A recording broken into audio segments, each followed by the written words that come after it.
So, since our original plan isn't happening today, I figured I may as well pick this game up after I had enjoyed the demo. I feel like I say this almost every other indie game I'm playing, but I enjoyed the demo a while ago. And figured eventually I'll pick it up, and well, eventually has happened. This is Netherguild, little roguelite, little tactics game. As you can see, it's still fairly early on, with it being update 0.2. It has been getting reasonably actively updated, as you can see by the update time having been this time last month. That's not too bad. But we'll go ahead and get started. I already ran through the settings and made sure things are good enough. Sound and everything should be fine. I did not do a full audio check on this because this was kind of a last minute thing, but I don't anticipate it being too big an issue. But if anything ends up super loud, let me know. Far beneath the land and the very ground we walk upon was the kingdom of Gaia. A brilliant kingdom of engineers and inventors who were our greatest allies in ages past. We aided each other through conquest, trade, and research. Through plague and ruin, through victory and prosperity. However, our friendship shattered. Once the Gaians discovered the heretical secret of immortality, this grave sin left us no choice but to seal the path to their world forever.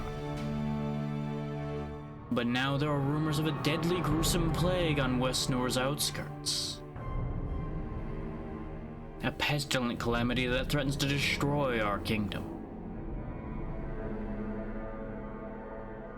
Thus, 500 years later, after the sealing of the underworld, the king and his royal council have created the Netherguild. As the guild for delving far underground. They summoned you, a noble, to assemble a team of loyal expeditionaries, otherwise known as suckers, retrieve a cure from our ancient allies. Our only hope.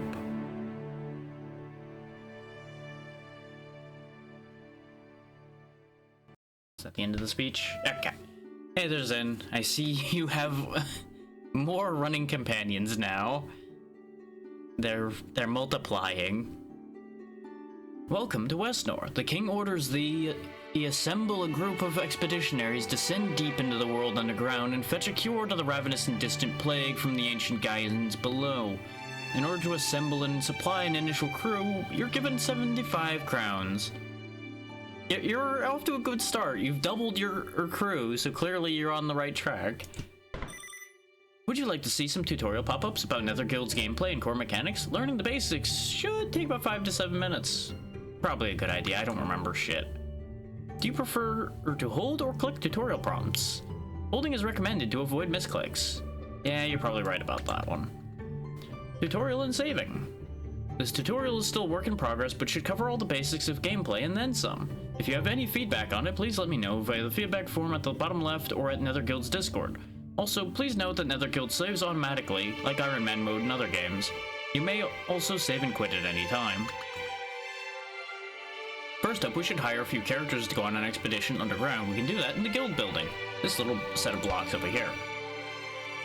Here you can hire different characters to explore the underworld. I recommend hiring all 4 characters for your first expedition.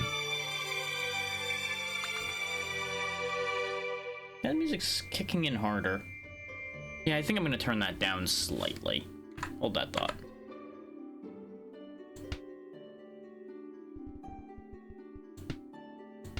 Just those violins in particular just start to hit a little too hard.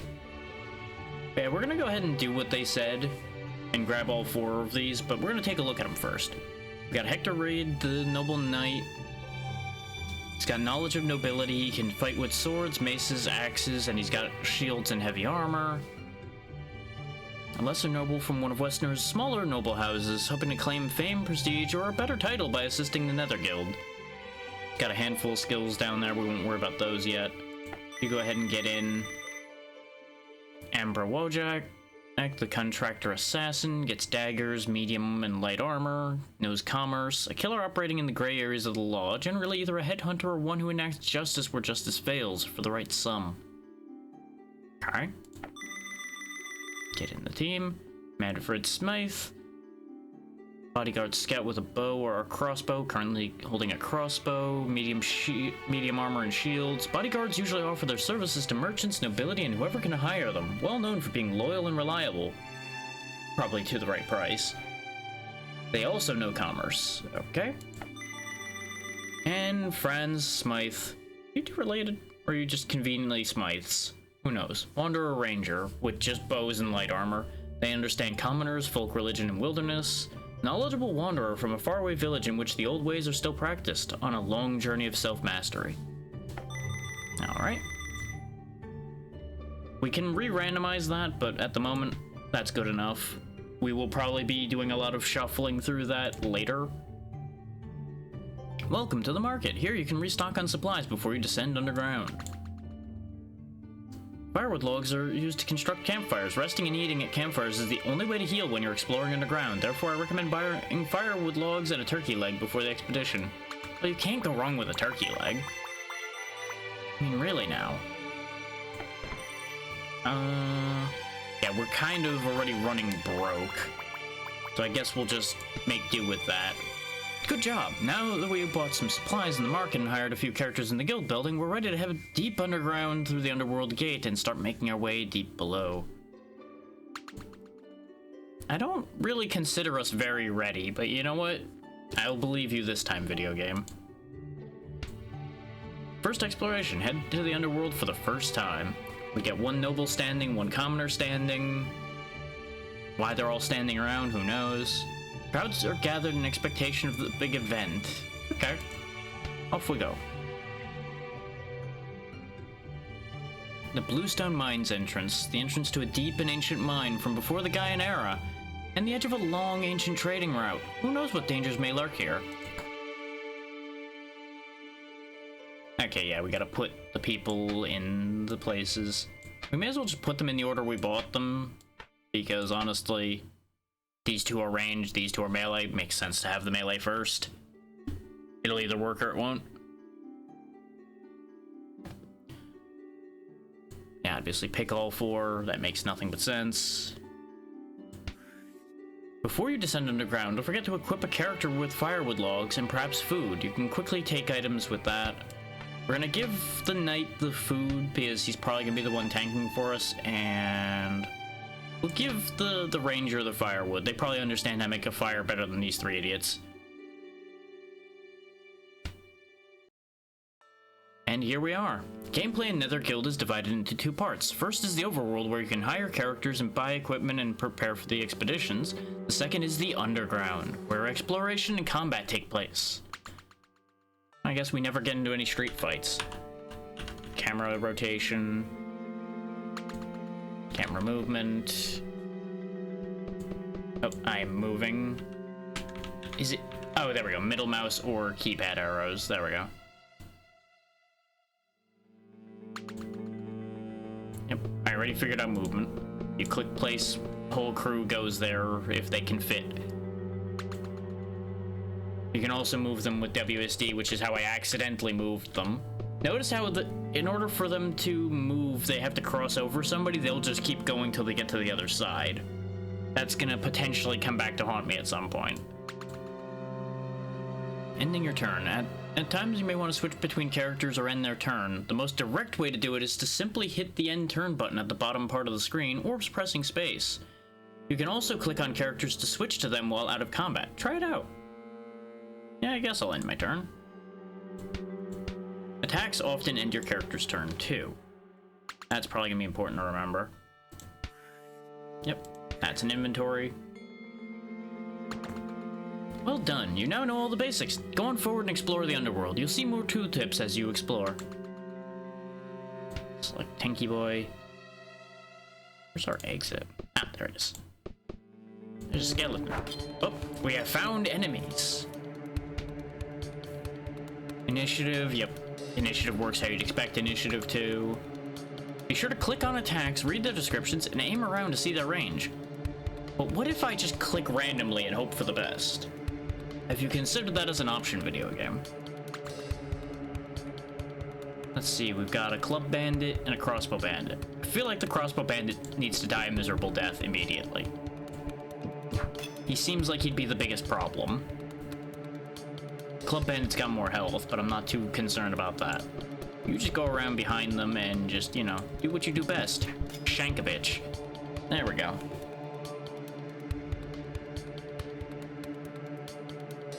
Okay, you do have ammo. I don't know if you get that ammo back, but you do have a knife, need be. Oh, you can find enemies that we might not be able to see in our immediate vicinity. Okay. It doesn't seem like there's any limitation from movement versus attacking. You just can move your full movement, and then you do whatever actions you wish to do from there. That does 6. This does 2. You can get in range to do that. Yeah, every turn he'll take 1 bleed damage. I'm presuming bleed is at the start of the turn, so he should just drop dead at the start of his turn.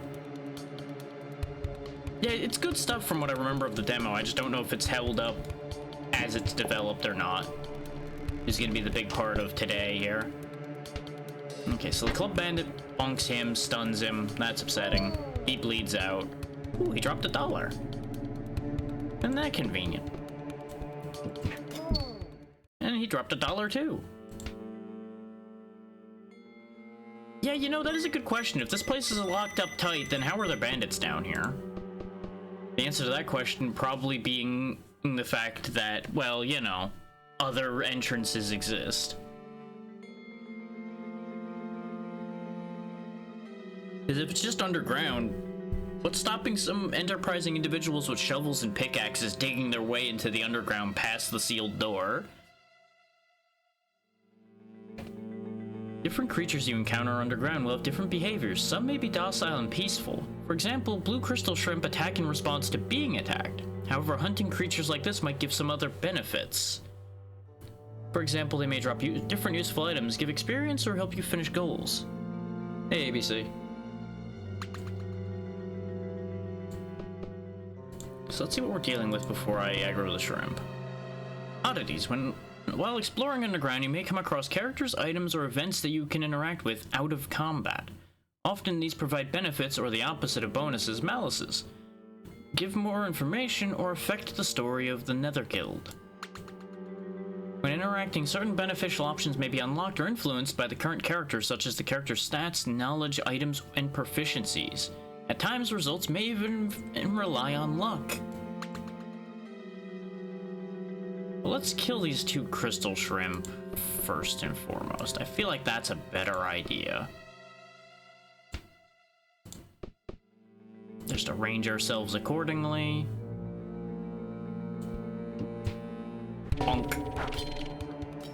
Just give that a good old stun to start the fight off. Is that they had my attention when they mentioned that there's benefits to taking out the random wildlife. I do have to notice the fact that we didn't get our uses of our piercing shot back, for example, so I may want to be somewhat careful about that. I'm assuming we'll probably get usages back, like at a campfire or such. Okay, you have an AoE attack that does more damage than your basic attack, so go ahead and step here. And... oh, it's an arc, not a circle. Okay, I misunderstood that. That's fine. That's how you learn. It still did good damage, and this one's stunned, so it's fine.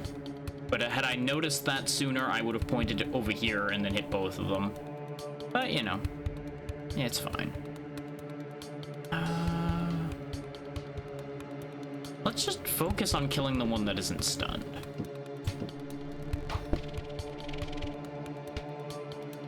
Yeah, because you'll do 4 damage, so the one that isn't stunned dies before it even gets a chance to do anything, and the other one doesn't get a turn. Oh, stun is 2 turns. Ew. I'm gonna have to keep that in mind. It's great for us, but could be really bad if somebody else has stun, which we've already seen enemies with stunning capabilities.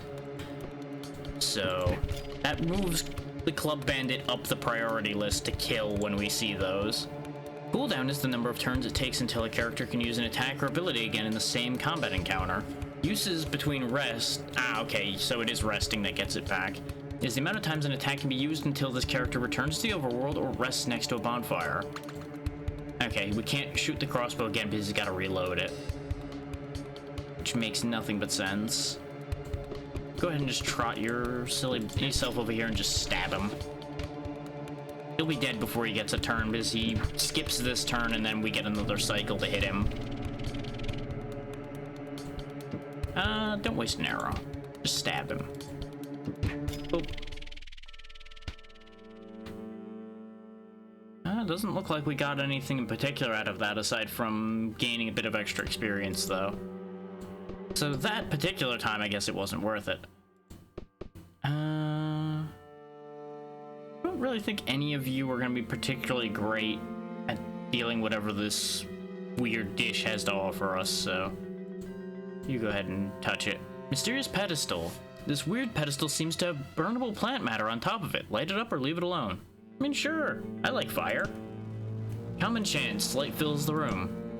So there was a chance something else would have happened there, I guess. Like an uncommon, you set yourself on fire or something.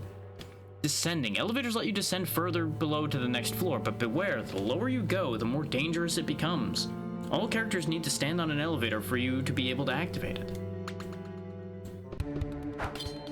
Except it was a trap.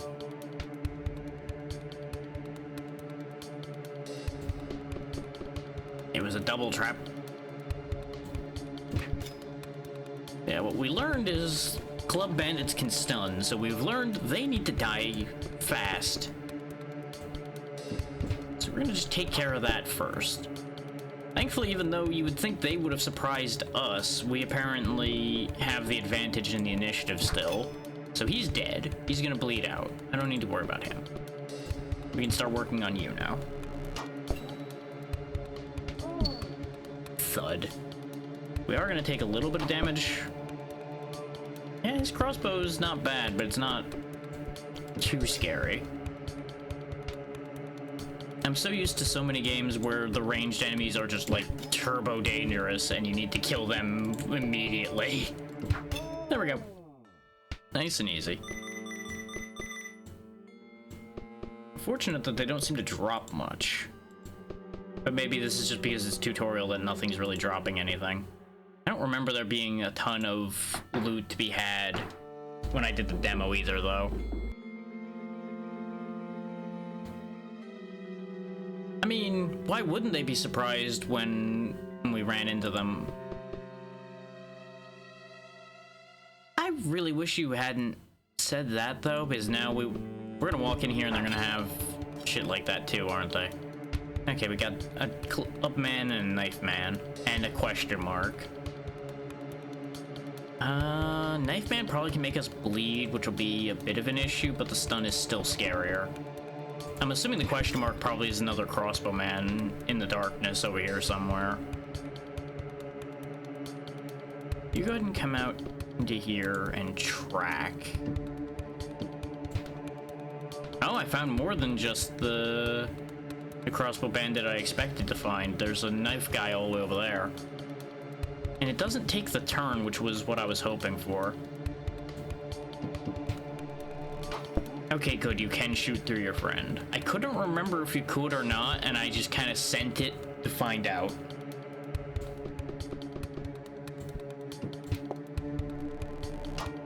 Hector will be able to finish him off. I'm a little concerned about Knife Guy, but not so concerned as... well, actually... no, I don't want anybody getting stunned. I was debating stunning the Knife Guy, but then we'd basically be in the same position because they'd probably stun our Knife Guy. And we would just have this whole awkward situation of nobody's able to take the action we want them to.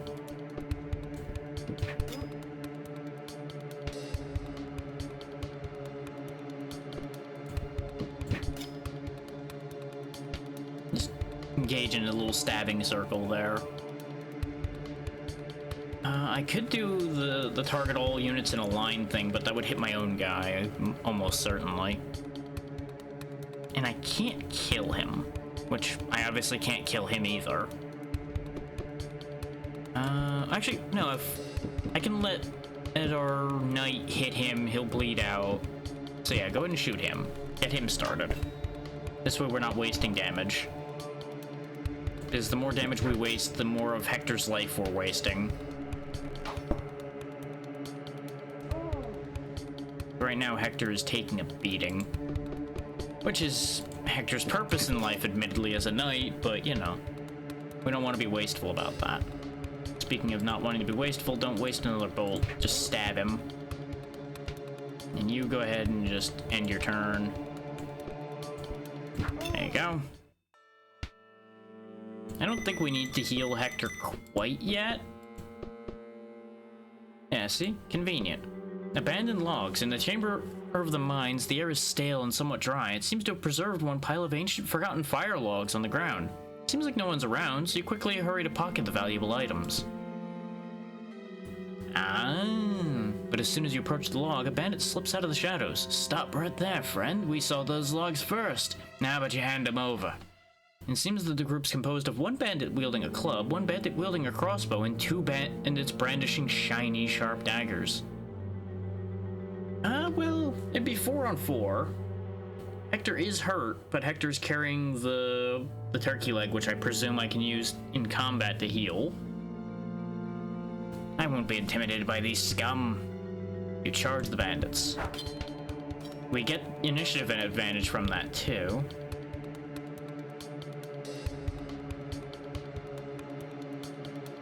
Same priority order as usual, I would figure, is take out the club bandit.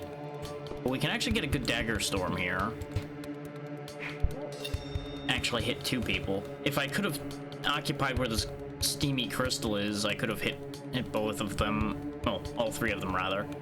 But what we can do is we can line up a piercing shot right here. Take out Dagger Boy and put the club guy nearly down immediately. You go stand on that. Oh, we can just pick it up straight away. Oh, anybody that's near... Wait. How is that going to anybody but the one... Oh, wait, no, it is Smythe that is picking it up. Okay. You can just hand it to anybody that's next to him immediately as well, which is kind of nice. And it didn't take the turn, so actually don't waste a bolt on him. Just stab him. There you go. Problem solved. Now there's just a knife guy and a crossbow guy left. You go over here, you bonk the dagger guy, and now we just have the crossbow to deal with. Easy. They set themselves up more than they set me up. Yeah, go ahead. Oh, hey, a turkey leg. Neat. Go ahead and put that in my pocket. It's shanking time for you. Need a clear line of fire. There you go. And that'll be the end of that. And then we turn around and take care of the stunned guy. Giving you a stun ability right out the gate really helps a lot. But it's balanced out by the fact that they have a stun available to them, too. Oh, you can't really get a clean shot. Oh, there you go. That'll work. Boink. We got the logs and all their things. What luck. What convenience. What bounty. Build? Oh, build a bonfire, right.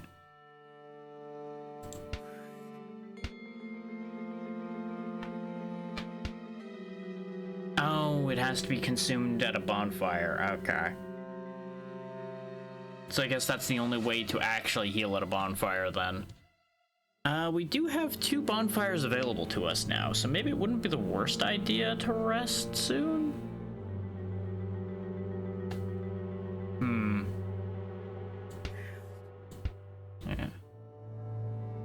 rally or fortress stance. Okay, well, we'll worry about that when they actually can do that. Yeah, I had a feeling this was gonna immediately be a fight. That's why I was like, do I want to walk in this room? We do have that explosive barrel right there that can really ruin that guy's whole day.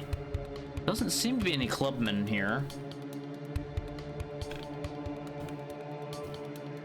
You go ahead and tangle with the crossbow guy immediately. It's 4 damage for the explosive barrel's the only unfortunate thing. But I have a cunning scheme. What if I piercing shot him and then the explosive hits him as well? Will that just kill him? I don't know how big these blow up, so this could be bad. It'll be fun.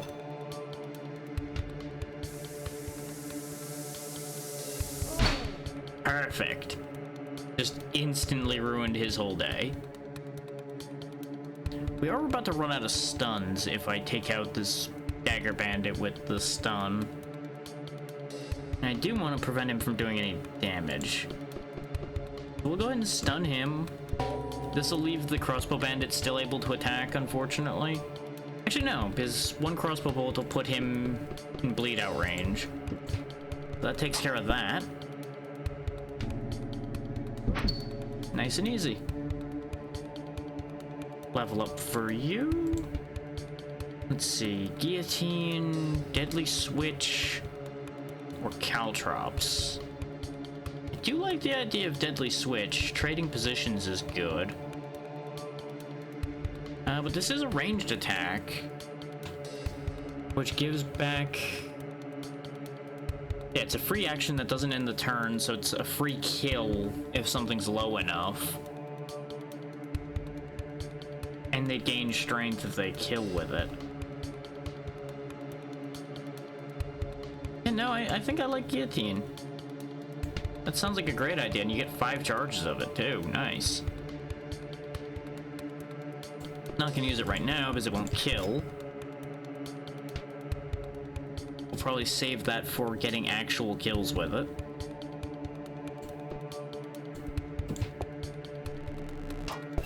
But considering a lot of our good moves are running out of charges, we will probably rest here soon.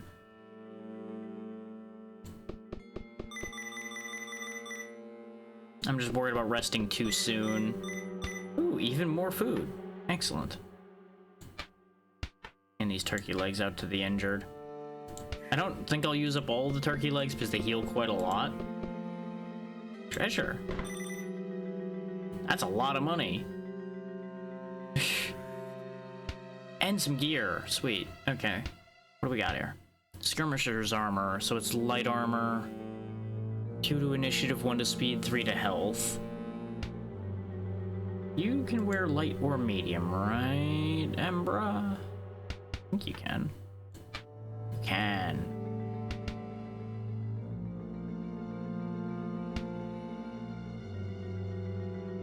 Yeah, I could give somebody extra health with this, but I think we'll just sell that. And the hooked shield, we'd lose our stun, but we'd gain the ability to make somebody unable to move.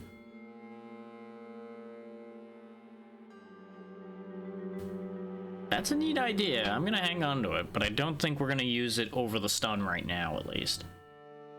That chest was really good for us, though. We actually got some usable stuff.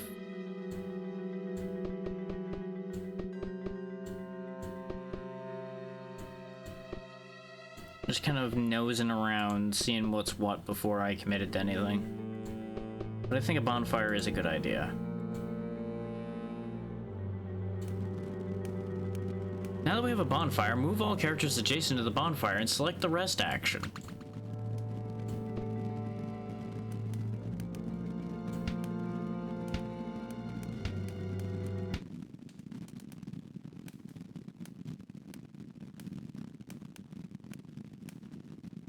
I assume they have to actually eat in order to heal.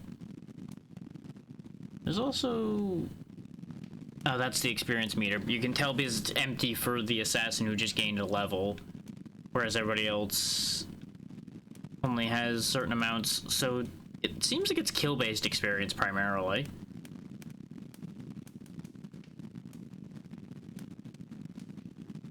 So you need to eat. Your health is full. I don't think any of the others really need to eat at the moment. The downside of the turkey leg is he is now slower, but I think it'll be okay. It feels slightly wasteful to bonfire only to heal one person, but we do get a bunch of charges back as a direct result. And we can end expedition at any time. So I think everything's gonna be okay. Keyword to that, as usual, though, is I think not. Oh yeah, it'll be great. Everything will be okay.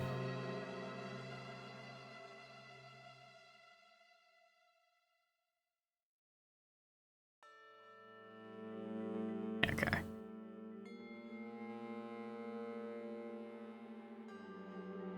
I was just checking on an announcement. Let's check the room that didn't immediately lead to treasure right quick. Ooh. There's a ghost. Shrine to the gods of the underground. You stumble upon a shrine to the god of mining, Manareth. His crystalline figure holds a pickaxe with his right hand and a torch in his left. Yeah, let's go ahead and look at it. Why not? This shrine, its appearance is a good omen, and it fills your expedition with the confidence to traverse the dangerous underground world. As such, for the rest of the floor, your party is inspired and gains the following passive effect. Inspired navigation, +2 speed on this floor. Neat. So that was a good thing. And it's for the entire floor, so I don't really have to rush to gain advantage of it or anything. I know, Swarm. Look at me getting goodies. I'll go, Swarm. I found enemies.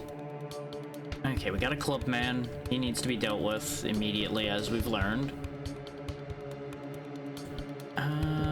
I could send some free damage toward the dagger guy too, but nah. This should be fine.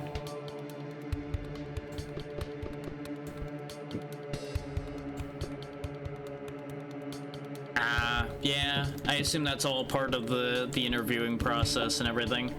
Though, I assume since they're giving you a drug test, you're at least moving along with that process. Okay, so we got another dagger guy hiding in the shadows. Let's just kill this guy as I usually do, though. If I can get a position to shoot him. There we go. Nice, nice.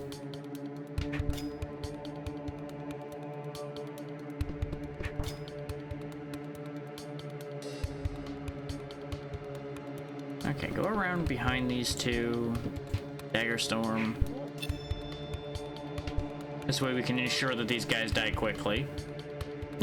Game, I'm not that bad off. It's okay.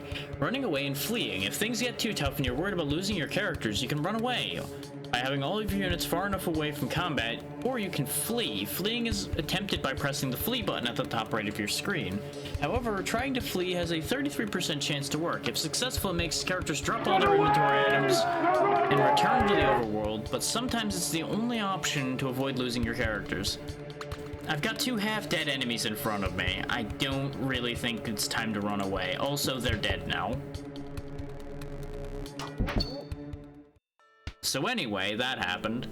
Bonfires and returning. Looks like some of your characters are pretty beat up. The main way to heal and restore your character's ability uses in health in Netherguild is to build a bonfire. I did that in the last room game. When you're out of combat, you can build one using firewood logs. Do keep in mind that bonfires require space and can't be placed on obstacles or walls. Make sure your characters have food too, so they can heal and restore their abilities. Alternatively, if you don't have any firewood logs and are worried about losing your characters, consider returning to the overworld by pressing the Return to Overworld button when out of combat. Nope. Oh hey, we conveniently found a carrot. Oh no, it's a parsnip. Looks like a carrot, but you know what? You believe what you will, video game.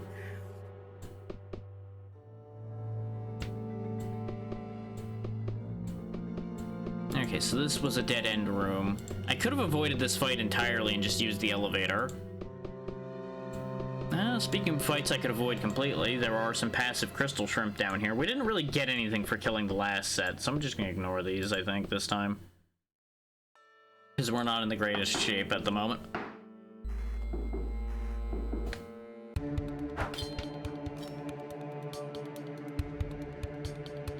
And we dropped straight down into enemy territory.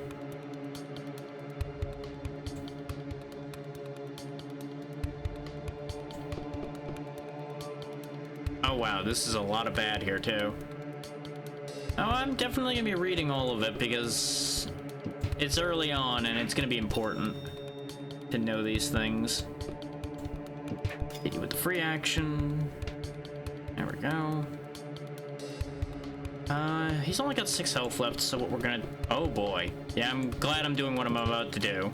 Stun this guy. This way they've only got 2 extra people to take turns. I could have piercing shot both of them, which might have been a better idea, but I didn't know about this guy.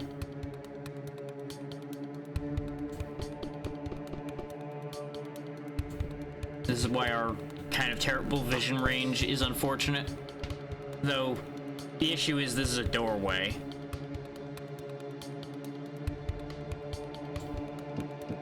Just go ahead and kill him.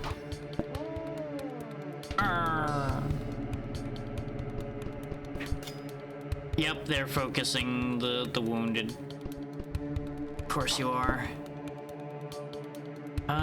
This could be bad for the archer. I think it'll be okay though.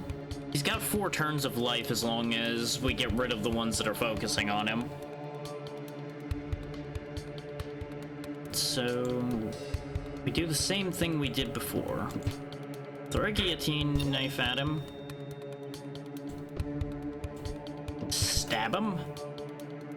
Okay, the crossbow can take care of him now. That guy's gonna be stunned still for this turn, so we don't need to worry about him.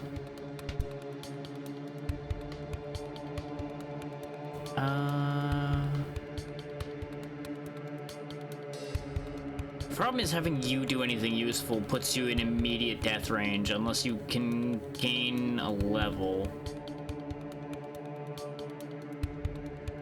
I could just burn his piercing shot to kill this guy and then let the crossbow take care of him. Yeah, I think that's the better idea. It's wasteful, but it's the better idea. Because we're probably gonna be bailing out of here soon anyway. Okay, they did heal slightly.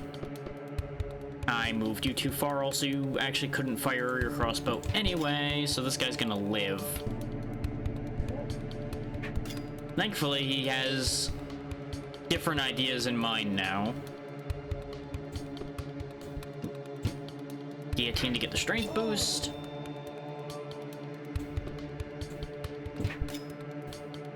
Rip him a new one, and the fight is over. And that's a level up for the knight as well. Ooh, silver ingot. Very good. Hand out some turkey legs. We could heal everybody now that we have that much food. We just won't have any firewood left to make any more bonfires after this. And that's the concerning part. I feel like this explosive might lead somewhere.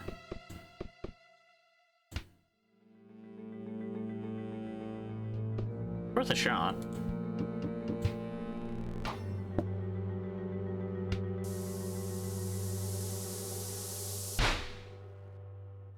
Okay, it didn't actually open a passage or anything. Oh, but there were enemies hiding behind it. So that could be bad. No, you don't have a level up. Oh boy, were there enemies hiding behind it, huh? Okay. So, deal your free 2 damage to him. We're gonna have to go ham in this fight, because we got people who are in real bad shape.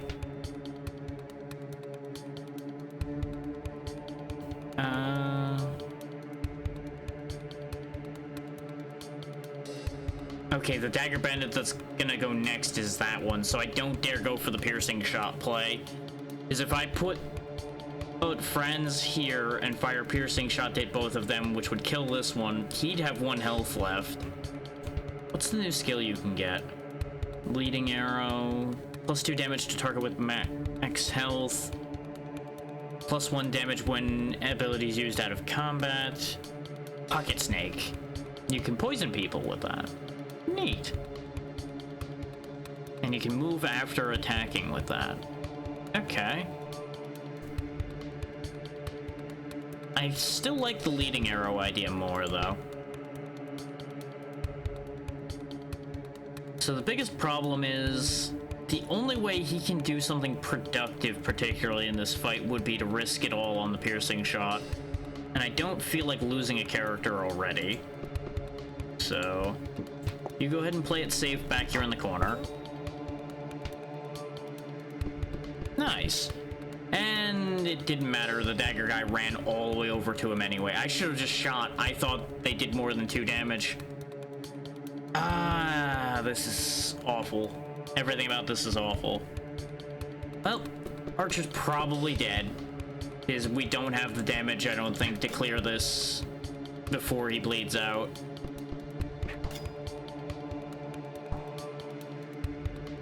But we'll do what we can. Especially since there was one more bandit, yeah. That's the end for Franz, probably, because we have no in-battle heal. And I'm not gonna have everybody lose everything just to save the one archer. They're not that good. Yeah, hopefully D&D works out well for you. So let's see. Step there. Kill him.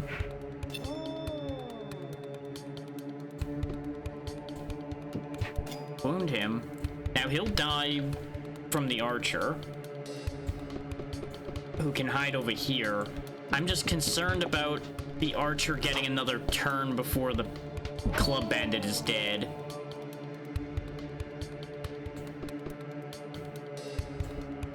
Because I don't think Hector can reach the club bandit. No, he can't. Unless you have a charge move of some kind. No, you don't. Well, you know, things take a while sometimes, especially when people are fucking around. Oh, you did gain more movement. Okay, hang on, this changes things.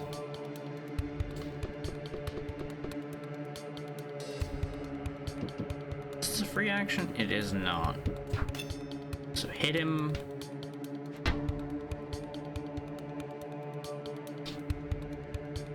Yeah, you do 4. We're going to manage to save the ranger's life by just a tiny little bit.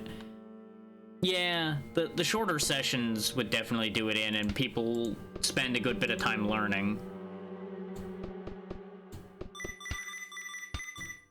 Okay. I have the choice of either resting now or just leaving in order to make sure that the ranger survives.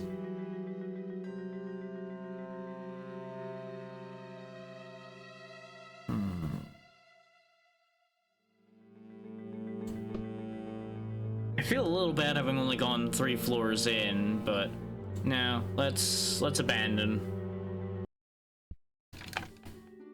We'll take what we've gained and just let that be a win.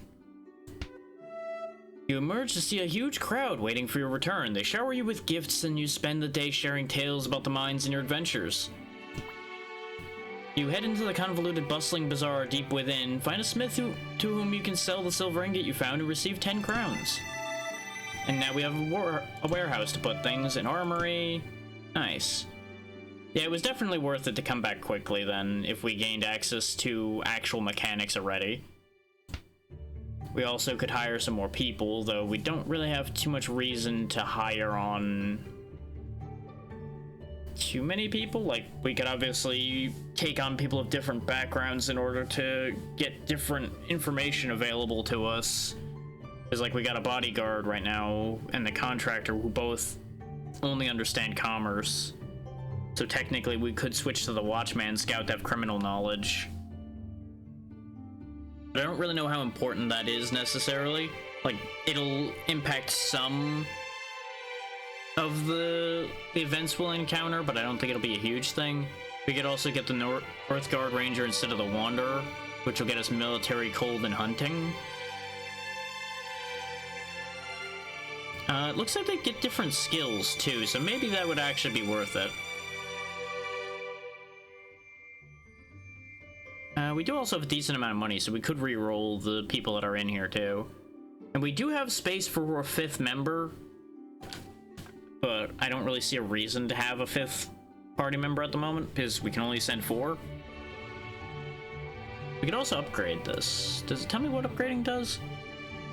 Bigger roster, bigger roster. Okay, don't care that much right now.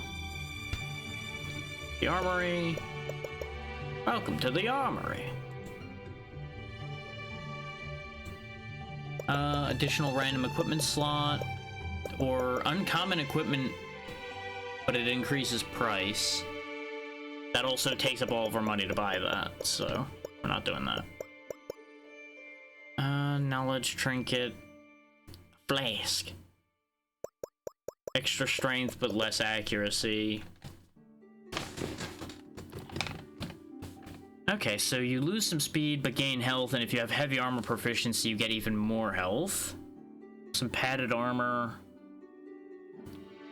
Cutting out 50% bashing is actually pretty good. So we keep killing clubmen on sight, so I'm not too concerned about that. And it's really only 1 extra health compared to what he has right now. Though the 1 extra experience on kill from the Tome of Knowledge is very tempting. It does require no proficiency to use. I could give the ranger the book just for the extra HP buffer. Well, it's not really free. It's a quarter of the money we have to get it, and that's the problem. It would also have to be on somebody that actually gets the kills for it to be useful. Because if they don't kill it, they don't get anything out of it. That's why I'm like, eh. I don't know about that one. We'll look at our warehouse. Okay, so put everything we picked up from the quest into the warehouse.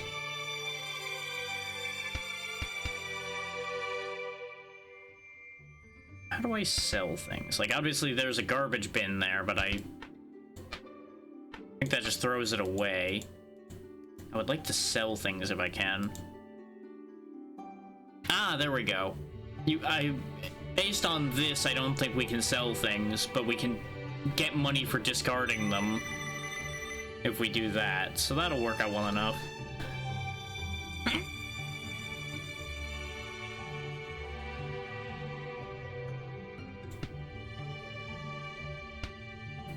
And I don't need that armor anymore.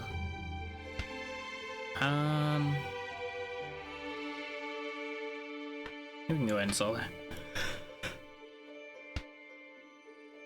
And of course, you know, it wouldn't be streaming if I didn't end up sneezing like 18 times in a fucking stream. Ugh.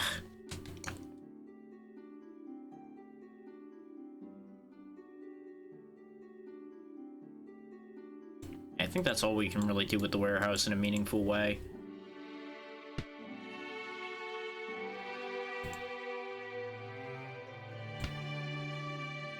Fucking hell. Why is Discord going nuts? Ow. Because everybody wants to talk about their nonsense right now, and I have only so many of these that mean anything. I mean, we ended up not actually spending our money. But I'm actually gonna go for the extra slot, I think, instead of the uncommon equipment for now. It gave me another Tome of Knowledge. You know what? Maybe it's meant to be. I'll buy one of the 2 tomes of knowledge. You've twisted my rubber arm, video game. We have plenty of food. We have a set of firewood still, so I didn't need to buy any of this. And it looks like, stupidly enough, you can't actually upgrade the general store. So I can't, like, get better food or anything.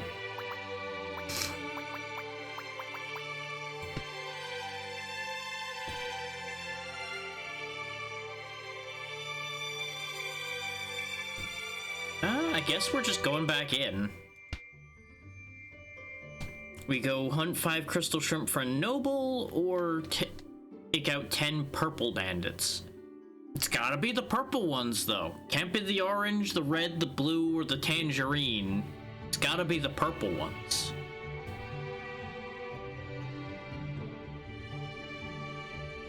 I feel like I'm working for gang warfare here, but you know what? Yeah, crystal shrimp. They're little guys with big crystals on their backs.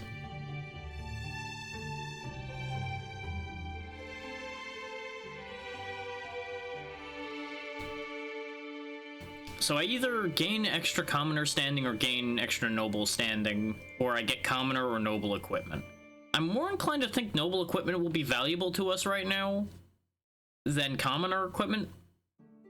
But I don't know what the definition of each of those ends up actually meaning.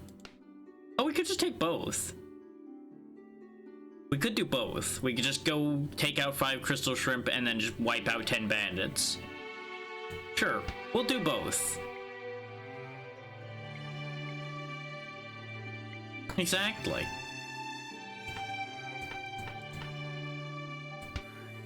No, nobody ever said I had to work for one side or the other. I'll just play both sides. Forgot to give somebody the book, so we'll just put it in your hand for the moment, and we'll take it with us and decide who gets it when we get down there.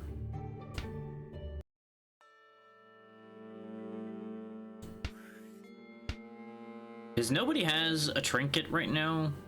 The worst part about this is the -1 initiative. But I don't think any of our characters are going to be slower than our enemies right now because of 1 initiative. But on that basis, it'll probably be one of you two that gets the book, because you're the 2 fastest. And you need the health the most. I don't think you're... Well, actually, no, you do get a decent amount of kills, because you are usually shooting the weakened enemies because you only have a 2 attack. Yeah, we'll go with that. Need be, I can hand it around if somebody ends up falling behind. It's not like yours locked in. Yeah, see, even with the -1, Franz still goes second.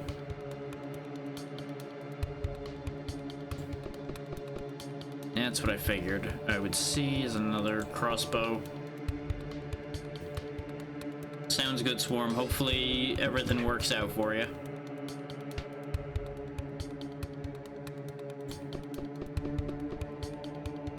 Yeah, we have leading arrow now, which that could actually do a good amount of damage to the crossbow, because the crossbow hasn't been hurt yet. Let's just save our arrows for the moment, because the crossbows really aren't much of a threat.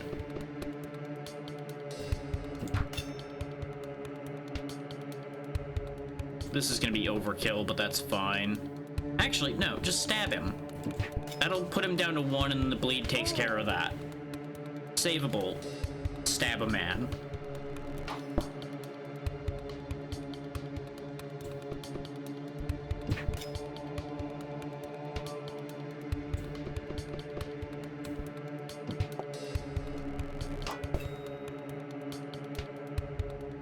You know, it's funny how this turn order is playing out.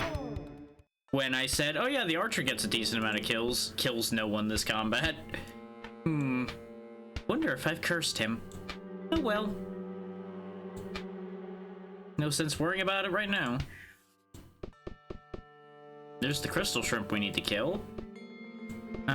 Is there anything else in the background around here? Seems like we got mostly the same layout again. Gold ore. Within the deep blue crevices of the bluestone mines, you notice a weird shiny yellow glow beneath you. As you go down to examine it further, it appears to be gold ore? Perhaps a natural disaster unearthed it, or were the mines abandoned in such a hurry it was left behind? Now, if only there were a pickaxe around you for you to mine it. Okay, so we need a pickaxe to actually do something with that. Where are you? You. Since we get a bonus from leading arrow, we may as well make use of it here. a nice half its health bar in one go, you know? Seems like a good idea.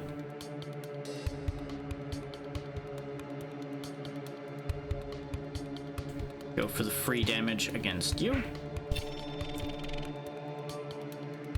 Then move your way down to set this one up. Looks like they do have some cutting resistance.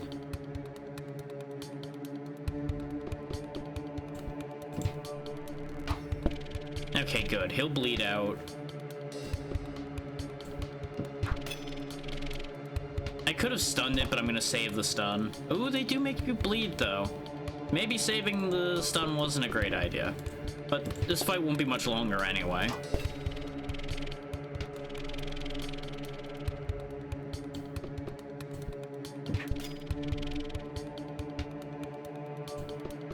Actually, it's only got 2 health left. Just stab it. Punk. Cured the bleeding. This also gained Manfred his first level. Let's see, you get a quick dash, a long dash, or a defensive command. Ooh. Gives the ally a bonus to their accuracy and guaranteed blocks the first attack until next turn. That's pretty cool. It's not a free action though, which kind of sucks.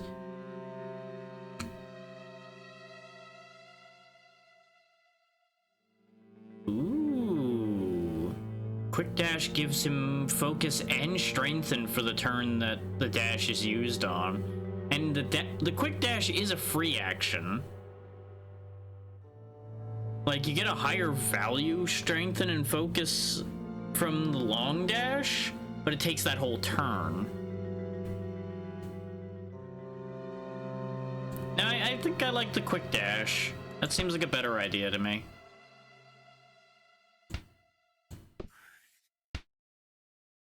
Oh, hey, we actually got the crystal shrimp legs. And we got a bluestone crystal.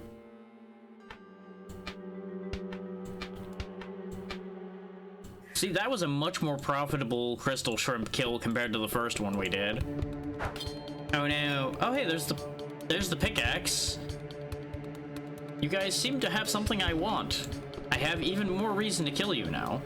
Just gonna take this, don't mind me. Just putting that in my pocket before I forget about it. Well, you know the rule. Clubman dies first. Perish.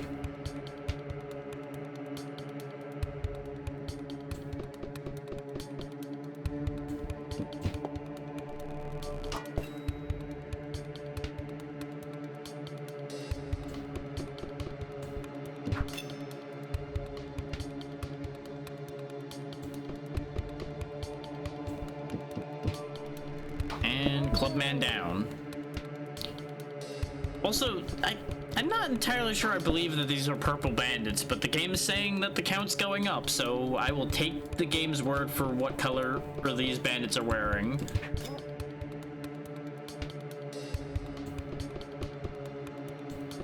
Like, in some of the lighting they look purple, and some of them they don't really look very purple at all.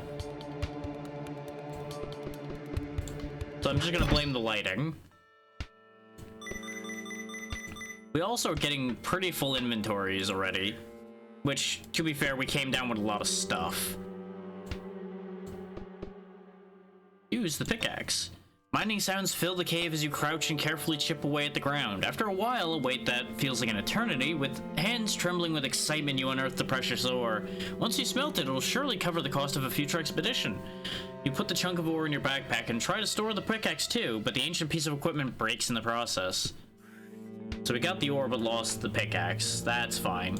You go ahead and carry that. The bright side is we can more freely heal at our next bonfire because we have a ton of food. I probably should have left some of the food behind in hindsight, but I was being cautious, considering we had a near death on our first trip down. I feel like the intent for your first few expeditions, though, to be kind of short. You just, like, venture in, like, a floor or two, and then you back out.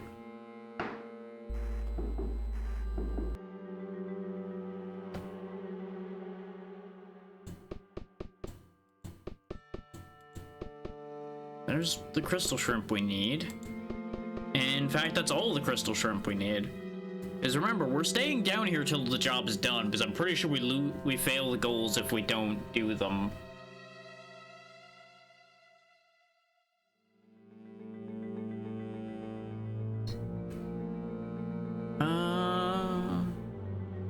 Either I have you leading arrow again, or I could dagger dance right at the start of the fight and hit both of these.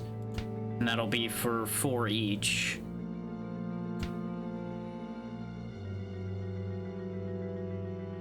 Then again, I suppose I could start a fight with his piercing shot, too. Yeah, I think I like the idea of starting the fight with piercing shot more, actually. Because I can piercing shot and then probably get the blade dance off anyway.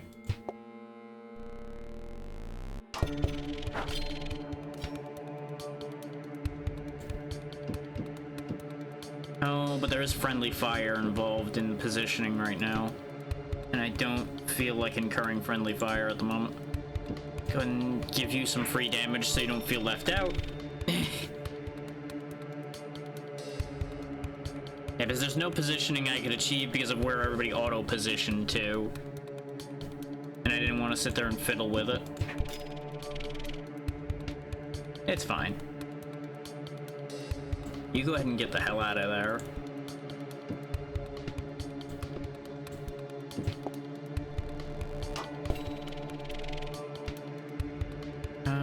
Go ahead and just dagger that one so the bleed finishes it off.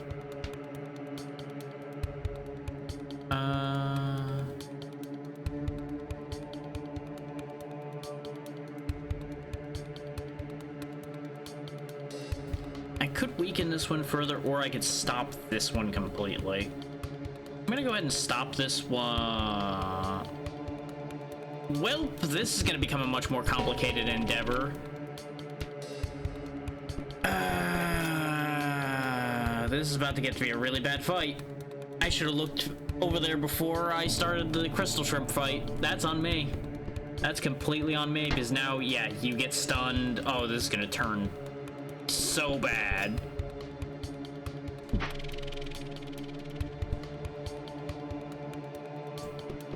For them. Hiya!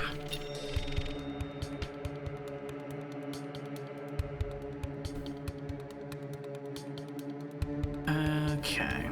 So you finish that crystal shrimp over there off. You use your quick dash. Get your strength bonus. So you kill him. You're stunned, which is really unfortunate.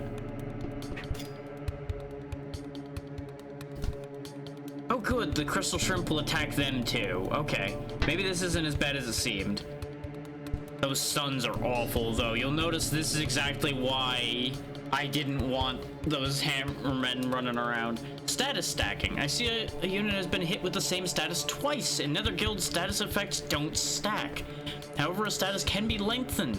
If an enemy has 2-turn bleed and are attacked with by a 5-turn bleed, they will now have bleed for 5 turns, replaced by the bigger number. This applies to the damage of status effects and their length.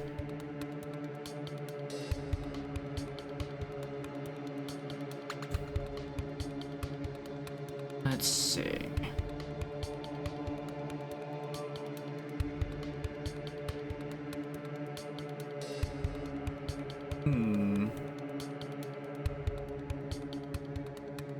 Part of me wants to finish that shrimp off, but I feel like I'm actually better off leaving it alive for the moment.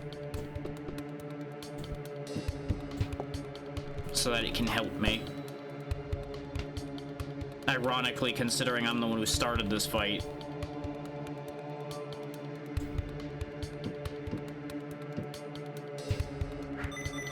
Go ahead and focus.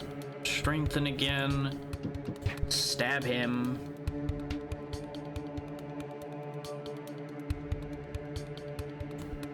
Stab him. I'm glad they're spreading their damage out for some silly reason. Though it did get them away from the shrimp, which is smart.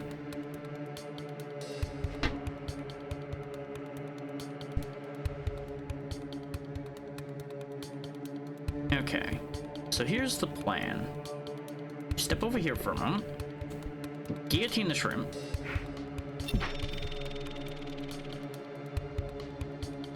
Hey, Zeno. And yeah, I mean, at least it's a comfortable night, aside from the headache.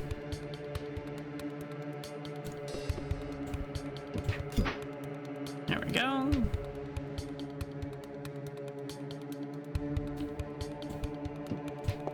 Sweep both of you. Because we are absolutely going to be resting this turn, after this encounter. That almost went really bad.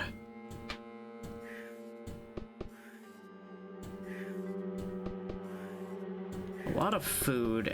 Okay. I was checking to see if there was any gear amongst the stuff there. Go ahead and build bonfire right there. But gather around the campfire. Friends, gather around the campfire.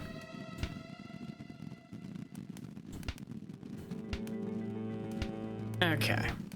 So that almost went horribly wrong. Thankfully, only almost.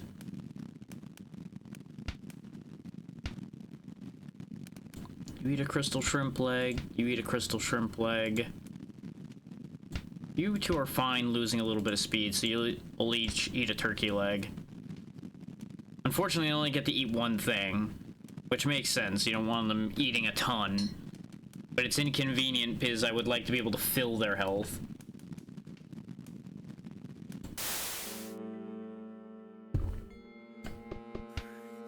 And in hindsight, I probably should have picked up more of these crystal shrimp legs so everybody could have gotten the initiative bonus. But it's fine. We can now just pick up replacements. Dodgy in what way? Because it's almost always a little dodgy.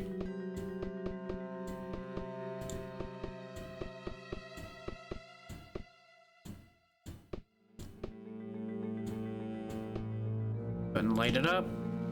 Just light fills the room again.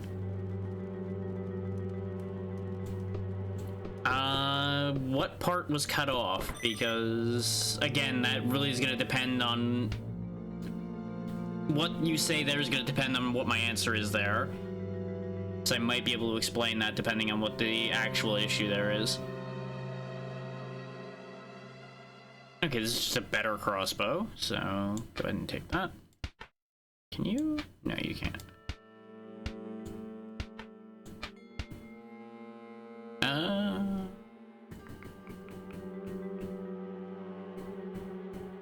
Switches them from slashing to piercing damage, but less piercing.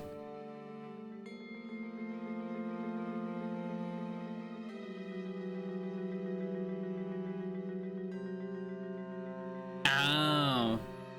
That might be part of the weird thing I've seen where there's like this tiny little delay at the start where it starts off at a negative number, and I don't really know why. That may be related. Oh wait, you do have 2 knives here. Actually, I think it's better to give you this knife.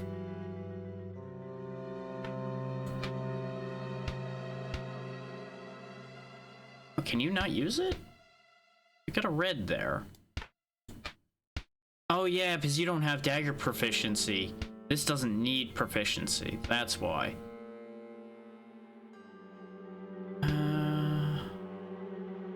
We'll try it. Because I'm not giving up Dagger Storm. That's entirely too good an ability. We'll go ahead and give up a parsnip. Keep the knife with us.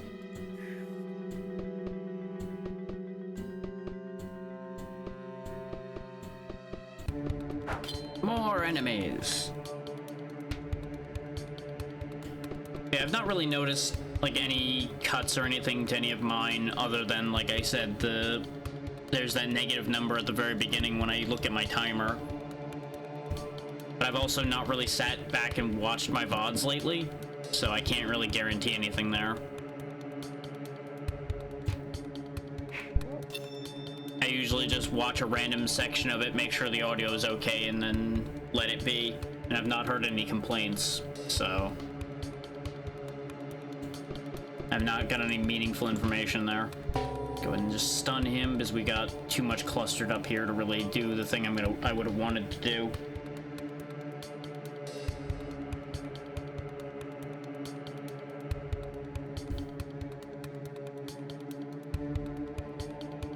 So let's see, this would do extra damage to enemies that are already hurt, but it won't kill them.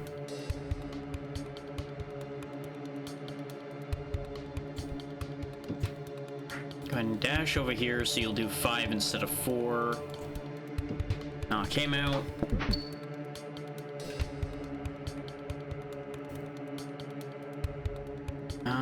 We don't have a full health target, so leading arrow doesn't help. You may as well just walk over and just take the shot.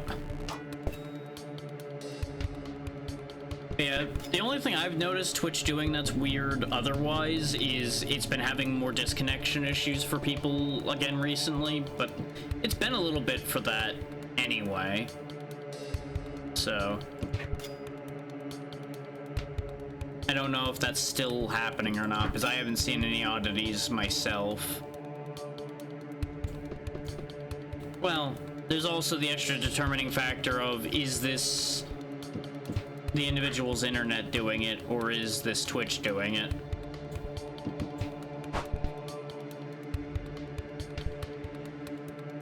Okay, because that guy's surrounded, we can't actually get a shot at him. So you go ahead and just get the kill experience bonus, even though he would just bleed out. Yeah, because he bleeds out anyway. There we go. Nice and easy. Gonna replace that parsnip. Replace that parsnip. Well, bear in mind, you're also not staying connected to those other websites in the same way you are staying connected here. And it's also a significantly different draw as far as your internet connection goes.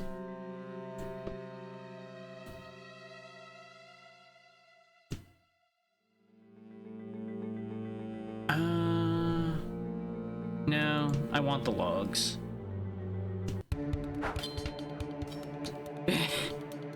You're fine.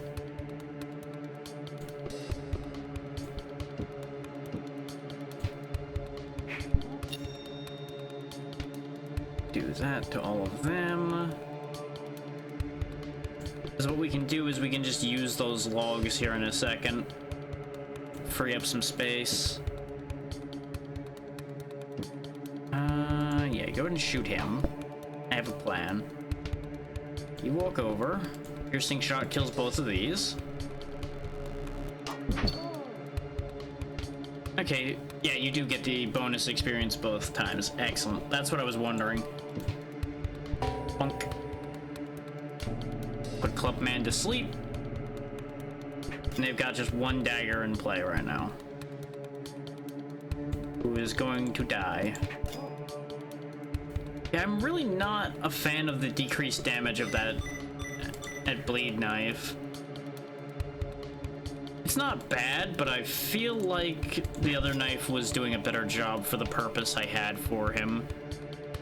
I feel like this is a bad idea. No? No enemies? Okay.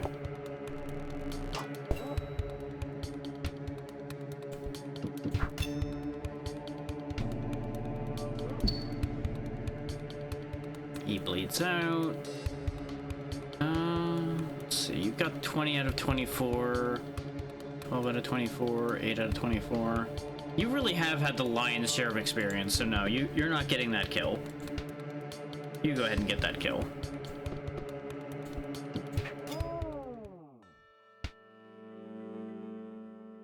You can definitely tell who gets most of the work done on this team based on the fact that the assassin has way more experience than anybody else.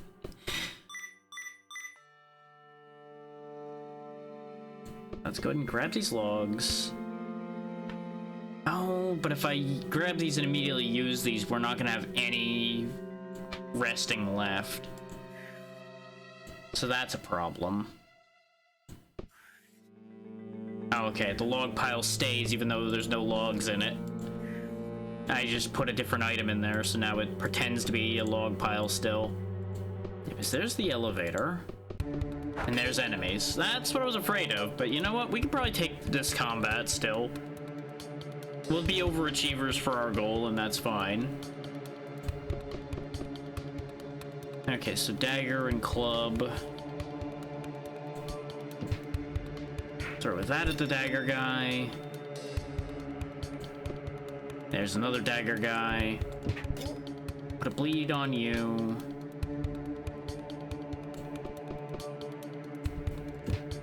Stun club man.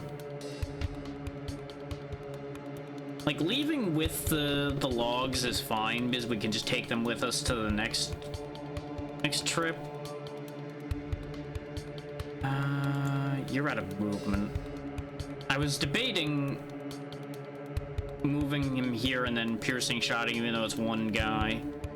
You can't reach him to leading arrow him, since we were going to be leaving.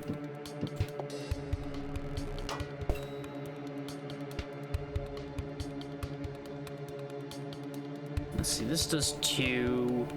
It would do 2 more damage to somebody that's already hurt, and then it would inflict a bleed. That should take care of the dagger guy.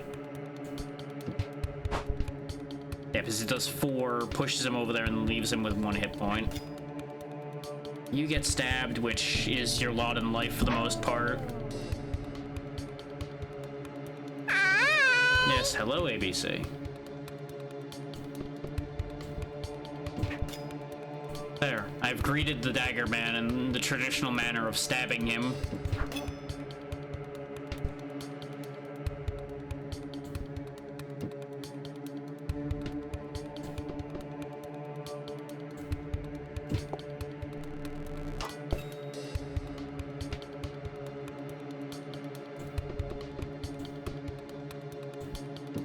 Go ahead and shoot him.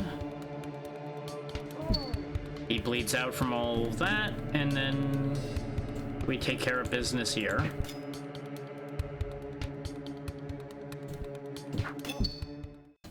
Nice and easily done.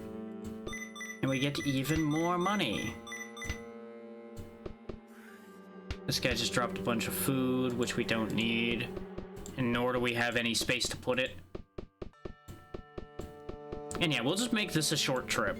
We'll just get out of here, having completed both the objectives we went down here for. Not a ton of experience, but we get 2 objectives done and we get a bunch of resources. Justice reward. A few days after your return, you meet up with Isaac, the trader who placed a price on the bandit's head. After a bit of small talk, Isaac pauses and says, "You know, the past is the past, but I'm really grateful for you helping me out with my revenge against this gang. In any case, here's your reward." He hands you a bag of clinking coins. You gain 25 crowns, a commoner item, plus 2 commoner standing and -1 noble standing for catering to the whims of commoners. Hunt reward. A few days after your arrival, a large feast is held. Apparently the chefs of Sir Willie really know their craft. Who knew crystal shrimp could taste so good? You gain 25 crowns, a common noble item, plus 2 noble standing, -1 noble standing for catering to the whims of nobles.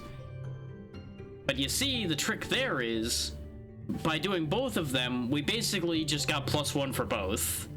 So nobody's really that upset about anything we've done here. We have so many events happening because of all the stuff we brought back too. Bluestone Crystal Amulet. Bluestone crystals are known to have medicinal and healing properties. However, in order to harness these qualities, the crystal will have to be refined. Walking past the market and contemplating this, you spot a friendly trinket merchant hearing your plight. He offers to refine the crystal into an amulet. However, the work and materials will cost him 5 crowns. Yeah, sure, go ahead and turn it into an amulet. That sounds useful to me. In the trade district, a humble smelter agrees to smelt your gold ore into a shiny itty-bitty gold ingot. He only requests 2 coins for his work, leaving you with a profit of 18 coins.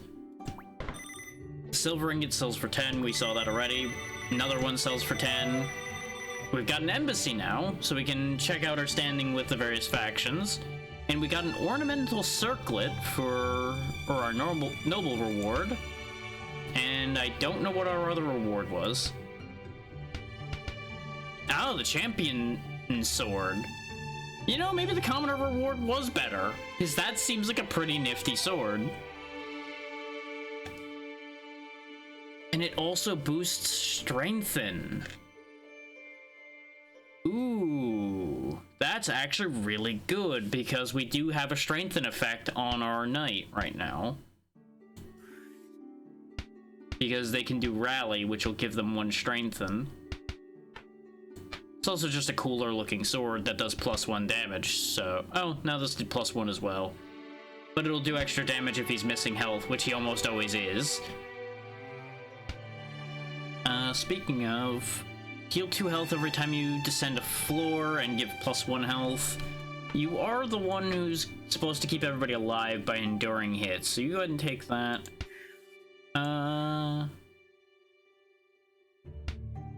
You don't really need extra initiative. I think I'm gonna give the circlet to you.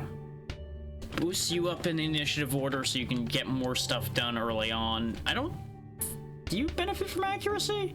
Yes, your damage is based on accuracy. Perfect. Okay. And 2 extra health can't hurt. We'll go ahead and sell the regular sword. Ditto with the regular crossbow. I think I'm gonna switch the assassin back to the deep cut knife. So we'll just sell those off. I'm not getting rid of the bleed knife. The bleed knife I think will be useful, just not currently.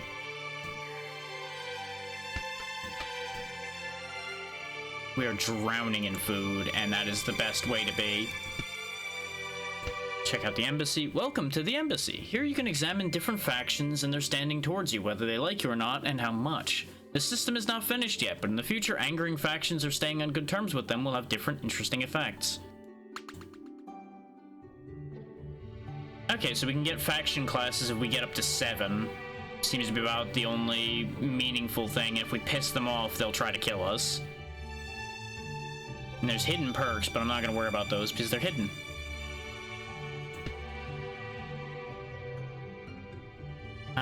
Anybody new and interesting in the guild?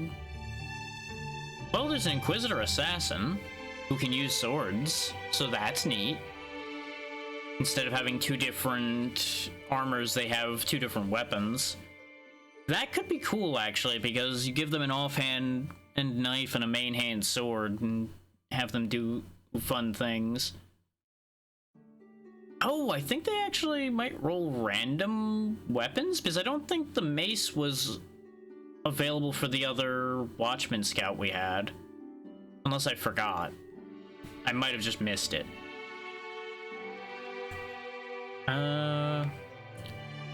Let's go ahead and get us some more character capacity. So I do think I want to pick up one of these now. No, let's look at the armory first before I make any commitments. I was right to make that decision because there's new bows. There's also the terrible shield. It's just got an angry face drawn on it and it upsets people. Hold idle.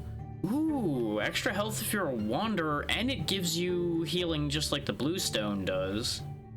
So I could give up the thing that this guy has, the one that gives him extra experience on kill and a slight amount of health. And that would keep him alive better. Yeah, I think we'll go ahead and buy that. Now, which of these 2 bows do I want? His hooked arrow pulls enemies. I don't really know if I want my archer pulling enemies around. Spear arrow, though, could be nice. Though you'd have to shoot them with it twice to really get value out of it. Killing arrow does +2 damage if target has 10 or less health before the attack. 2 to 7 range, accuracy, slashing damage instead of accuracy -1 piercing. We would lose piercing shot, but we don't have that many charges of it anyway. We would lose 7 charges on our main attack, which would be potentially problematic. I don't think I'd ever use Take Aim. Yeah, this one has 17 primary shot usages and 4 spear arrows. Of the 2, I think I'd be better off taking the marksman bow, but I don't think I actually even want that either. Just because of the reduced shots. though doing 3 damage instead of 2 is nice. Though, no, actually thinking about it, it's almost always going to be doing more than that, because most of our enemies currently have less than 10 health. Both after the first time they're hit. Yeah, we'll go ahead and give it a shot. I could probably switch bows and get the charges anyway. That might be a cheeky way to get around that problem.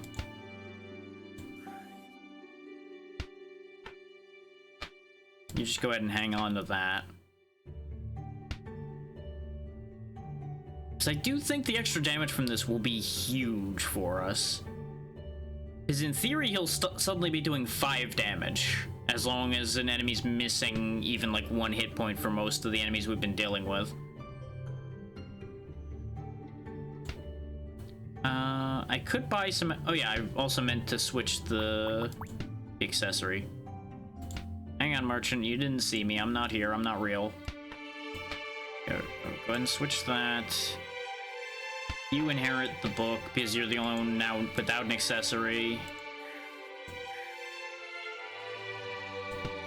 So everybody's got extra health now, which should help quite a bit.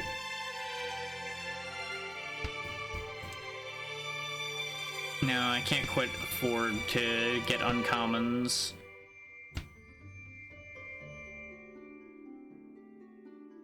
Exactly. You've just been working in the market too long. You're losing your mind. Don't mind me. Smile and wave, boys. Smile and wave. If I sell 3 turkey legs, I could afford to upgrade the blacksmith to get uncommon items. Or I just bring an extra log down with me, so I don't have to worry as much. I think I'll buy the extra log for now, because 1 trip down will get us the money we want for this. It just means 1 less time where we get that roll for whether we get the uncommons we might want. And we did still have the decision here to make, as far as getting new people into the guild. And I do like the idea of this Inquisitor Assassin. So we'll go ahead and snag them, and then we'll randomize again to see if we get anybody else cool. Special Ops Assassin. Neat. Hunter Ranger. They'll use bows and light armor. They don't really have anything cool going on. I kind of want to see if we can get a different knight, is part of why I'm re-rolling. Oh, ask and I shall receive. Royal Guard Knight. A former orphan chosen to live and train under the Royal Guard from a young age, albeit rarely being a frontline unit, the Royal Guard protect the king and increase soldiers' morale. Let's see, you get kneel for the crown, which knocks an enemy around, dealing damage and dealing extra damage from behind. Fortress stance just like ours already had. King's right hand, which is a free action of shanking somebody. I don't know, this seems more my style compared to, hang on, what Hector has and can get, which is rally, which is nice, but it takes a turn to buff, and I'm not really about spending the time for that. Duel is pretty good. Noble Command, again, it's burning a turn to buff somebody. It would only really be worth it if he was out of range to do something else. And it can't hurt to have an extra knight already ready to go.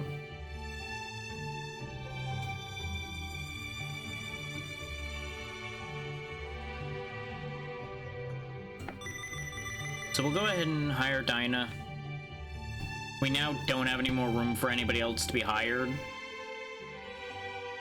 And I could rotate either of these 2 in to get them started training.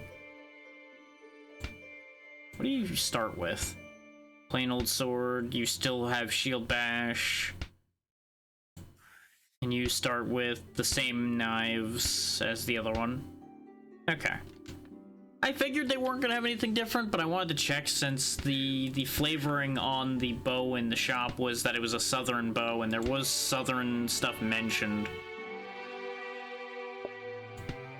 on some of the guys we had in the guild.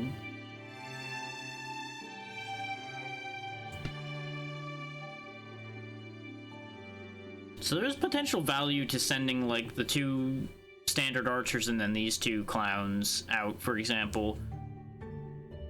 Let these 2 take a break.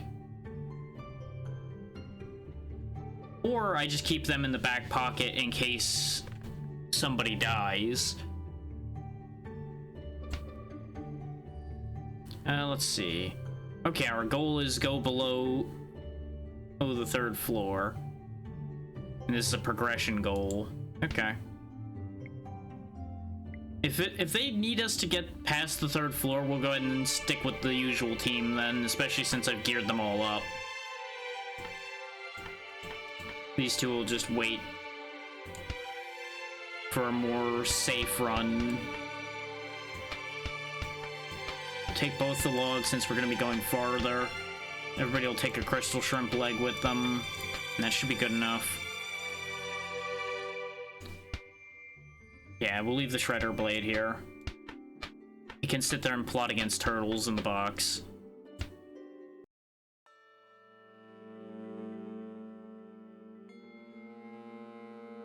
Gold ore immediately?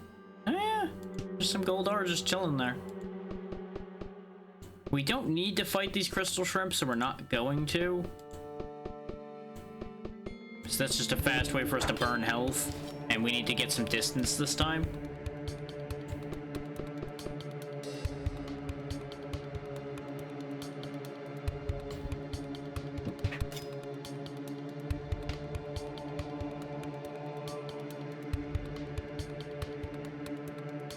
You still only have 5 damage.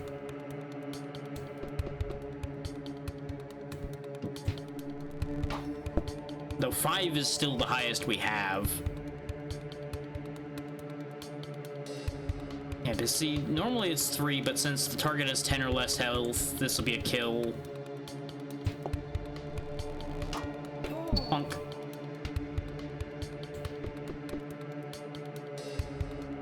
Oh, actually, thinking about it, that momentum's also going to be really big now that I think about it, because consider the fact that the accuracy of the ranger is what is increasing the ranger's damage. So basically, if they kill, they get 2 extra damage. That's even better than I thought.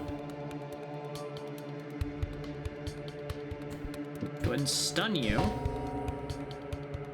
It's a little wasteful to stun them, but I'm trying to preserve health.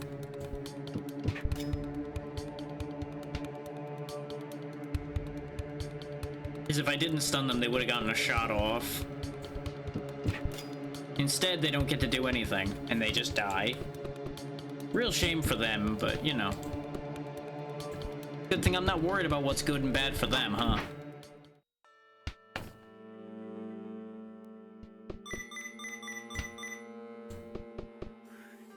Free parsnip.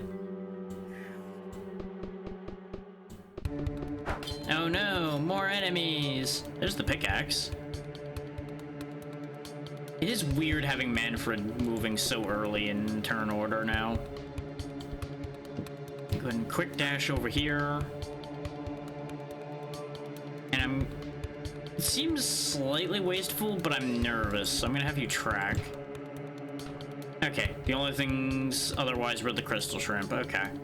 I didn't figure there was more, but I was worried that they had friends waiting in the wings. Go ahead and 6 damage you.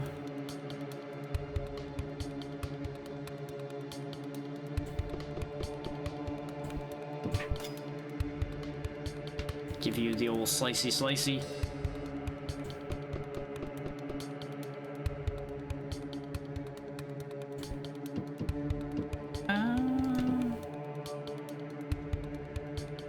Because that would only be 5. You don't have Marksman's momentum anymore. Just kill him.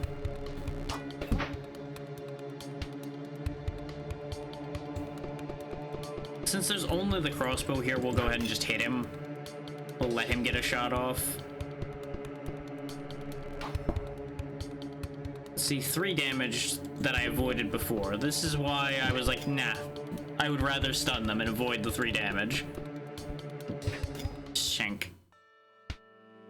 Level up for you again. Let's see, you get over here or rigged coin toss. If fighting against more than 3 enemies, you gain focus and strengthen. Ooh. And it is a free action. Though the pull is also free action. We could pull somebody like into the midst of the team since the assassin moves so early in the order.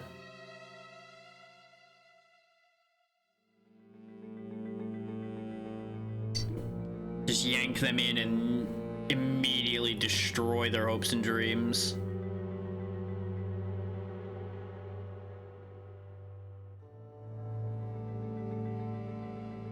I feel like the rigged coin toss is a slightly better idea. Overall, though,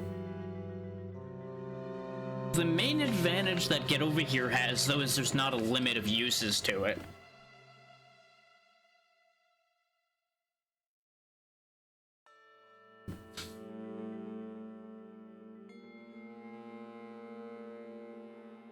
I just like the idea of getting the bonuses.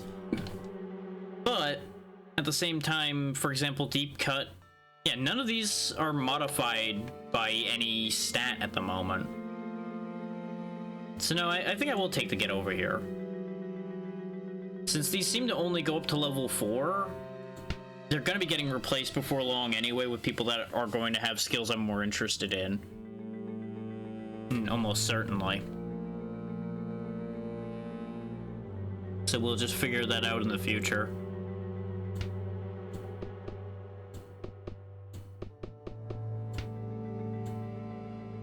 It's there on the floor. Turkey. Grab the pickaxe and get us some more gold.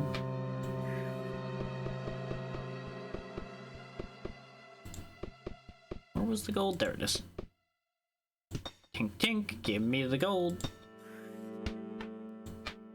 Yeah, our biggest problem is these adventurers we send down here have no pocket space.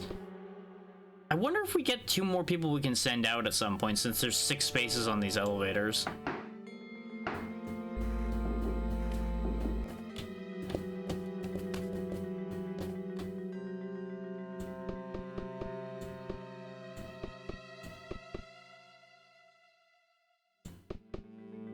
Yeah, it says descend below the 3rd floor, so I presumably need to get to the 4th floor. Prizes! Ooh. A slightly better barbed crossbow that has +2 initiative.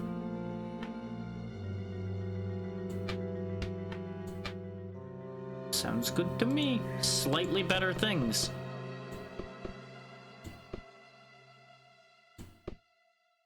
Go ahead and light it up. I keep waiting for the uncommon result to happen, whatever it is.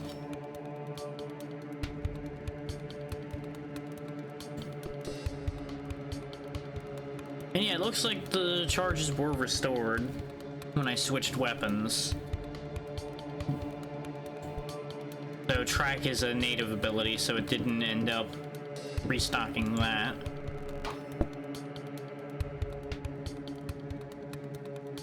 I'm gonna go ahead and dagger storm here because it's just too efficient to pass up. We don't have piercing shot anymore. This would have been a perfect piercing shot opportunity.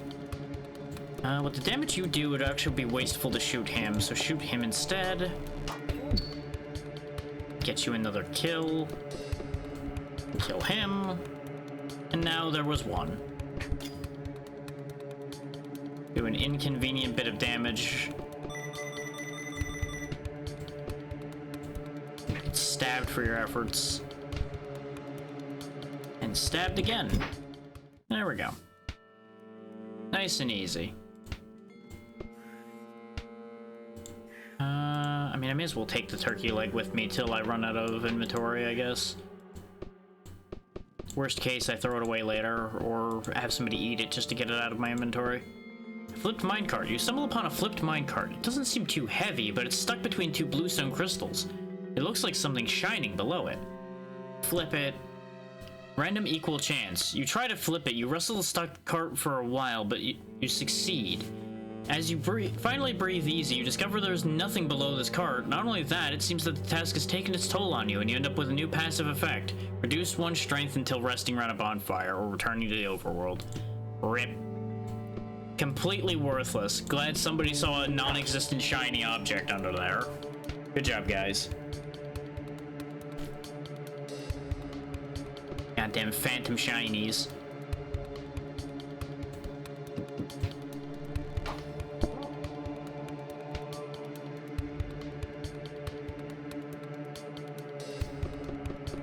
But step over here. Yeah, I had a feeling there'd be a crossbow guy waiting in the dark there. Go ahead and free damage him. Stab him. And you come in. Club guy goes down.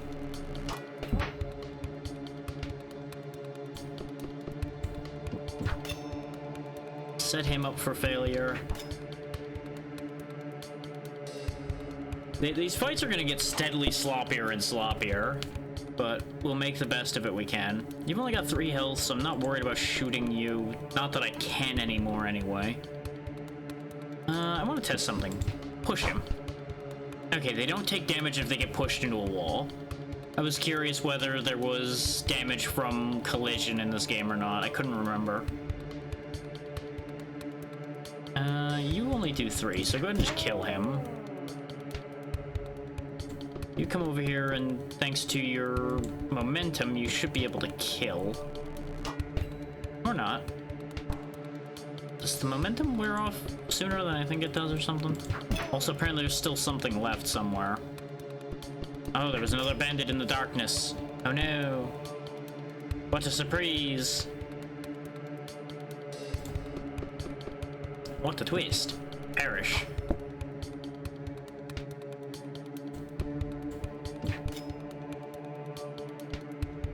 You'll gain a level from this kill, I think.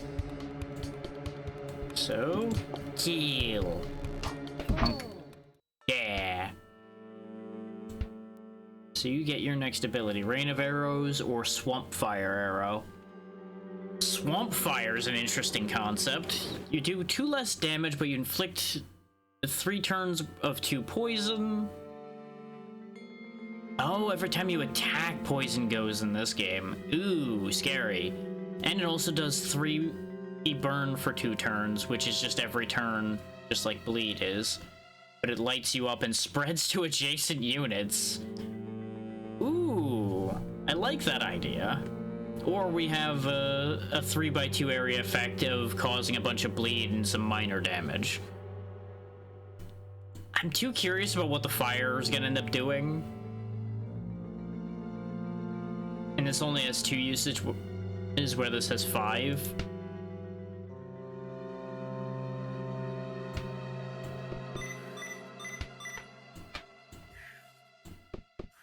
God damn, these guys were packing for food, huh? They were some hungry boys. There's some dead boys now, but they were hungry boys. We should probably use one of our fires since we have a bunch of injuries. No, we can probably get away with the health we have. This used to be what our max health was, after all. And we still have plenty of uses of a lot of our attacks. So there's no sense in resting early. That's a big crystal shrimp. Quite literally, apparently. It's not hostile, so I'm gonna kind of just leave that alone until we're done dealing with these boys. You know what? Experiment time. Swamp Fire. Though he might bring the fire to me, which might be upsetting. Rude, clobbering me. Oh wow, that did a lot of damage. Thankfully, this fire only spreads when the effect kicks off. So since we're gonna move before he does, he can't set us on fire. That's what I was banking on with that move. Go ahead and kill you off. And then I can just walk up and shank you freely. Bonk. So Swamp Fire Arrow, pretty good. pretty good. Definitely gonna keep that in mind for the future. We don't have any inventory space for that parsnip. Anything else in here with Big Crab? There's nothing else in here with Big Crab. What in here? This is the elevator room. Okay. This is probably a really bad idea. This is probably a really, really bad idea. But I kind of want to fight the Big Crab. And we can get bonus damage on it from leading arrow, so we can start the fight with doing like 6 or 7 damage to it. That'll leave us having to dig through 34 hit points. We can presumably stun it. I don't think things are immune to stun in this game, but we'll find out. I'm scared that that thing will do a ton of damage is the only thing. You can take aim ahead of time. So go ahead and do that.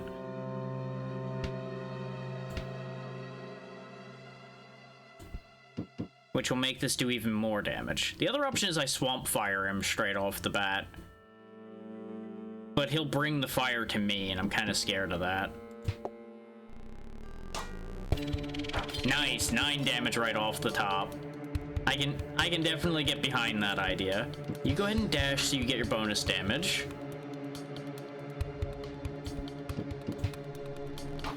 Like, we're trying to just kill this thing as fast as possible, is the idea. You step over, you pull it to us. Oh, it's got pull-push immunity. Well, it was a free action and it did free damage, so you know what? This is fine.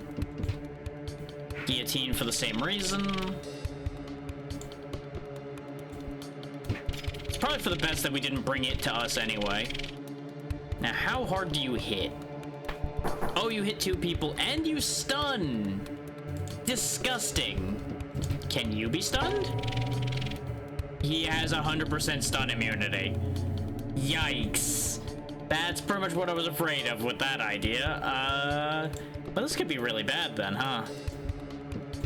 Because I can't move those guys since they were stunned, so...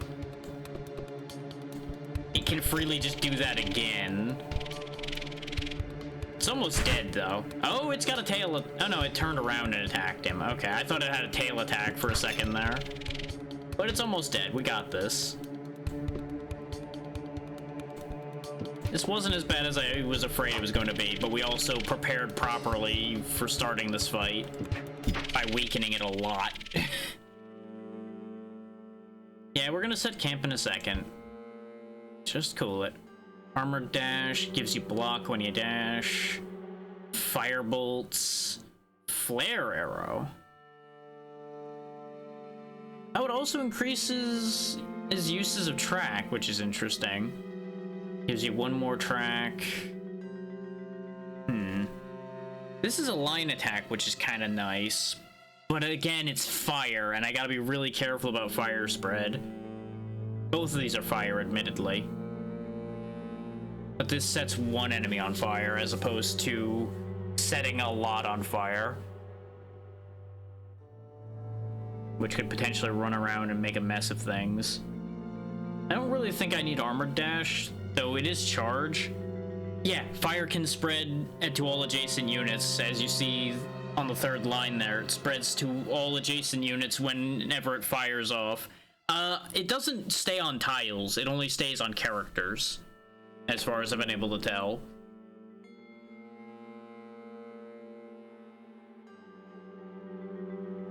Like, if a man on fire walks up next to another man, the second the fire damage ticks on the first man, the fire will then spread to the second man. But it has to be when the status effect ticks its damage. So as long as you manage your turn times properly, fire won't hurt you when you put it on somebody else. And that's why multiple burning enemies is kind of dangerous. But I think that is... no, I think it is the better attack, though. Because it does accuracy squared damage, whereas the flare arrow doesn't even do damage. But it does give 1 focus to everybody. Now, Firebolts I think is still better. It's dangerous, but I think it's the superior skill. We got a bluestone crystal. And and ooh, a big leg that gives 14 health. You'll get extra health every floor, but you are slowed down a bunch. Well, we're definitely picking that leg up, that's for sure.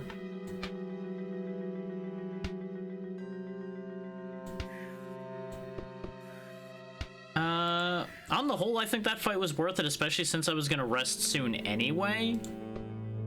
We just now have more reason to rest, and we have a lot of food to use while we rest. The only real problem we have is we only have one more set of logs. You won't be too negatively affected by the negative effects of this because you have a lot of initiative already. So losing 2 shouldn't hurt you too much. The -1 speed kind of sucks, but this will basically fill their health bar straight away. So you eat big leg. Everybody else gets a regular leg, because that'll speed everybody else up. And it helps fix all their health, so everybody's in good order now. And now we have inventory space to pick up everything else.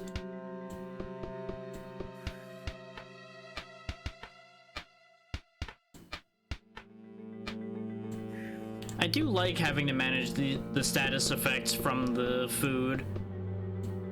It will definitely get a little bit tedious at times, but you know, that's just cost of doing business. We could rush down the elevator instead of pushing around these areas further. That would help us get to the next floor, or to get to floor 3, but more enemies need more killing. Why would I leave any bandits alive? To spread further banditry.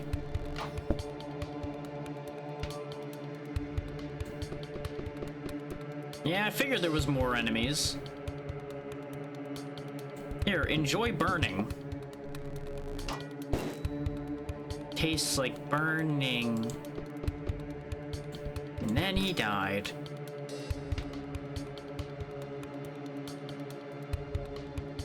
You know, I could be really rude and stun him while he's on fire, but that would basically guarantee Hector being set on fire in exchange. Would it be really funny? If I had like a stun and push, that would be perfect.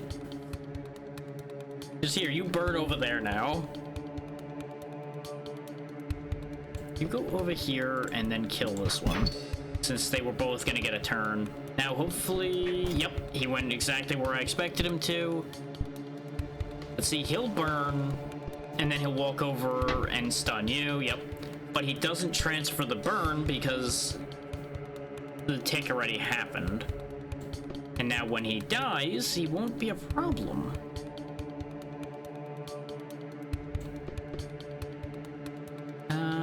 Yeah, you go ahead and just smack him. Wow, that sent him way further than I thought. I have made a error here, but I think I can fix it.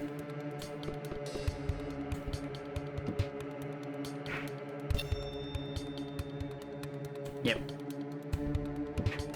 There we go, just kill him so he doesn't set anybody on fire, or before he dies. The error is going to lead to somebody else getting stabbed, but yeah, he's just going to stab Hector, which is fine. Hector can take it. That was a sloppy fight, but I also kind of just charged in without really thinking about it too, so that's mostly on me. I might actually just take some of these parsnips instead of the turkey legs. They heal for a little bit less, but they don't give you the -1 speed.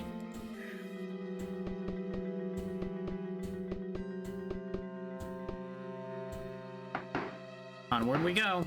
Oh yeah, and the health regen is the other reason why I'm not too worried about Hector taking hits. So basically the whole team has health regen at this point. We're currently on floor 3, so we just need to get past this floor in order to get our payoff. Let's see. That's a melee attack. You could dash in and do it, though. They're both crossbowmen. There's two other things in here with us. Oh my god. You know, I feel like that's information I didn't want. I feel like I regret learning this information. We're only engaged with the 4 that are over here, but boy am I not happy knowing that these 6 exist over here. I guess it's better to learn about them this way than the other option, though. How does the lineup on this work? Okay, even diagonals work for it, but it goes 3 tiles.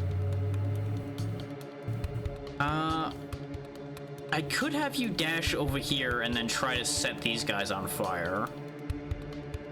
But that puts you in between. Then again, they're both crossbowmen. Being in between them is not the worst.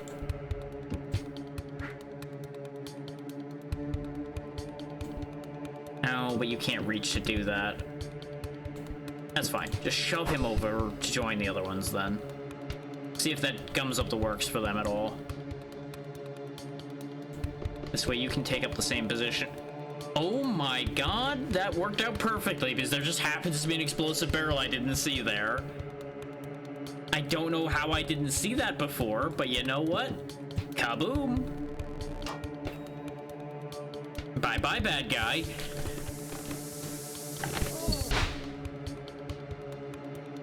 All according to my cunning scheme. Is now you walk up, stab him. What were you guys doing hanging around so many explosive barrels? They were sandwiched between explosives here. What are they doing? What kind of silly bandits am I fighting here? Just walking around with a bunch of barrels around them.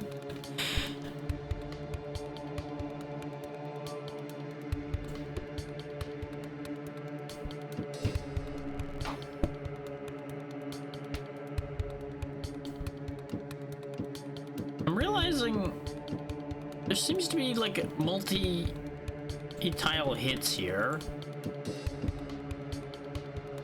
but I'm not entirely sure about. Either that or it's just showing these are all the places where this shot would hit if there was a target in the way or something. I don't know. Another turkey leg. A lot of turkeys in this world. You notice that there has to be a lot of turkeys in this world for there to be this many turkey legs just all over the place. Yes, it's nothing for a noble such as yourself. What's in the box, dum-dum? Ooh, additional plating. Real shame that I have no use for that at this point. Because everybody's already got an accessory. Go ahead and just drop your extra turkey leg for that, though, because it probably... No, I don't know if it'll even be worth selling it, really, because anything we discard sells for the same amount. So no, just go ahead and hang on to the turkey leg. It's disappointing to leave gear behind, but it's not even really good gear. We need to get rid of this barrel to get through here.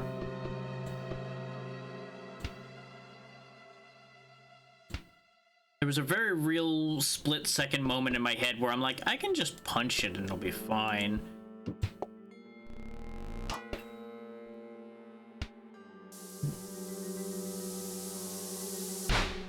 There we go. All clear.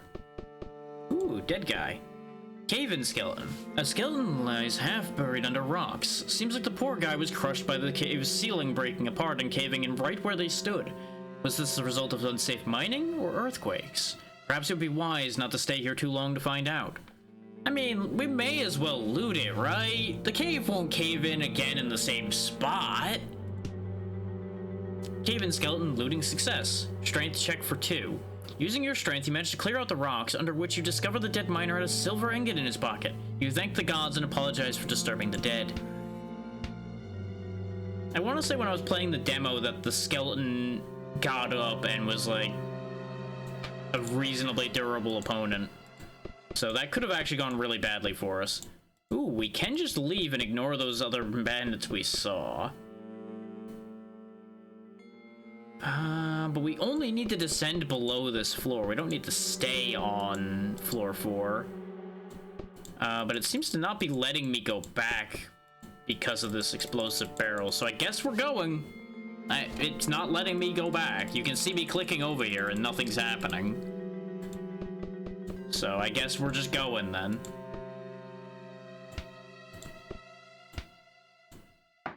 I might have been able to try like manual movement instead of clicking, and that might have let me get past it, but it's fine. Oh, that actually literally was the end of the expedition. Well, that works. Mist City Camp. Riding the ancient mechanical elevator deep beneath the mines, you land atop what appears to be an archaic tower surrounded by mist. You set up a small campsite. So I guess now we have a return point.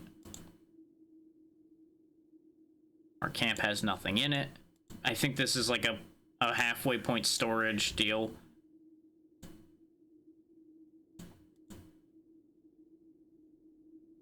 But I think it's a good idea to go back up.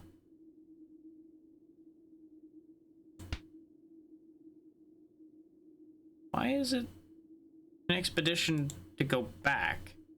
What? Oh, I guess I probably have to go back up through the floors to go back to the overworld or something. Yep, bringing everything with us. No, it just takes us through. Okay. Get 18 from that. I wonder if there'd be a reason to keep the blue stone. We don't really need another amulet. We'll hang on to it.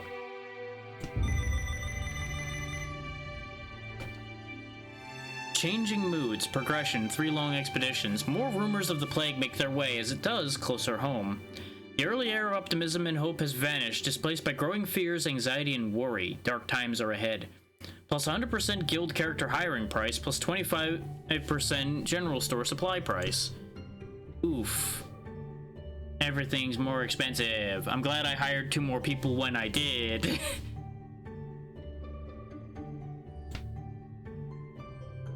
Yeah, our standing's still as it was. See, everybody costs 20 now. Oh, there's a mercenary knight. And a criminal assassin. 2 mercenary knights, in fact. Yeah, it seems to be dictated by their background what all their stuff is, because they both have the same everything. Yeah, you have rally just like mine does. You have pave a path instead of the other one. Okay. What are you? What do you got? Quick slice, which is a free bleed. Ooh. Rip apart. Strength times 2 bleed damage. Inflicts bleeding, extra damage when attacking from the front and to an already damaged target. Interesting ideas there, interesting ideas. What do we got in the armory? No, we can't buy, so it won't even let us compare. God damn it, game. Let's get rid of this barbed crossbow because we don't need it. I'm gonna keep hanging on to the simple bow for now. We'll go ahead and get rid of some of the excess food.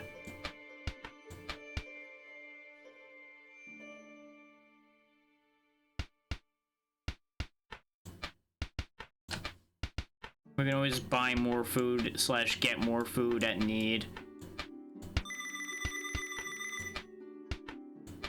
And it seems like not taking the Bluestone event might have been a waste.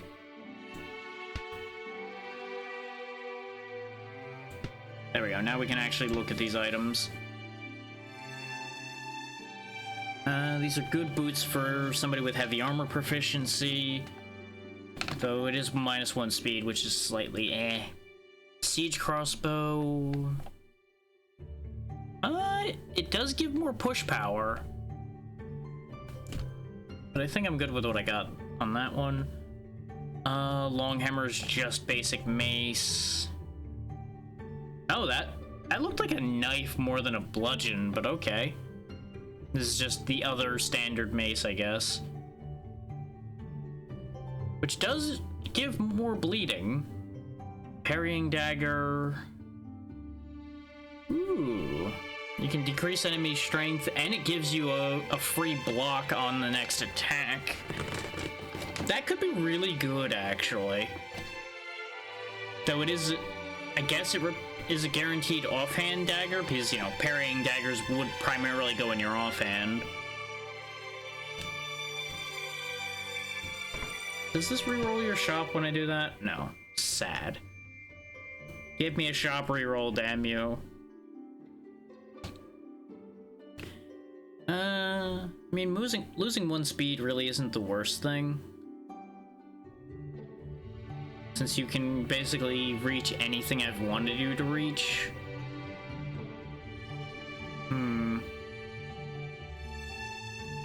It's only 3 health, though. I don't know if I care enough.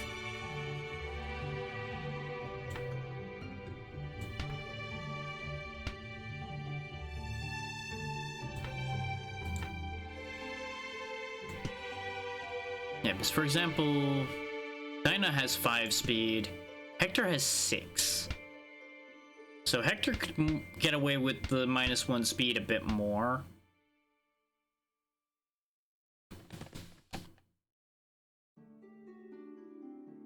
I'm not even really... Oh, Rally gave him the +1 speed. Okay.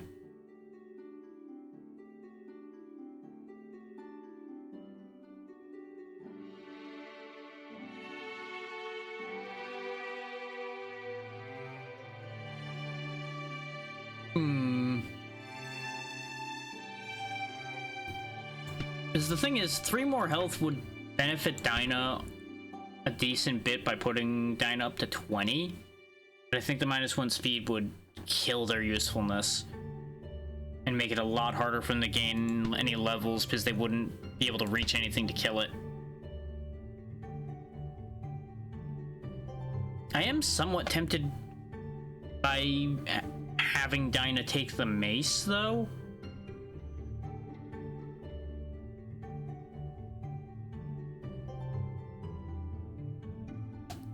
Because, like, the idea is to have both the knights have separate functions instead of just 2 copies of the same thing, basically.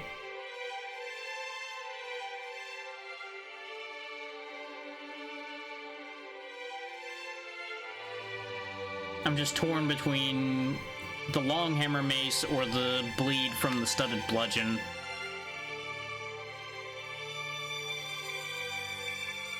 The studded bludgeon does do -1 damage, is the only unfortunate thing with it. But 2 bleed every turn. And it can then combo with some of the stuff we've seen that makes bleeding better. So there's potential there.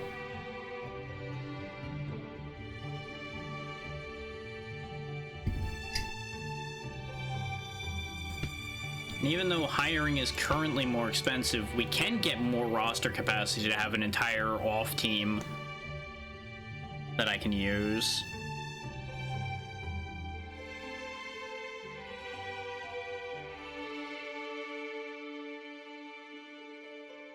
Yeah, I think I will at the very least buy that. I don't think I'll hire more people right now, because I don't particularly want any of these at the second. Because we already have a duplicate knight and a duplicate assassin. What we really need is more scouts and rangers now to make a rounded team. Or I go more in on melee or something if I really wanted to do that. Because as it stands, the Inquisitor Assassin might almost end up being like the off-tank of the team, combining with a knight anyway. Because they go for medium armor and they can wield a sword.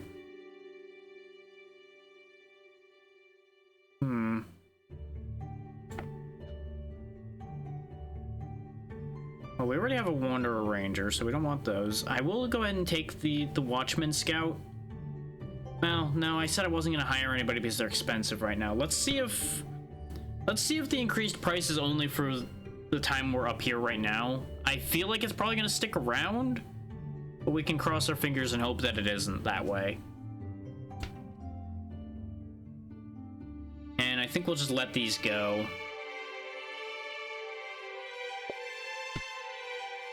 We'll grab another log, even though the logs are more expensive.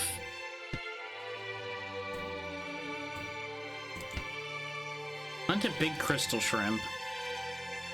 We can probably do that. +1 noble, -1 commoner is the only unfortunate thing. Then again, it is only 30 crowns. We don't get an item out of this one. Nah, you know what? Fuck you. Fuck you and your request. Now we can just start from the Mist City camp.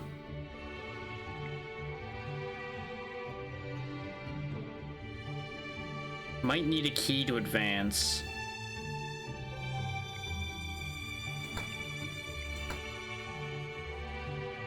This might be a bad idea, but let's see what this bandit stronghold's all about. We got level 3 for pretty much the whole team. I'm sure it'll be okay, considering the max level's 4. At least the max level you gain skills from. Just make sure to send them out with a decent amount of healing. Alright. Good luck. Oh, wow. This already looks pretty significant, huh?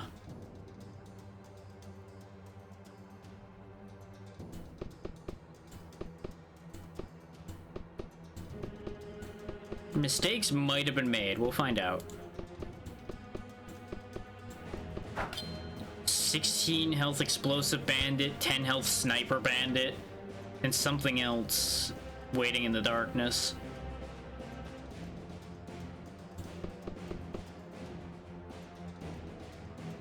Well, I feel like I need to get rid of that explosive bandit, like, right now. They just scream problem to me.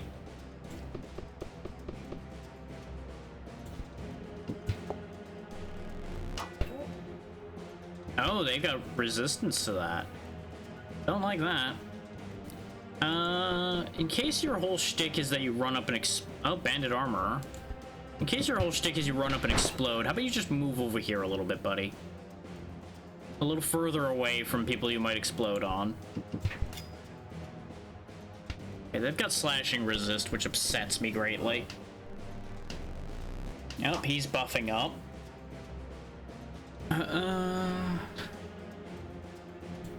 In fact, on your way by, just bonk him on the head so that if their whole thing is they explode on their turn, we just don't have that happen. Oh, your whole thing is you buff people. You know, that makes sense for somebody named an armorer.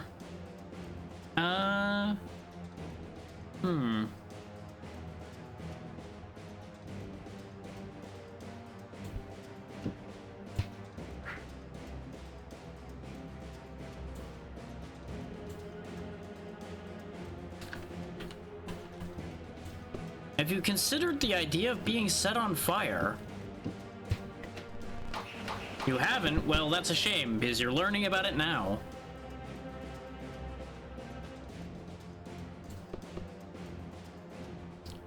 Oh. Oh, right, because it's a sidestep. I was like, wait, did that just put everything he has on cooldown? But no. So now they're both burning and just having an awful time all around.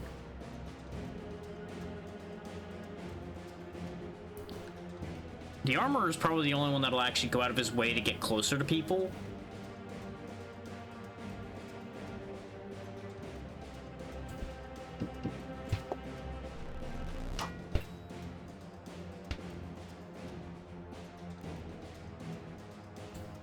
On your way away, just go ahead and guillotine him.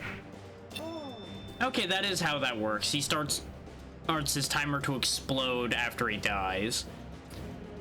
I don't know why the tooltip for resistance took this long to show up when we've ran into resistances a bunch. Resistance helps protect a unit against damage of a certain type. No resistance, 100%, etc., etc. Additionally, resistance and immunities on enemies follow some rules. For example, bleed may be less effective against automatons.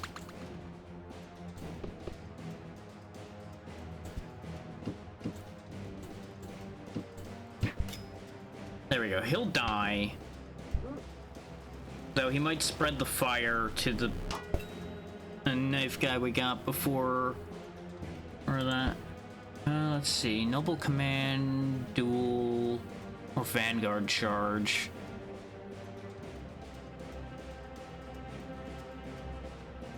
I mean, Vanguard Charge might be a good idea for positioning. Duel would be nice, but Vanguard Charge does the same thing, but at range, basically.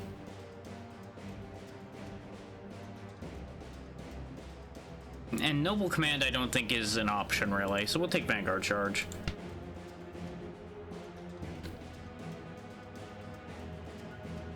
So what we can do with that is, for one, you get away from that. Let's try this out. Charge! Bonk. Okay, so when they die to the fire, they don't spread the fire. Good to know.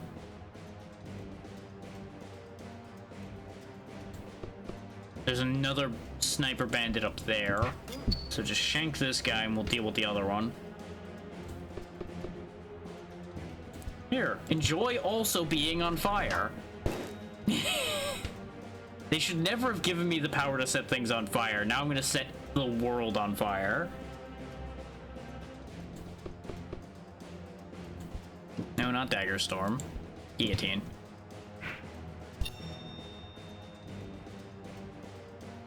Is we free action, do that. Then we stab him. Now they'll die. And everything's fine. So that's not so bad. They got a couple scary attacks in there, or here and there, but it's not anything too out of hand. We just need to fight a bit smarter than we have been. I don't really like the absolutely awful view distance we have in here. Like, when we're crossing these bridges, we just can't see anything. Which, for the record, is the opposite of how bridges work, unless there's a wall there, you know, game. We should be able to see pretty far from the bridge. Treasure! Ooh, a bleeder sword. But it does less damage.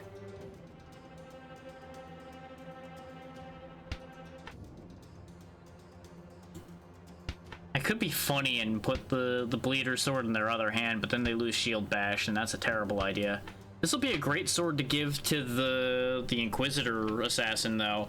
Put the bleed knife in one hand, the bleed sword in the other, and just do awful things to anything he encounters.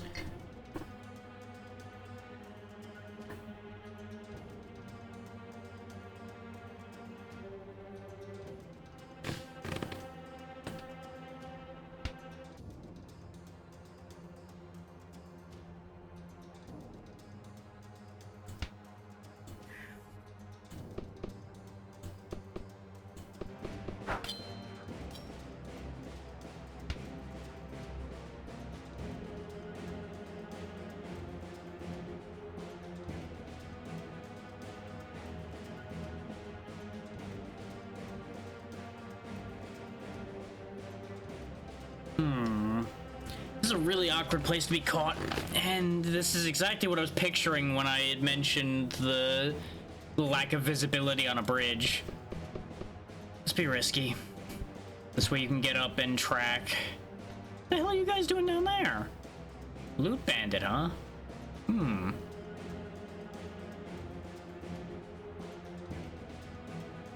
Yeah, the reason why I wasn't worried about positioning him like this is he can dash out of that position. Okay, so that was just visibility once again being an issue. Part of me really wants to push my luck and try to get that loot bandit, because I don't know how they work. I don't know if he'll run, or if he'll disappear, what his deal is. But he seems to be stuck in a weird spot, so I'm gonna try to deal with the guys up here with me and then go for him. If I lose him, I lose him.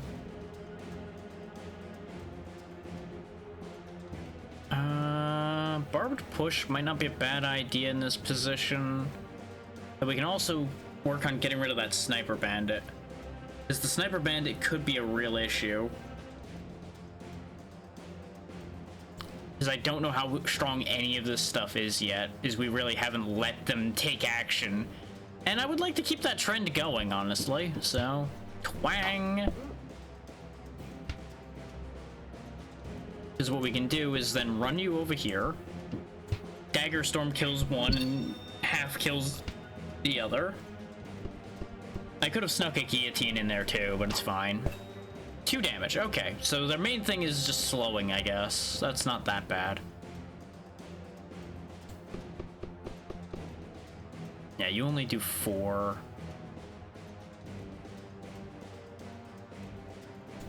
Go ahead and just bonk that armorer on the head.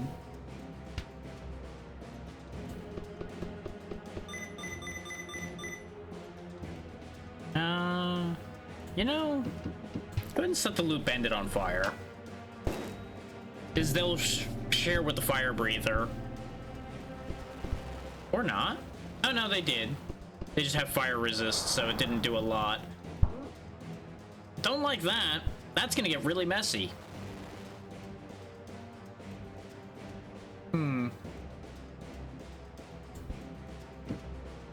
Yeah, I'd end up with friendly fire doing it that way, though. I mean, it's only 1 fire, at least, so it's not that bad. But, you know, 1 good turn does deserve another, in fact, so... There you go. Have some fire back, you bastard. You just get out of this whole fracas here. Makes me wish I hadn't used Dagger Storm yet, though, because this would have been great, even with the friendly fire. I don't really want you to go dancing in the middle of the fire, but this is the best place for you to be. Except I should have used guillotine on the way in again, but it's fine. This is gonna be messy business, though. He's gonna bleed out in the darkness over there, so I'm not worried about him. And he burned his only turn of life buffing. So, way to go, him. Go ahead and charge him so he gets incapacitated so he won't run. So the fact that he walked up like he was gonna fight is odd. For something that's described as a loot enemy. You can't get a shot from there, so you go ahead and just fuck up the armor so he'll die sooner rather than later. Because he's not getting this turn, but he's going to be getting his next turn. Unfortunately, literally everyone over here is on fire. Correction. Now everyone is on fire. everyone is on fire. Oh, that's what burn power meant. You know what? Makes sense. I think he intensifies fire that's near him. He needs to die. I don't like that. I'm gonna do an experiment. I need to know. There's a cliff there. Do you fall off of it if I push you? You sure do. Bye-bye, sucker. So that solves that problem. Okay, you step over here, guillotine him. That way you get your free strength and boost. You still have movement left. So we can do some more cheeky things here. Step over here. Grab him so he dies. And now back to dealing with you. And there we go. Sorted. No problems. The reason I went out of my way to kill the archer sooner is people were going to have more turns go by where they were going to burn if I let him just bleed out. So I just took the free shot to kill him. Ooh. Big old broadsword. Gives +1 strength, -1 initiative. It does inflict slow, which is nice. We lose the champion slash damage bonus, which is the only unfortunate thing. But it basically is guaranteeing +1 damage because of the +1 strength. And we've not really been using rally for strengthen, so the strengthen bonus from champion slash doesn't really apply.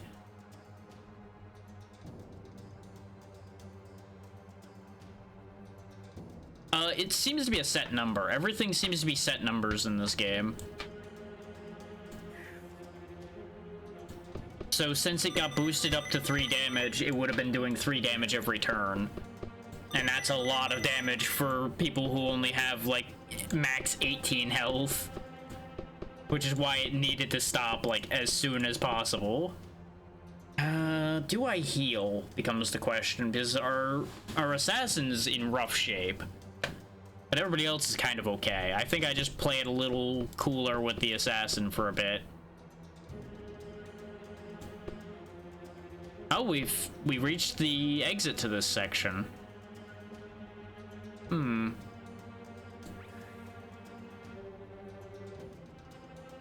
There is another bridge here we could check. Let's check that before we carry on, because we might get dropped into a fight when we go down and below. But yeah, there doesn't seem to even really be missing to worry about or anything either. So you can very easily quantify all the damage you'll be doing. Hanging by a thread, what sounds like strange cave echoes further away turns out to be the faint shouts of a bandit on a closer inspection. She seems to be hanging by a frail piece of rope that's barely held in by a couple nails. I mean, there's 4 of us and 1 of them. Even if they try something when we pull them up, nothing bad will happen, so sure.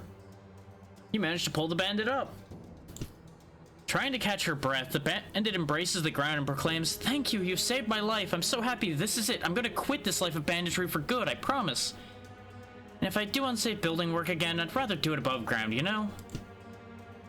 Let me help you out, too." Bandit looks at your map and marks enemy positions up to 20 steps away. Well, that would have been great sooner, but thanks, I guess. Oh, there's enemies over there, though, that she found for us. There's actually a lot of enemies over there that she found for us. An explosive guy, an armor, a fire breather, sniper, explosive, bandit, armor.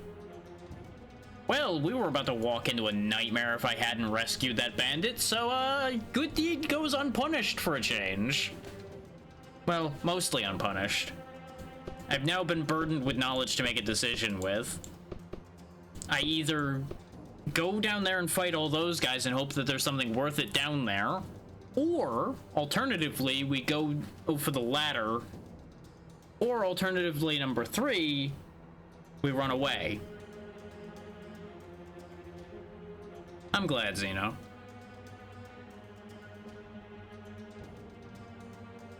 Well, no, alternative number 4, we heal before we go take on these guys or make any of the other decisions. We have a lot of healing to hand, and we do still have both logs, so I think it would be the wisest course to at least heal first.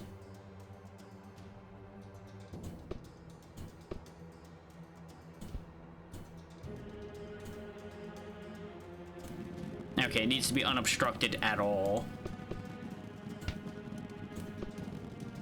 Even though they only need the 4 slots around it in order to rest at it. I guess we don't want to burn the bandit camp to the ground. Though I don't really see why that would be a problem, but, you know. You go ahead and have a leg. You go ahead and have a parsnip. You get the other leg. And you don't need anything.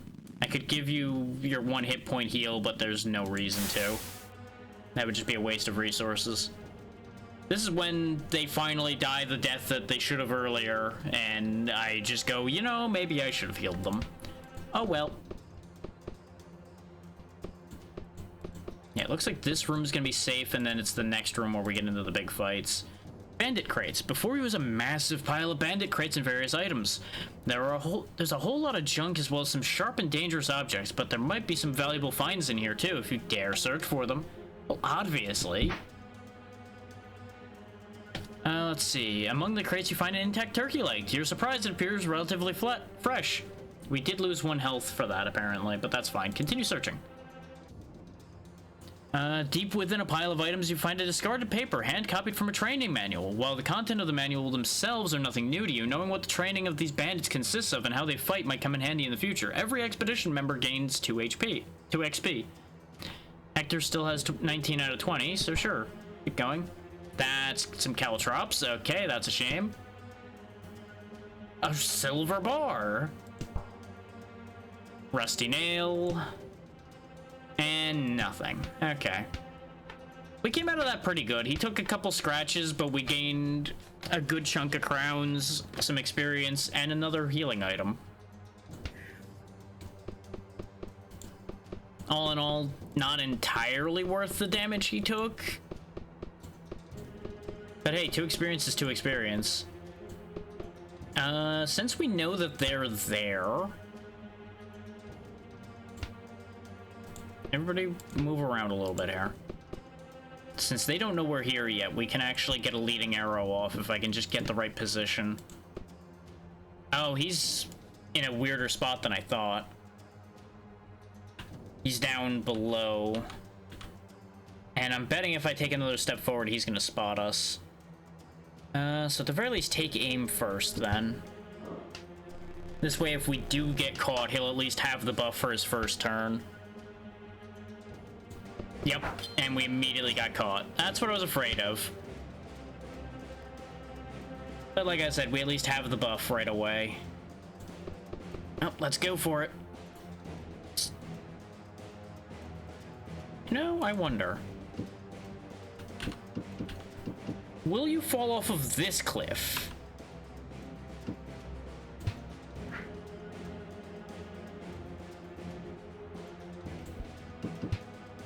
Oop. Bye. Glad that worked. So that's one less problem. That's just straight up 14 health removed in one move. Always happy about that.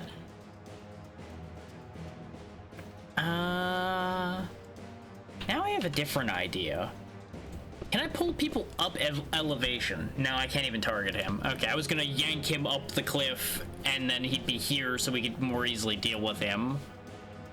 It was a good idea, it just doesn't work. You, unfortunately, can't really do anything this turn then. Oh, you can reach him. Can you pull him up here? Nope, you just hurt them. That's fine. It at least was damage dealt. Go ahead and throw a knife at him too, then. This way you at least accomplished something with this turn. And it is important to remember that you can have people wait till their teammates move first if you have to set something up. I just haven't had any real setup plays to worry about that with. But it can be a very beneficial mechanic, I'm sure. Yeah, he's too far below for me to really get a shot at him. But with him being that far below, he's also really not a threat to us at the moment. You've got full health. Let's fix that. Bam! Almost an instant kill on him.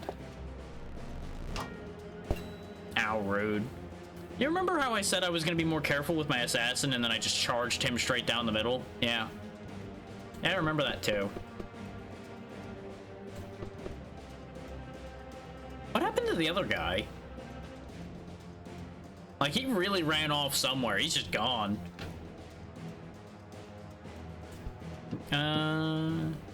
You go ahead and incapacitate that guy. Oh, you can jump, huh? You know, I'm glad I really just kept the other explosive bandit from doing anything, because I already hate this guy. He's really annoying. Yeah, but there was another sniper who ran off. Both of them ran back, and I'm missing one of them.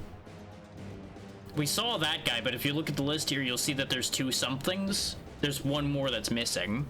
He ran even further, and I don't know where he ended up. And I don't like that. I'm worried he's going to go tattle on me to his friends. And I don't want to get tattled on.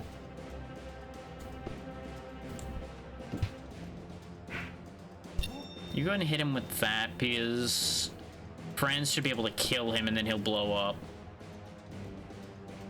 Yeah, it's funny that they get relabeled as somethings when we already saw them. Yeah, see, there he is down there.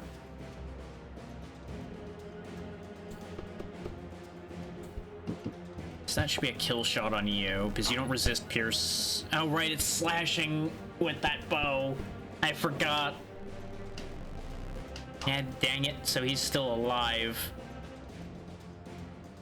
Well, this is gonna be a wasteful move, but I might have to do that.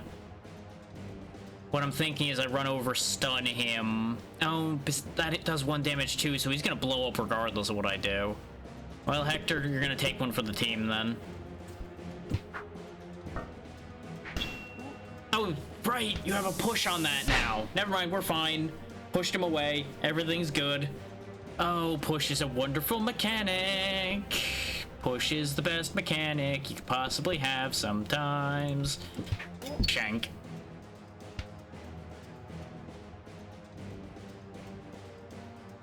This guy thinks he's safe. He thinks he's safe hiding in his little corner. Come here. We need to have a talk. Most of this talk is about you running away. Being annoying. First I pull you to me, then I throw this at you. And then step 3 of the lesson is you die.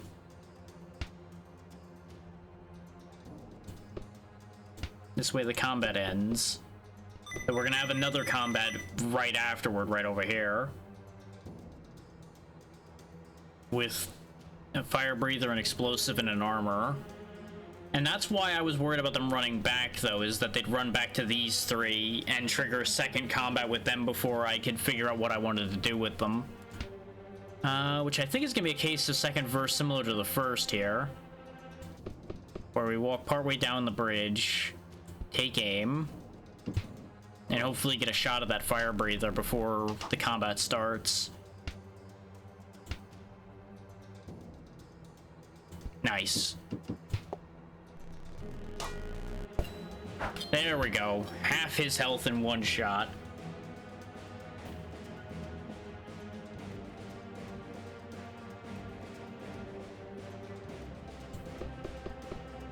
And now that'll be the rest of his health, hopefully.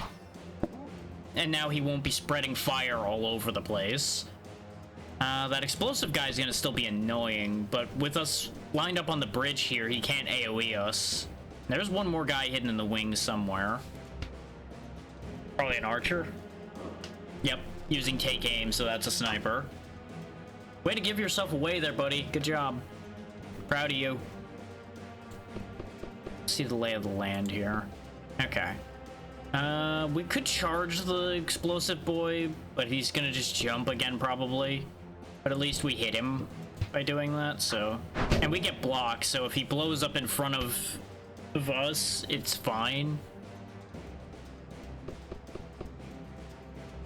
He can pretend to know nobody all he wants. It ain't gonna work out for him.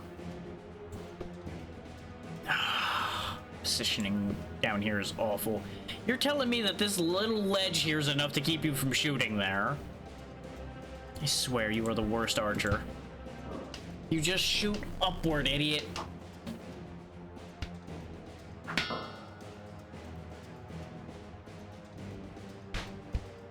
That was certainly a jump choice. And you're blowing up your friend to slightly inconvenience me. Sure, yep, Makes perfect sense, no questions here. It'd be a real shame if you had set yourself up for me to do something funny. Except the game is stupid and won't let me do that.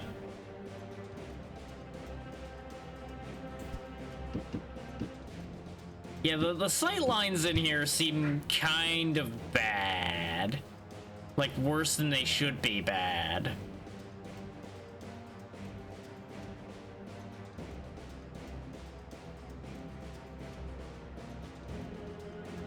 And that dash was pointless. Let's make sure there's no more surprises waiting for us. Yeah, there's just the sniper we knew about already. Oof. This was a worthless turn, too. You go ahead and get involved up here, because you have a good opportunity to do some work.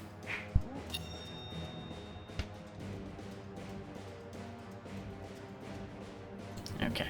Go ahead and stun him so he stops exploding. You two go ahead and just deal with the sniper, since shooting up there is apparently the worst thing in the world.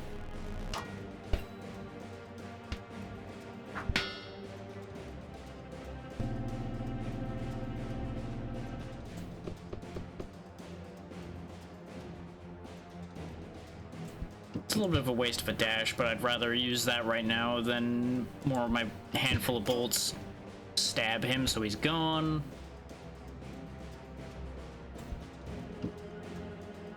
The armor is pretty durable, though.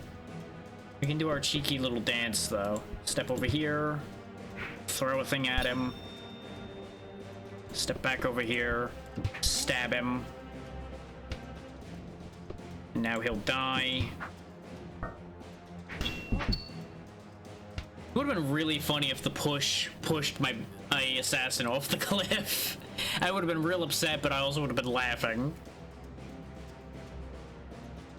Can you shoot up there now? Nope. How about over here?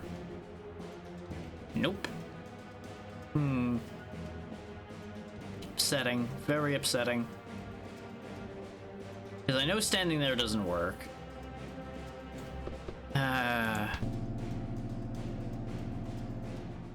You can't shoot it either. But here. Nope. Like, elevation just seems to be the death of ranged attacks in this game. And don't get me wrong, he can't really see him very well from there, so I understand for a crossbow that would be an issue. The regular bow I still questioned it on.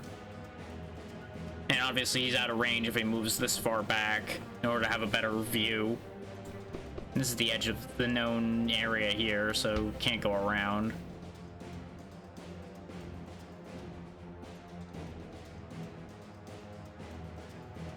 We're in a bit of an awkward spot here, though. Go ahead and guillotine him. Oh no, I pressed the wrong button. That's fine. Just run over here instead, then, and guillotine him. I don't want him being next to him when he blows up.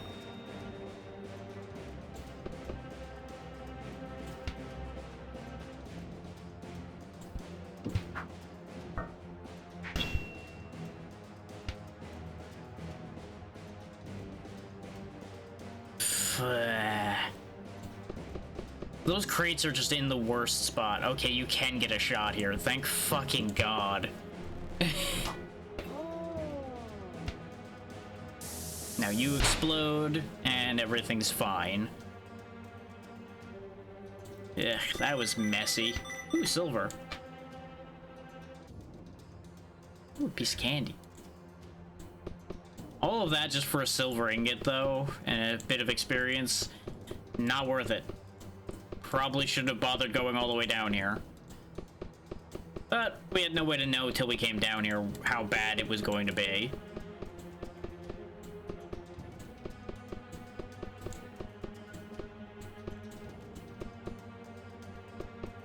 Gotta navigate this whole hodgepodge of a mess of a place here.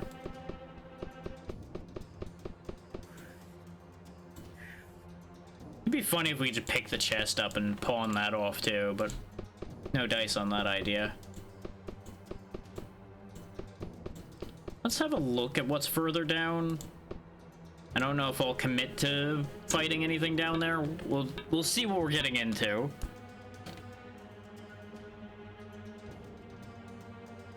Okay, looks mostly the same at the second.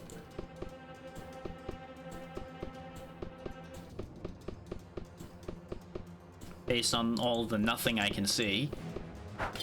There's an explosive bandit immediately, and 3 friends. Okay.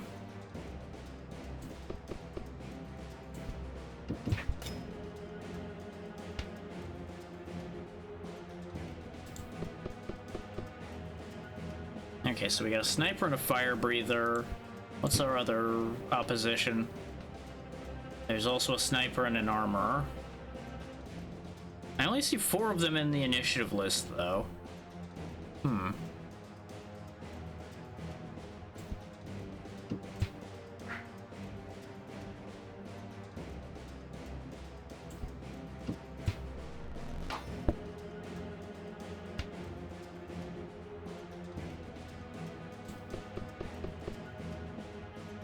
As much as I would like to deal with the explosive guy, I also really don't like the presence of this fire breather.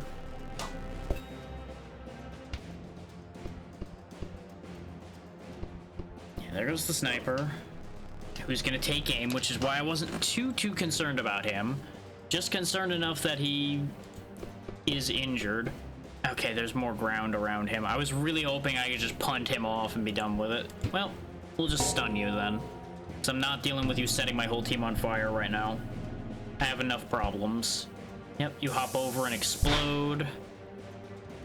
My bandit is in real bad danger. I don't know what to do with him because of that. He's out of guillotines, so I can't really use that too much. He might just have to go full cry in a corner strats right now in order to live.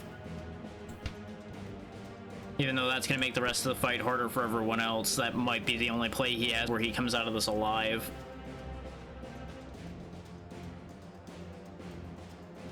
Oh yeah, you still need to reload. And apparently these are full fucking shot blockers over here. So that's upsetting. I'll just set him on fire then.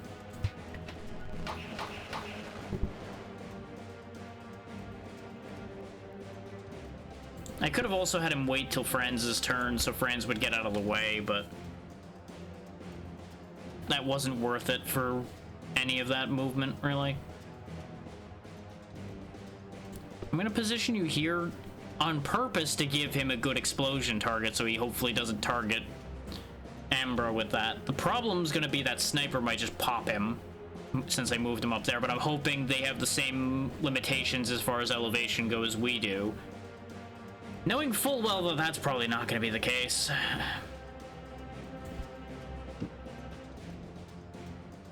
much fire did I put on you? 2. And this will be 5 damage? No, because he's got 11 health.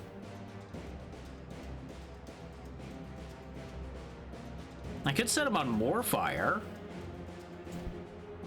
You know what, how about you have more fire? Yeah, now it's 3 fire and some poison. Bonk.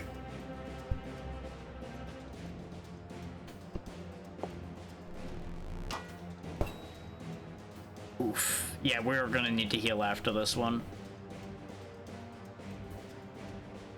You go ahead and kill off the armor.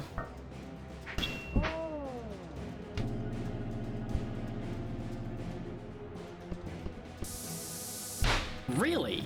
You went for the single target explosion? You had 2 targets you could have hit together, and you chose to walk up and hit the one guy. Huh. Sir, your AI makes no fucking sense. I just want you to know that.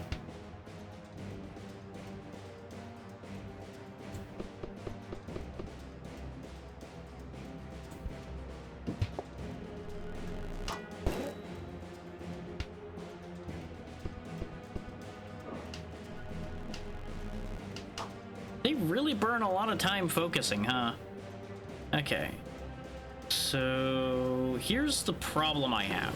If I bonk this guy on the head right now, and he explodes, he's going to hit Ambra. I can't position in such a way to push him away from Ambra. So I think Ambra's gonna have to take the 2 damage from another explosion. I think I just don't have a choice on that. And what I'm gonna do is I'm gonna incapacitate the fire breather so he can't run off and set anybody else on fire.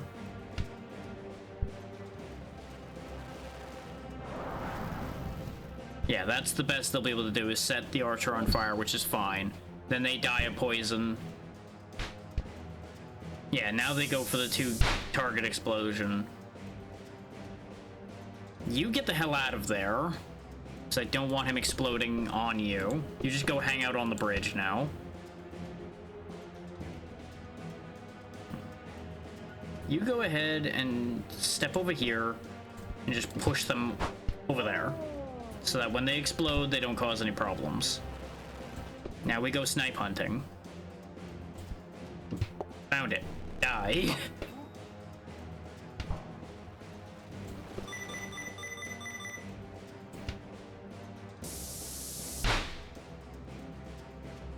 Okay, so that's another fight won. Now, our other option is we could just run home, because we're kind of in shabby shape. We have a lot of food on hand, but a lot of it's not particularly helpful food, and even if we healed, we're still going to be in kind of shabby shape. So I think the better part of Valor here is just getting out. Bandit Stronghold's rough business.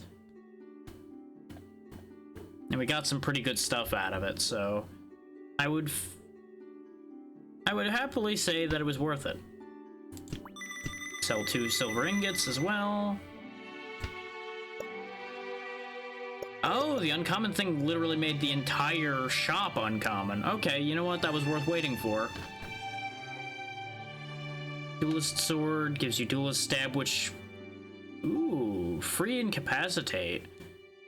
Bonus speed's also pretty good. I think this would be something I'd be more inclined to give to the Inquisitor Assassin, though, since it also inflicts bleed. And it raises speed and all that. There's the terrible shield again. Ooh. A 2 damage kick that pushes people around. Okay. The Purifier crossbow. Okay. It also gives additional firebolts usage, which is tempting, but barbed push has been very useful. And it is only a 10-use crossbow with shorter range. And we've seen how fire can kind of start to turn on us a little bit, so I don't know if I want to go for that. I do think I want the heavy padded armor. That I think is a safe yes. Is it just +1 strength and a bunch of resistances. It really comes down to a matter of whether we want to keep going down into the bandit area or if we want to level up the Inquisitor and the Royal Guard a bit in the easier area. Who ends up getting the padded armor. But we can also hand it around based on who's going out.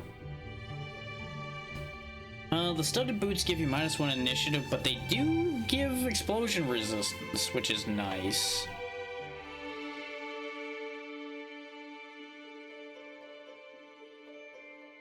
And those debuffs are actually pretty significant.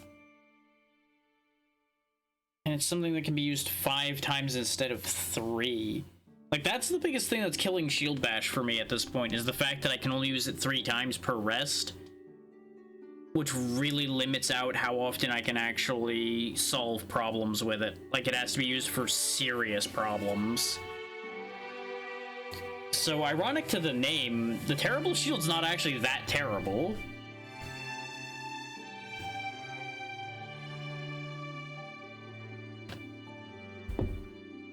Because if you think about it, -3 accuracy, if we take the example of our characters, that's basically all of one of our archers' accuracy shut down with that attack. Or half of our knight's strength. So that's a pretty drastic damage reducing move. And since it's a 3-tile arc, we could potentially hit a few enemies with it at once. So instead of making them not take a turn, we would then instead make their turn worthless. It's something to think about. I don't think I want it right now, but it's an idea. Like, I don't think I'm sold enough on it. Because we do only have so much money. But we do have things we can get rid of as well. In order to make a little bit more money. Get rid of a couple more turkey legs. We've not been running into a need to actually switch bows, so we'll go ahead and get rid of the simple bow. Yeah, I think I'll keep both those swords. And we also want to outfit you with my plan here. So you get the bleeder sword and the shredding knife. Basically, your first attack against opponent, you swing the bleeder sword. you then go for the shredding cut afterward. Or vice versa, really, because they both do extra damage to bleeding targets. And you pair them with anybody else who does bleed, and they start doing very good damage. The main difference here being the bleed from this is stronger, but the damage on this is lower. Actually, no, -2 slashing as opposed to -1 piercing. But what is, Armin, what is your strength? Your strength is 2. So what I'm hearing is the bleeder sword does 0 right now. Unless they're already bleeding. Maybe this isn't as good an idea as I thought.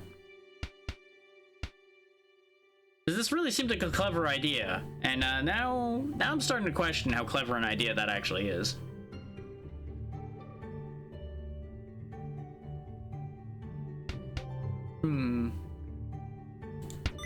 Oh, one way or the other, we're discarding those things.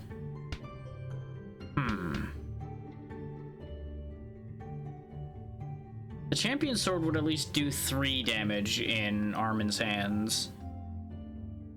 We would need to find ways to increase the strength of Armin for Armin to be useful, I think is the biggest problem here.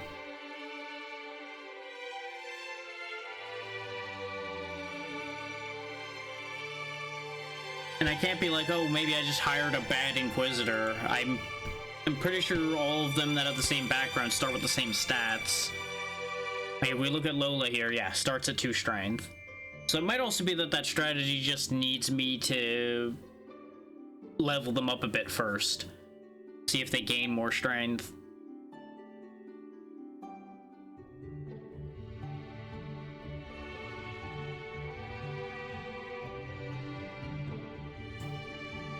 Let's see, you get Leading Arrow, Bear Trap, Ambush, Rain of Arrows.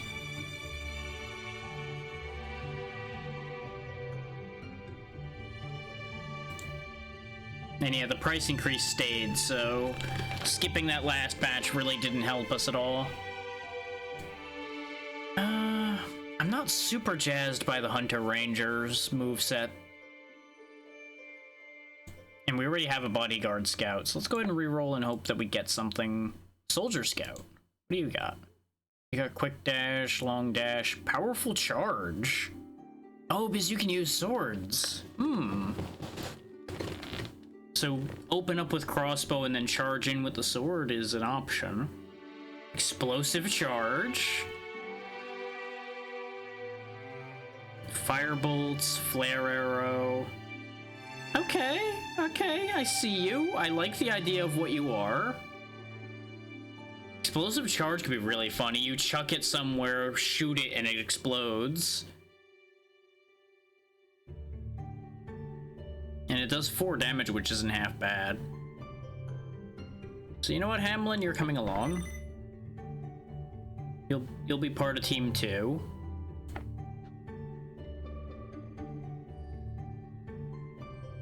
I mean, I guess it doesn't have to necessarily be a ranger as the other shooter. We could just have 2 scouts. Especially since the Watchman Scout can use a regular bow just as well. Could the Soldier Scout use a bow? Yeah, all of the scouts seem to be able to use bows and crossbows. Whereas Rangers only use regular bows. So that's also an option, is we could actually just go 2 scouts. Your skills, Powerful Charge, Quick Dash, Chain Away. Oh, so you push them somewhere and they stay stuck there. Level 3 seems to be consistent with all the scouts. They get Flare Arrow or Fire Rolls, pretty much. This skill set's a little uninspiring. Then again, a bunch of these have kind of uninspiring skill sets. We'll try one more roll. I am disappointed. Wait. Anybody else notice that our money's not going down when I randomize? Because I just noticed that. I seem to be randomizing for free.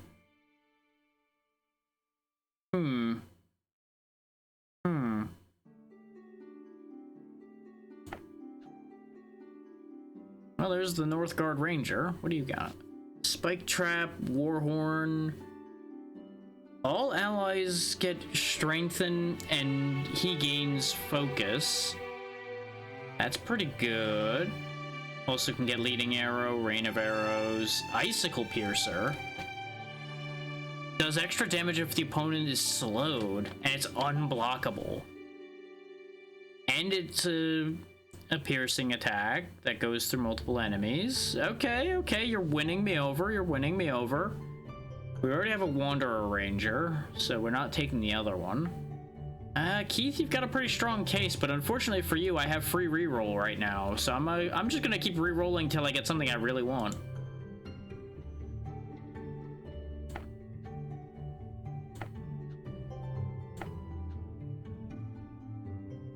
What does a special ops assassin have? Takedown, lightning dance. If they switch, powerful charge.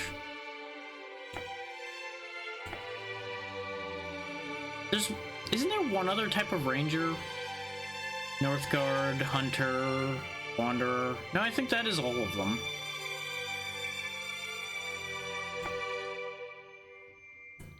I think they want me to take a Northguard Ranger. They're like, hey, stupid, you want a Ranger? Here. Here's 3 different Rangers. Take one of them. Fucking hell. Okay, yeah, even...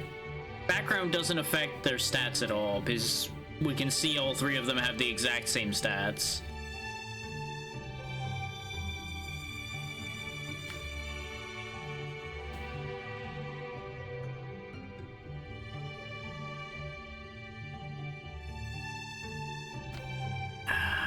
The only thing that bugs me with Rangers is the fact that they're just stuck with regular bows. You can't even use anything else with them, no matter what flavor of Ranger they are. You can't even use a knife or anything.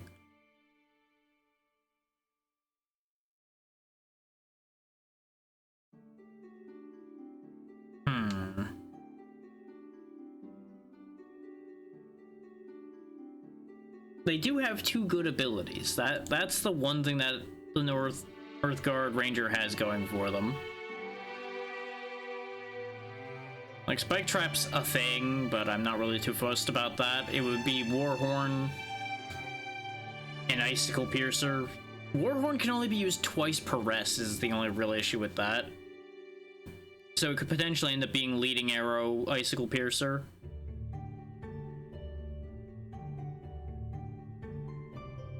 The only problem with Icicle Piercer is you kind of need the Spike Trap to guarantee being able to get the extra damage on it. But it is accuracy tripled +1 damage. Like, that damage is stupid.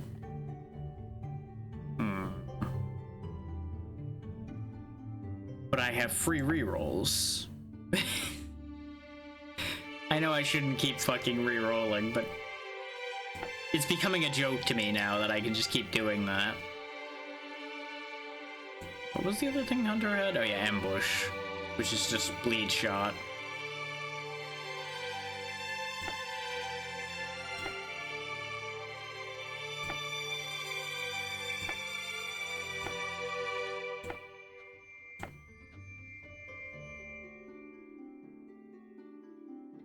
It's like, fine, how about you take a Soldier Scout then? You wanted those before, too. And I think I will actually take the Soldier Scout, just because of the variety of weapons a Soldier Scout can use. Oh no, we did grab one already. Never mind. I don't want 2 of them. The other one would then be the Watch Scout, is what I would actually be looking for. Yeah, there we go, Watchman Scout, because they can use maces as well, so that they actually have something to protect themselves at close range instead of just having to shank somebody when they can't use their crossbow. So I think Gurk is coming along. the skill set on them is not the best. But I like the proficiencies they have. So there we go. Now we have 2 full teams.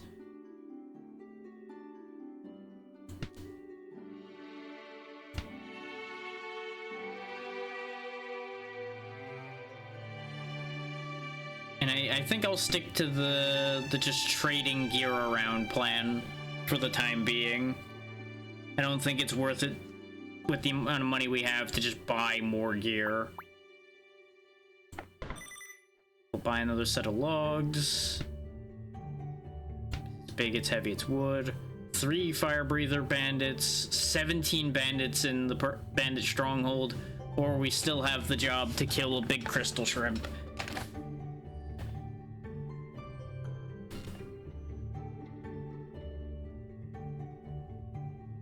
Oh, this is for the church, who we don't have standing with at all, and they're not a faction to worry about yet. So we could do that. Because that means we don't have to worry about any faction shenanigans, and 40 crowns is a decent amount of money. I mean, I know I poo-pooed at 30 for this one, but that was because it would piss the commoners off. And this one... See, this guy knows how to make a deal here. I get more crowns than the nobles are offering. It gives 2 standing instead of 1, while reducing the other side by 1. But giving me 2 means I can balance things out nicer. It lets me balance my books nicer if they give me more than 1. Is with the -1 here, all I end up doing if I do 2 jobs there is I zero out. And that's no good. Zeroing out's not beneficial to me. That's uncompelling. Being beneficial to me, though, that's compelling. That said, if I do all 3 of these, we can come out ahead here. Because we lose 1 commoner standing from this, gain 2 from this, the noble standing zeroes out, which is not ideal, but it works. And we make money hand over fist. The problem's going to be we're going to need to bring at least 1 more log to make that viable. Because there's just no way we're going to be able to do that otherwise. So let's get rid of our bluestone so we can afford the 3rd log.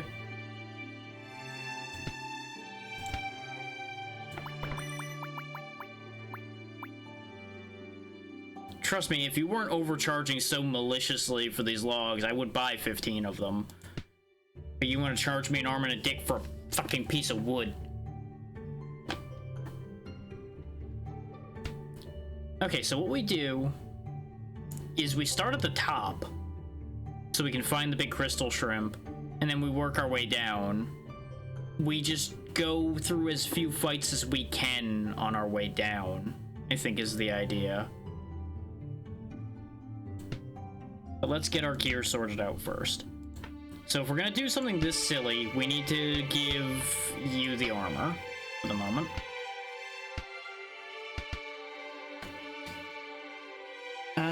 There's nothing else to give anybody, really. Because nobody else here will be able to use heavy armor that doesn't already start with it.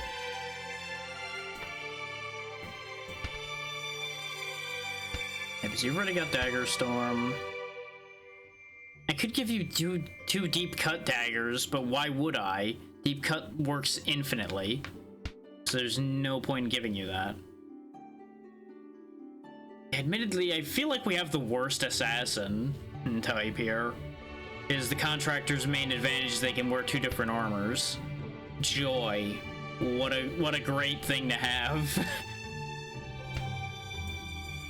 Not that using a sword seems to be panning out for the Inquisitor Assassin entirely yet, but it might later, and they do get some neat moves like the Hellfire Dust and Firestones and such to play with.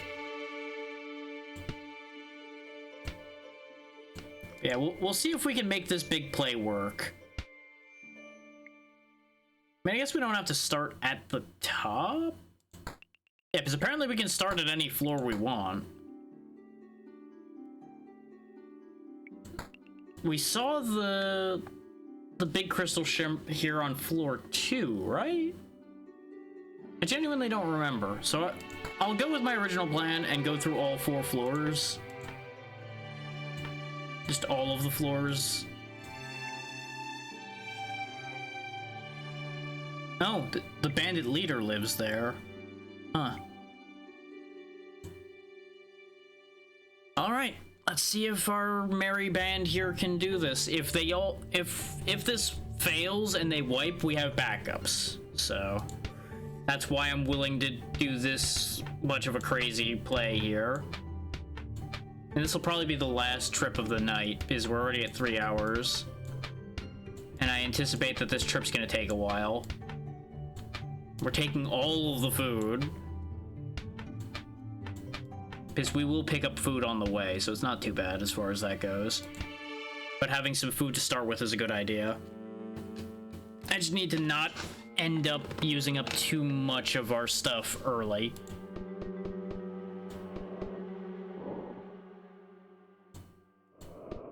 Sleeping.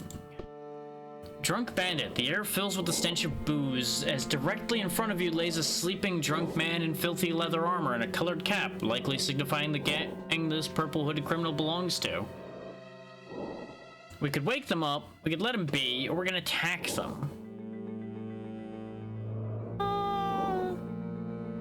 These bandits really aren't a threat anymore. There's no way I'm doing a 48-hour stream, Zen. No. No. I'm more likely to do a 48-minute stream than I am a 48-hour stream.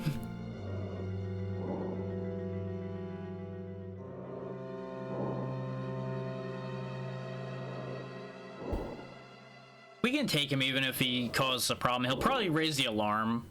He's gonna be the only upsetting thing, but fuck it. There's 5 more minutes. Wake up! Ah. Quietly yet firmly, you whisper, "Wake up, scum," gritting your teeth, and thus the bandit awakens and with eyes wide open and a concerned look on his face stares at you. Oh no. How long have you been standing there? He clearly seems afraid. We can learn about bandits in the cave, we can learn about their leader, or we can ask about what their whole purpose is. That's not a thing, ABC. That's not a thing. Let's ask about their leader. Who's your leader, bandit? This fella named Pig. Hey, why don't you go and get to know him better when you visit him downstairs? Bandit laughs and hiccups loudly. You stare him down and he stops. Okay, I can ask about multiple things. What are you bandits doing down here? How did you manage to get in through the heavy gate to the underworld? Wait, how did the lot of you get here? Seeing you won't budge and fearing for his life, the bandit answers, "Oh, that? You might want to ask a few of your noble friends. Who are these nobles? What do they have to do with you being down here?" Slow down, I don't know. All I know is that they struck some sort of deal with our leader, slipped him some coins, and negotiated something from what I heard. Why didn't I ask him in person? Why is that number still going up? Scummy nobles, who knows what they might be plotting? And just what is this shady circle within nobility? It's called being nobles. Of course they're being shady. What is your purpose in being here? You ask the bandit. Me? I'm just trying to earn some crowns, but I have no clue what's the motive for the boss and everybody else that's gathering in the stronghold they're building. I mean, you did right by me by telling me everything you knew, and you're really only here for coin, so I don't have to kill you, but at the same time, you're gonna cause me problems if I don't. Die. You overwhelm the criminal. Right before you slaughter him, he lets out a blood-chilling shout, a scream for help of a desperate man's last moment. Bandit killed. All purple bandits in the dungeon get the following passive effect, +1 initiative. Welp.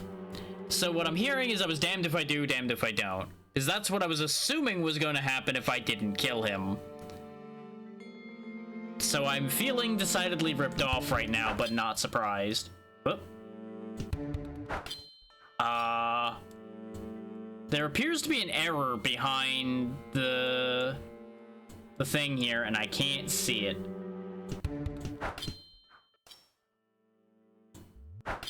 So, yeah. I did what I do best. I broke it.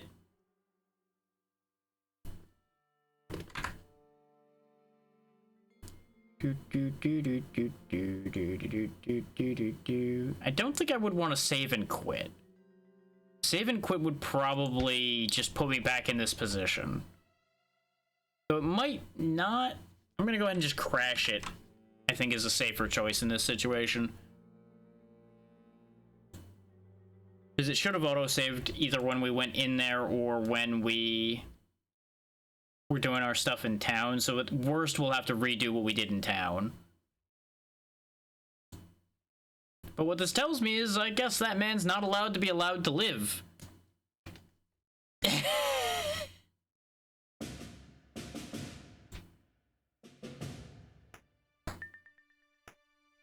You know, I'm not sure I can have you be a negotiator's in. I feel like you just keep raising the number rather than negotiating. Okay, we're just right back here again. Let's do the event again and see if killing him works out for us. Oh wait, no. Letting him go, rather, was it? Okay, so he ran off and left his liquor behind. So we get a bottle of moonshine. Which heals somebody but makes them drunk. Great. Yep, this was clearly worth it. I should have just attacked him straight off. This is what happens when you don't go with your gut and you decide to be nice for a change.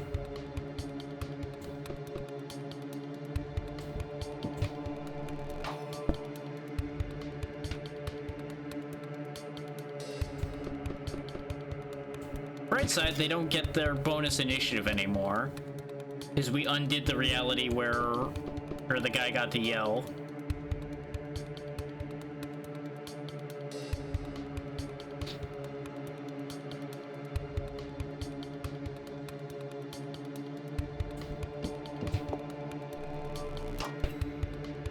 Okay, so he's badly injured. He's gonna bonk him, which is annoying, but it's fine. You're gonna get a shot off, which is upsetting.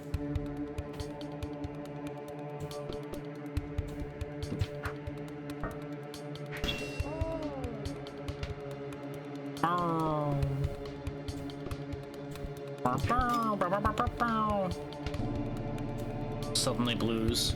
Blues Clues intensifies.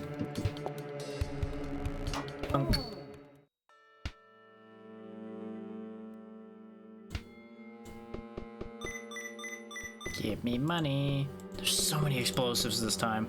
Those are regular crabs. I don't have any business with those. I only have business with big crab. Oh, hello.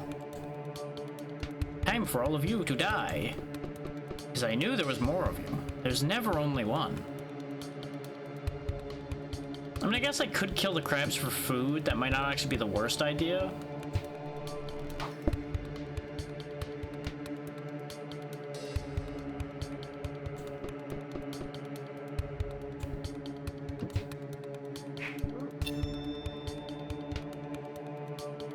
I used the wrong move. That's why that did that. I was confused for a second, like, wait, I thought my throwing thing was further. Why is that so close? I won't worry about it. And then I immediately did the wrong thing.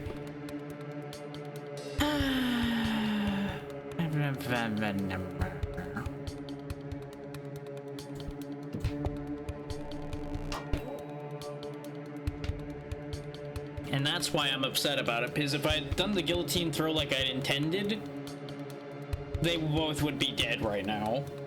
But instead, I clicked the wrong move. And I fucked up. Die for my sins.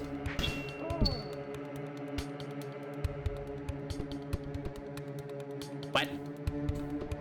Why are you running? Die.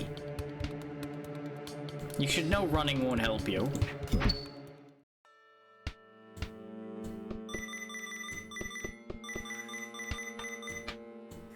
Just shanked a man and stole his last parsnip.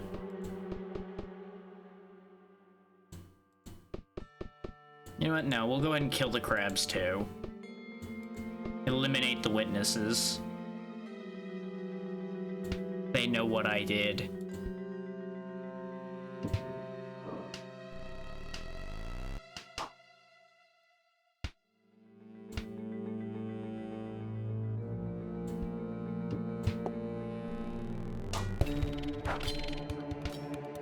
That's some pretty good damage right there. Yep, that's pretty good.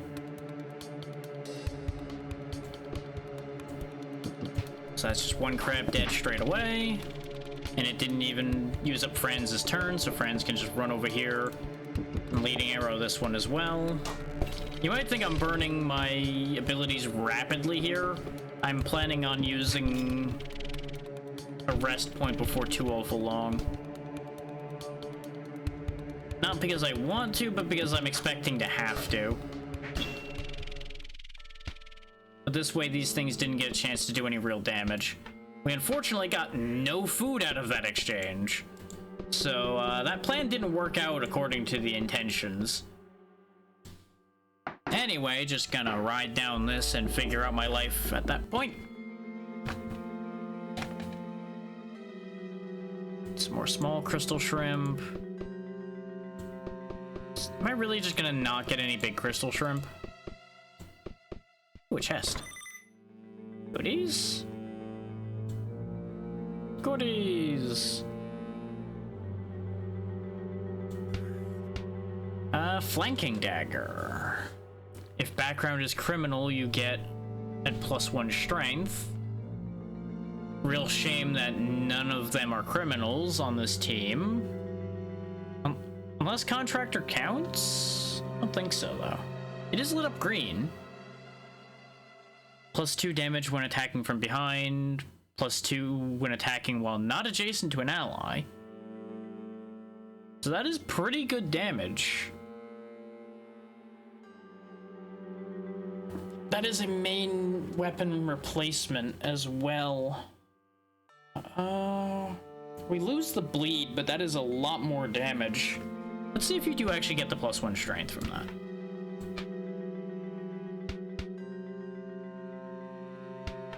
You hang on to the other knife.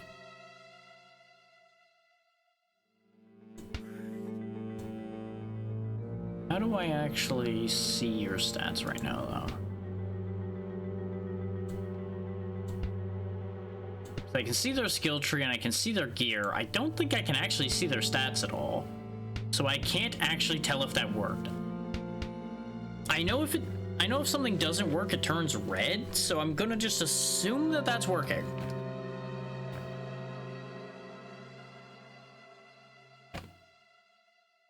That's just where we're at right now. I'm just gonna assume that that's working. Because if we look at this, no, it's only 2 slashing right now, and it's strength slashing, so since these assassins start with 2 strength, that means it's not giving the bonus. But it is still going to be a total of 6, since we're frequently not attacking next to an ally. I just need to make sure to place him behind enemies. And that's not that hard to do, with how fast he is. Worst case, we go back to the bleed knife, if it just never works for us. Oh no, enemies!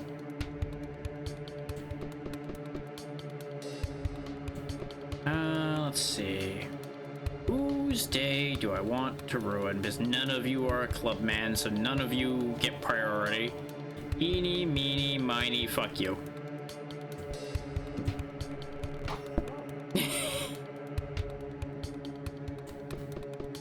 Go behind you and deal a pile of free damage to you.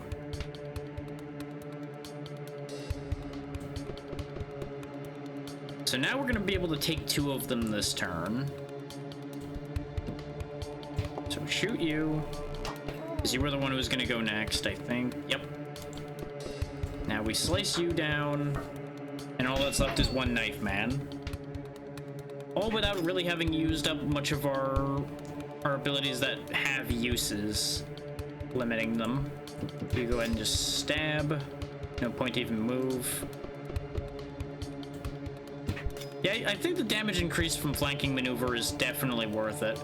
You go ahead and just pass your turn so you don't burn any of your shots. Though, then again, the sword only has 14 uses. I should have thought of that. Oh well. He did.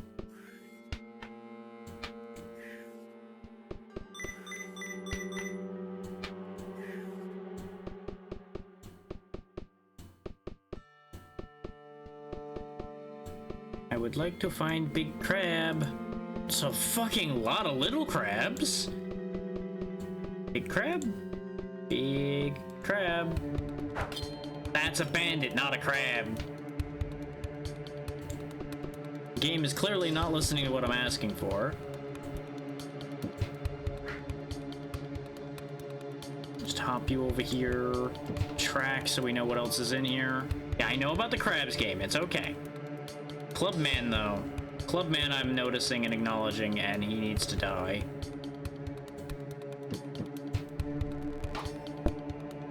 There we go. Cut his health in half.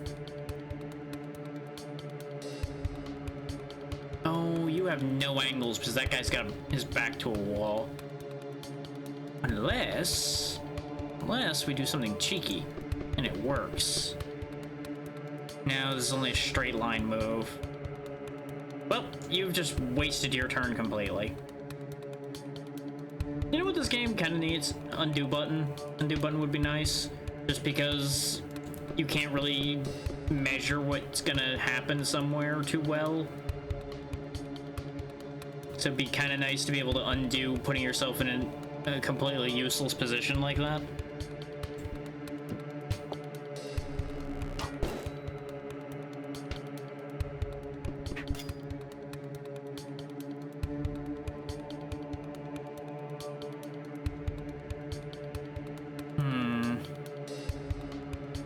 I don't like this situation at all.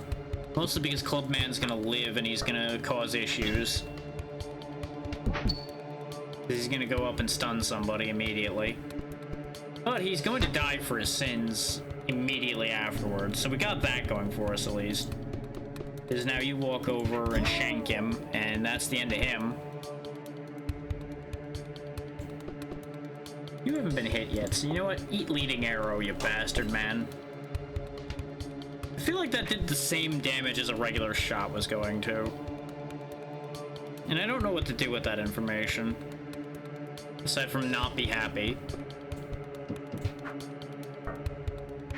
Bonk. Right side, we still cleaned up pretty well there. We do have a lot of food, so we probably should rest sooner rather than later.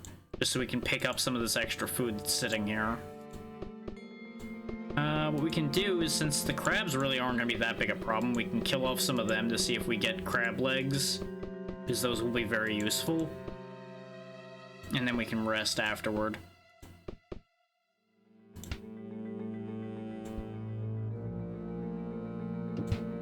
That seems like the wisest course I have.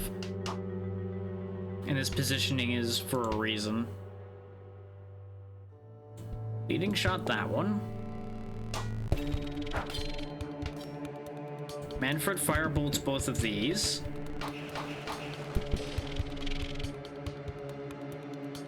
And then gets the hell away from them.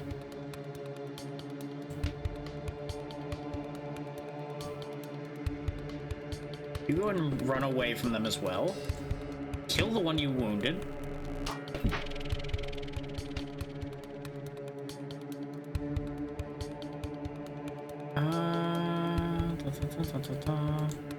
Over here. Guillotine? Because we're gonna be resting, so we can just go all out.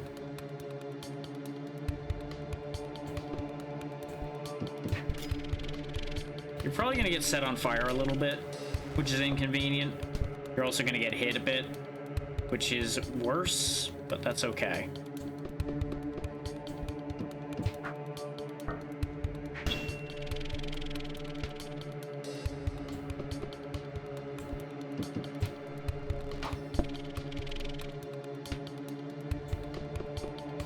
Yeah, we can mop these up pretty safe and easy now.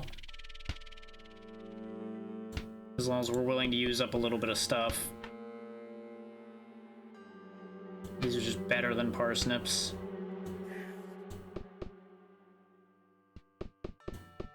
There's 2 more small crabs over here. Was it 2 or 3? I thought it was 2. No, it's 3. Maybe there's a big crab over here somewhere. Nope. Just a dead-end room for reasons. Okay, great.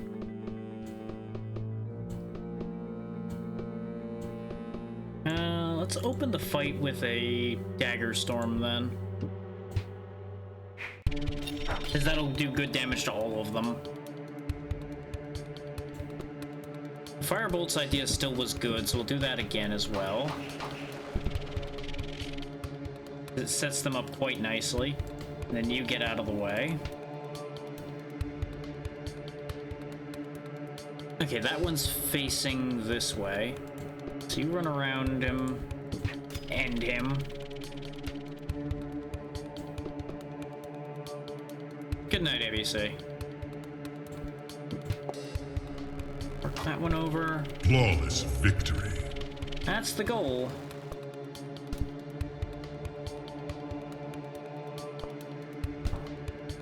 I'm not quite gonna get it because turn order, but we'll mostly have it flawlessly.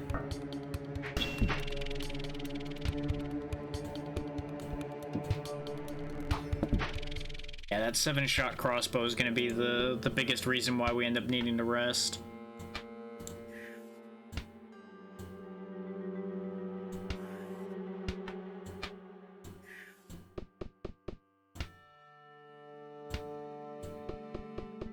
Yeah, we may as well just rest here.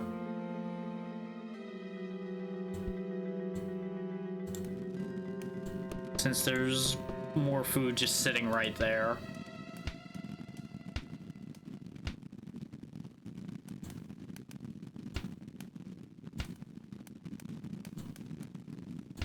Just eat the crystal shrimp legs. You can go ahead and eat a parsnip just to be topped off. There we go. Then we pick up the extra parsnips. And we'll go clean up the other food we left in the other room. Not that it's a good idea to be picking up this food that we just left on the ground, but you know. Beggars can't be choosers walking in the caves. Wait, you have things too. I think, yeah, there's another turkey leg. There we go. We have a full inventory once again. Unfortunately, we still have not seen a big crystal crab, so we might actually fail that goal just because we can't find a big crystal crab. 'Cause I don't think we've left any ground uncovered. So, unless it's here in level 3, I don't think we're getting one. Crab. 4 little crabs, but no big crab. There's been a lot of crabs, so... Okay, that's good, but there's 2 of them, which I'm not the biggest fan of. And bandits. Okay. Gonna have to deal with the bandits first. As much as I would love to have them help me fight the big crystal shrimp, slash have the big crystal shrimp help me fight them, I know that's not gonna work right now.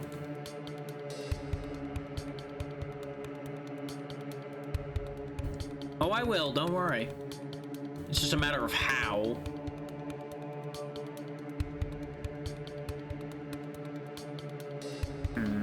Go ahead and track so I know what else is here. Yeah, that's what I figured. There's 2 more guys, which changes my shot plan a little bit, actually, because we'll shoot this way so we can hit both of them. Give them a nice bit of burning to worry about, and then move around.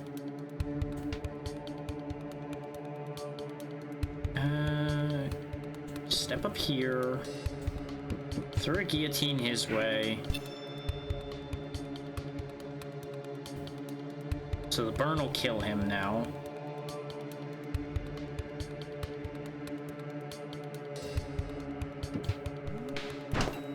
over here so you're more readily accessible. I was gonna have you stab this guy, but you've wounded him more now, so go ahead and just whack. Understandables, you know, hopefully some rest will make the remnants of the headache stop being a thing.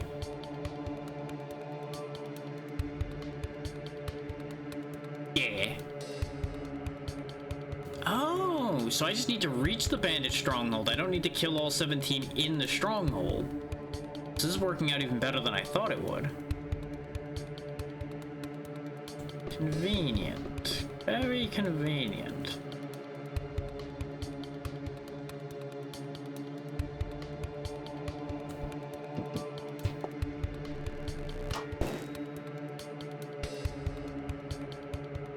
Power his burn. The clubman's gonna get to do stuff, and I don't like that. Because I could stun him, but I feel like that's just a massive waste, because I could just kill that guy instead. So somebody's gonna end up getting stunned. Yeah, that's fine. You go ahead and bonk him.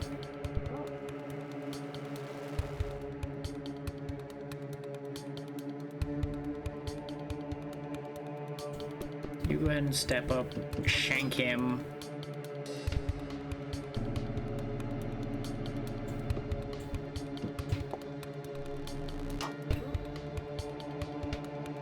And that's the end of that.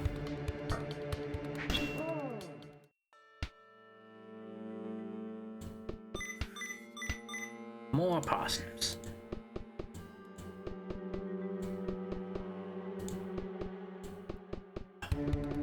Oh, god damn it. Why is there a super bandit over here? I'm just trying to set up to fight these things smart, and you just need to be a problem.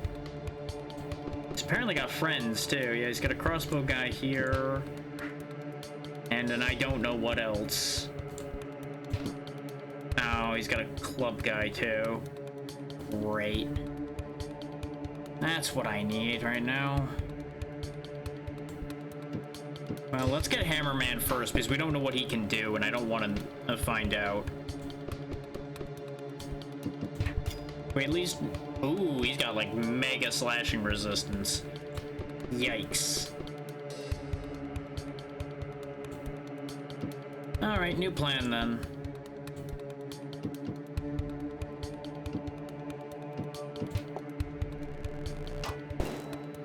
New plan, same as the old plan. Set him on fire.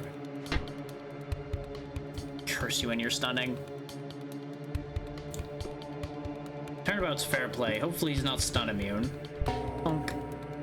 Yep, what do you know? He's fucking stun immune. It's almost like I predicted that. This is bad.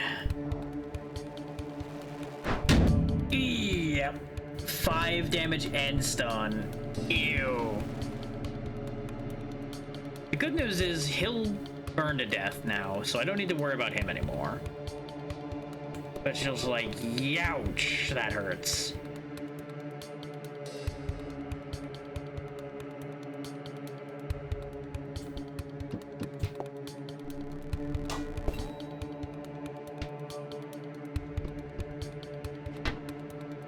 Getting real tired of my whole team getting stunned, too.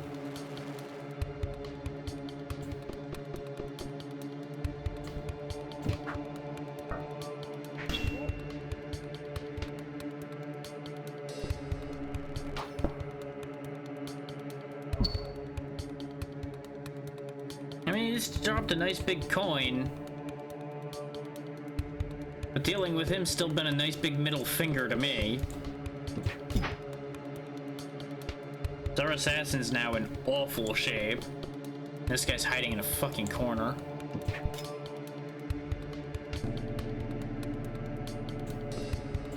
Shame for him, he's gonna die in that corner.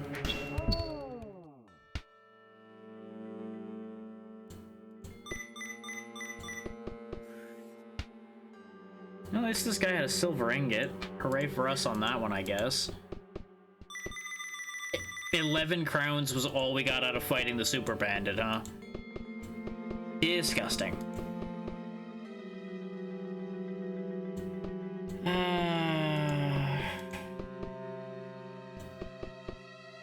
I need the big shrimp. Let's look around the rest of the area first and see if we can find like a single big shrimp somewhere or something.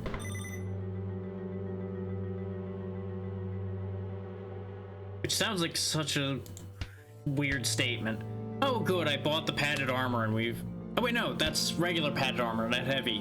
Okay, that's actually good. That's actually really good.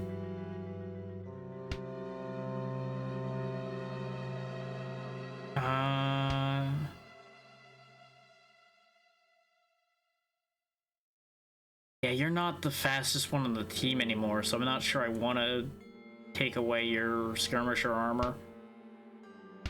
But the only other one who can wear medium armor is you. You don't really end up getting bashed or exploded that much.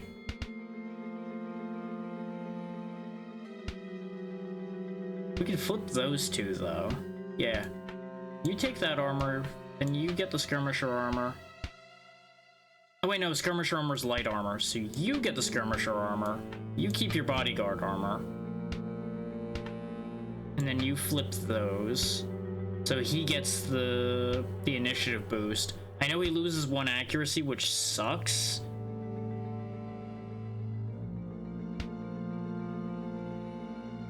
Now then again, that switch was also initially based on the fact that he was going to get the initiative boosting armor. So no, I think this is fine. We'll let Manfred keep having the higher initiative, because he does very well setting everything up. And we'll just leave the chainmail shirt behind.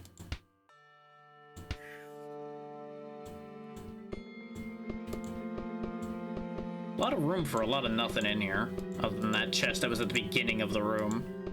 There's the elevator. Okay, there's another big shrimp here. It just has a little shrimp as a friend instead of another big. Okay, this is the fight we'll do then. This is much better.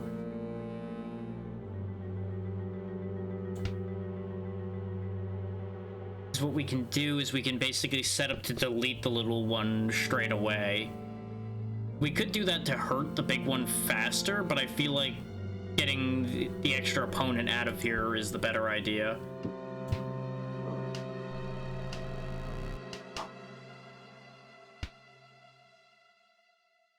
Oh yeah, you can also rally before we start the fight. Oh, that rallies everybody. Okay, so that is an AoE move. Okay, good. That makes me a little happier about having grabbed that. Wham! Okay, so he's set up to die. You don't want to be the one to finish that off. We can probably just guillotine it.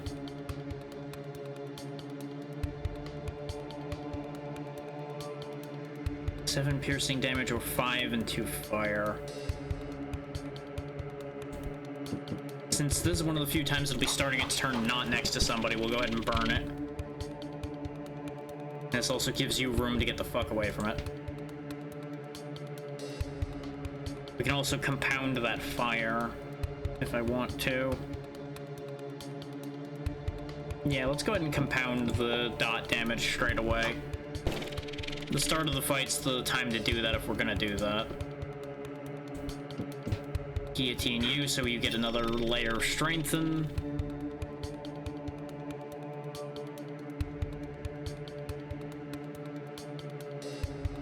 Actually, I have an idea.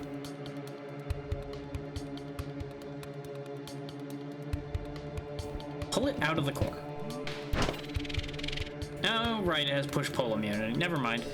The idea was going to be, I have him pull it out of the corner so that Hector can push it away from him after he attacks it.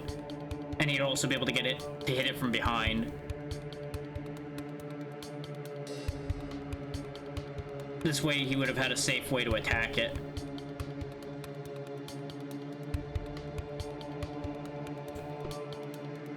We'll go ahead and do this instead. This way they're not side by side around this thing. Oh right, its turn was... No, the burning. And there's the stun as well. Ooh, this could be bad. This could be very bad. Because he now has 3 burning on him. We have to kill this thing fast. Because I made a stupid decision.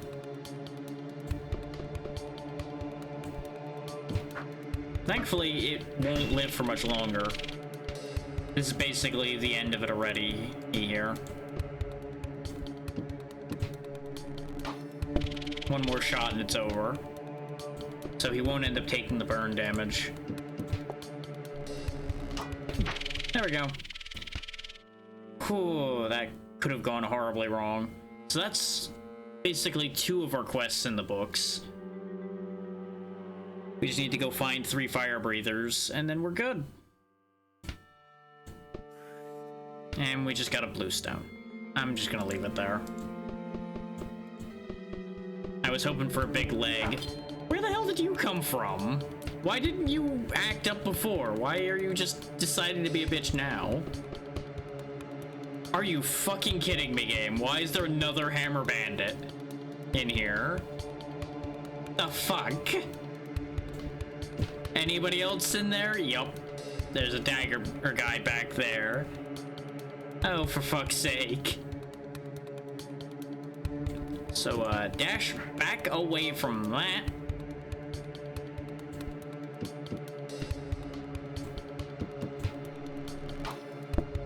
Like, on the bright side, the hammer guy's not that bad. He just hits kind of hard and is very resistant to slashing, which is going to be the biggest problem. And at least the dagger bandit's all the way back there. We don't have to worry about him. He's miles away. Yeah, it doesn't much matter which shot you use on him.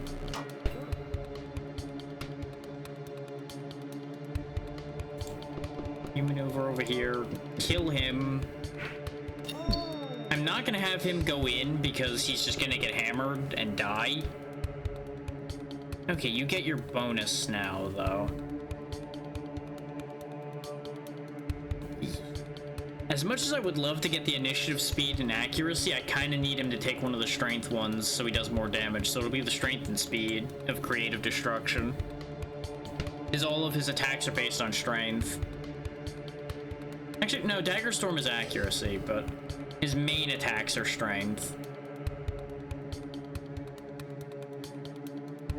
So now he'll do 8 with flanking maneuver. So that's pretty good. Well, 8 with a maxed out flanking maneuver. You gotta remember, big man's stun immunity is gonna be an issue. But you go ahead and go in because hopefully he can be incapacitated. Yes, he can. Also is bashing damage, which bypasses his slashing protection. And you get blocked, nerd. Suck it.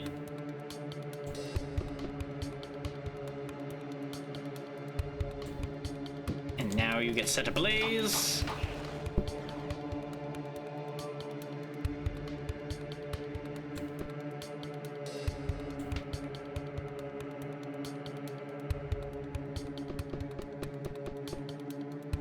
Okay, we're minimizing the problems here.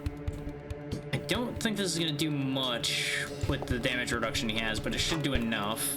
Yeah, now he'll burn out, so I don't need to worry about him anymore. Go here. In fact, you know what? Fuck you in particular. Guillotine. Give me strength. Or fuck me, I guess. What part of die didn't you understand? Was that excessive? Yes. Did it make me feel better? Sort of.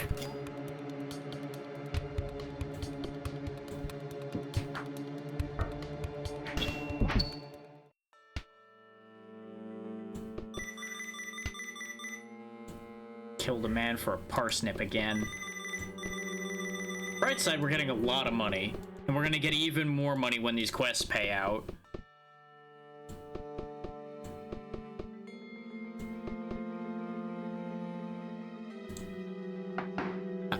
Assume that we get healed when we go to the camp? Question mark? I don't actually know how that works. Since it technically goes to expedition over You...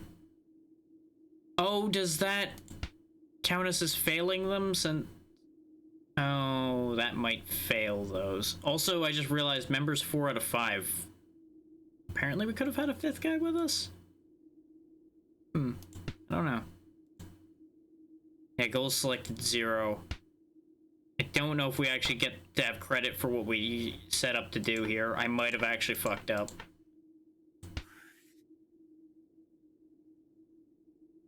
I'm actually gonna leave some of the parsnips here. Because I assume these will stay in the camp. And this way we have some inventory space going into the next area.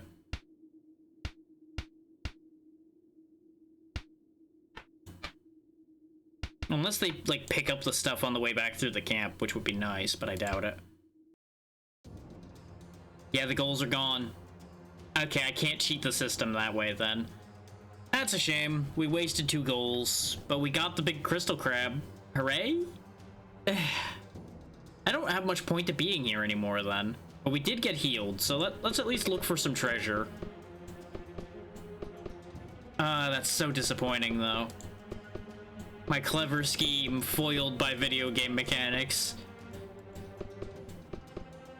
You know, there's a dangling bandit. We'll go ahead and help them. Hi.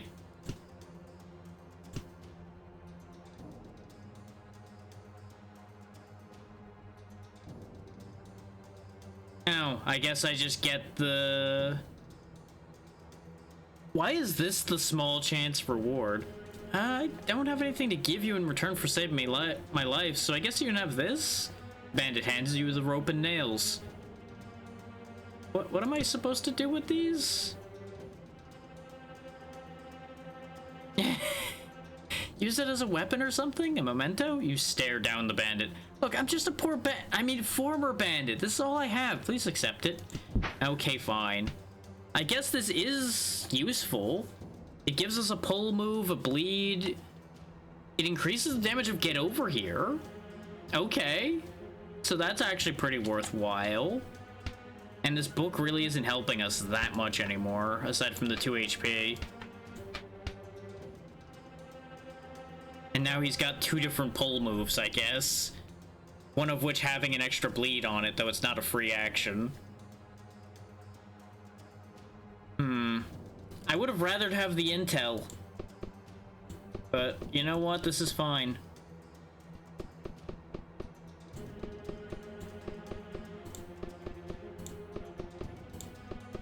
Something feels strange about this room.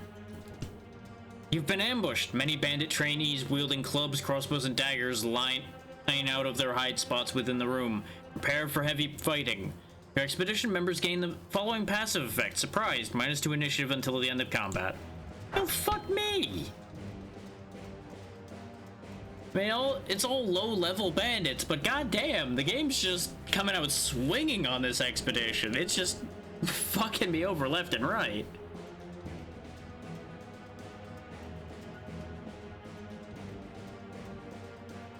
Fine, you want to play like that? We can play like that, too. Throw a knife into your back. Pull you backwards. And then slit your throat.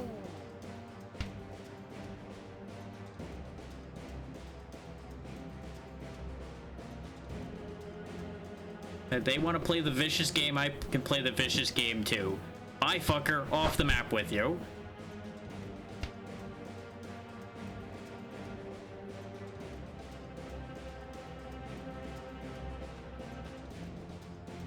I would love to be able to do something about this club bandit, but unfortunately he's gonna get to move before I can do anything about him, as far as like shoving him off a cliff goes. And I think he's got ground behind him anyway, based on the way this map's laid out. Yeah, he would fall down, but I don't think he'd die from the fall.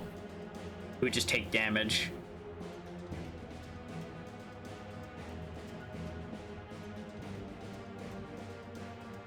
Like, as it stands, I'm shooting him anyway. Yeah, he steps forward, clubs Hector as expected. We did at least get rid of 2 of them immediately. I just would have loved to have gotten rid of more of them than that. positioning just didn't allow for that.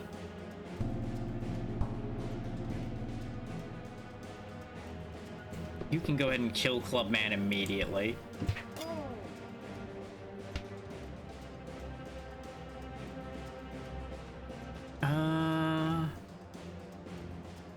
It's a pity this is a melee range push, but it is 3 tiles, so you know what? Get the fuck out. Whee! I'm never gonna get tired of doing that in case anybody's wondering.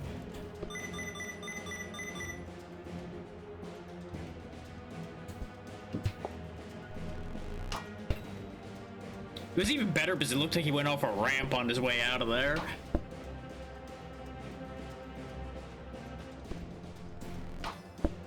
And really, I don't think I can be blamed for this because they keep choosing to stand near edges.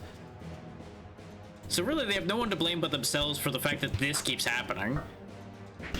Whee!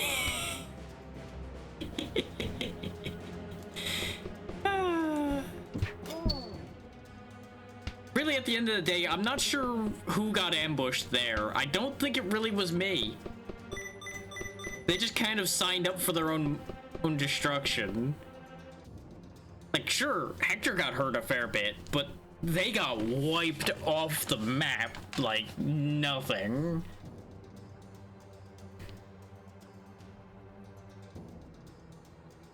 I'm actually really pleased with how that fight went, aside from how it started. It started off not so great, and then it just was brutal for them from that moment on. I'm just checking something right quick, and it's just being laggy about allowing me to check it. There we go. Is, you know, doing stuff for tomorrow and everything, so I have to keep my eyes on my messages more than I normally do.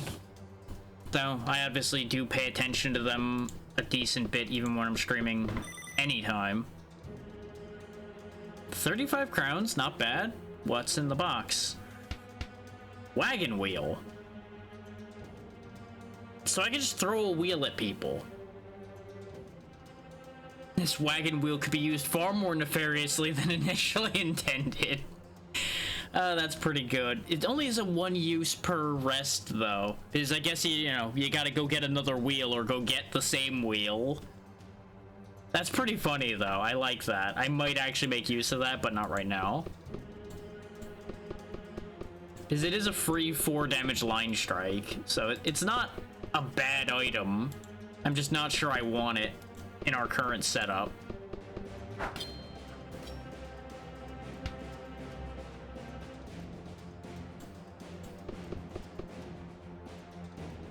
Sniper bandit. Anybody else over here? Sure is.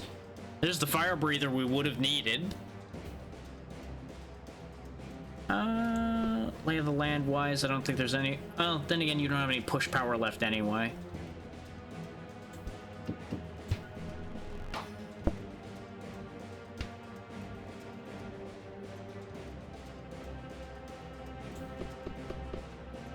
Actually, no, don't be adjacent to a friend. That's the opposite of how you kill people. Do that. Do that. And then finishing blow, hopefully. Oh, right. Fucking damage reduction. Ah. Please tell me you can at least shoot downward. Nope. You apparently just have, like, no sight angles here. You're just walking around with a goddamn bucket on your head. Because you don't know how to be a useful archer. Swear to God. How? Explain. How does he not have an angle on that man? How does he not have any means to shoot that man?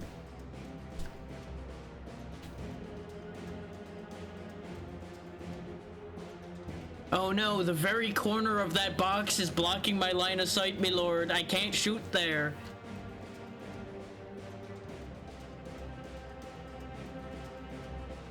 I'm gonna push this man off a cliff.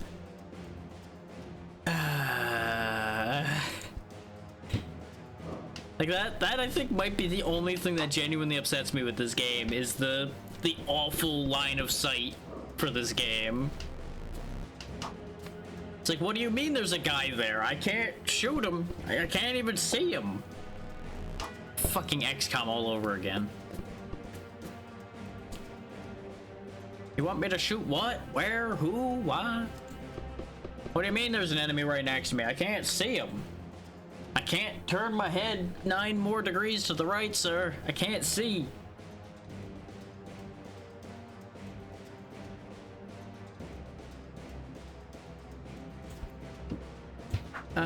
Not bitter at all. Nope, not bitter in the slightest.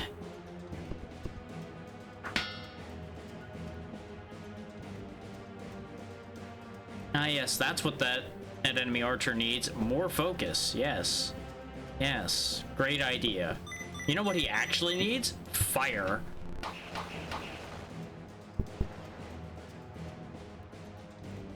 Goodbye.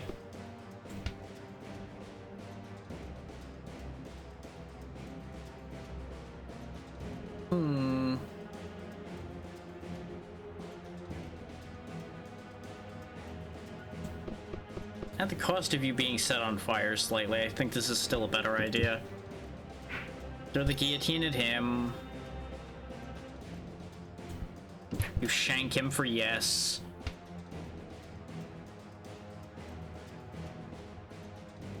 You can actually shoot something now, but I think I'm gonna make you move anyway.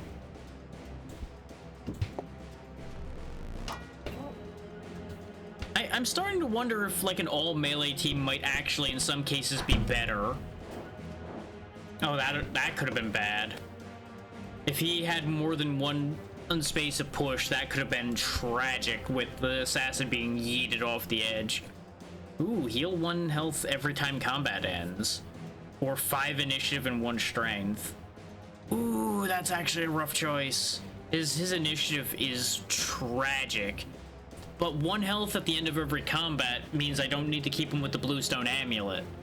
So we can give him initiative another way. So we'll take the Noble Blood.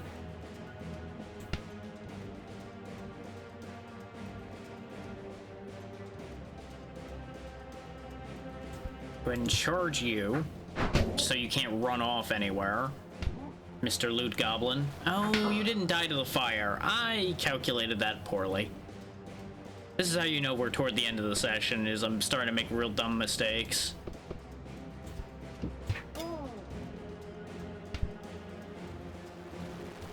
Please get away from that edge. I know edge is your whole shtick, Mr. Edgy Assassin Man. But kindly step away from that edge.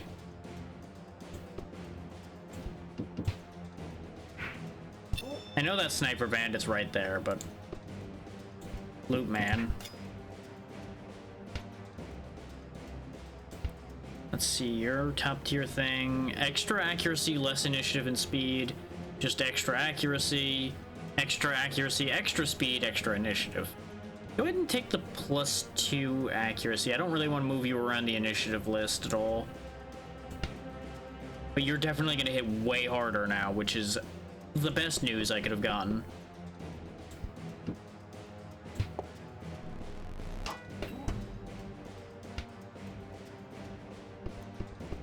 And you might have guessed, but I'm gonna rest after this fight, because this is not going well.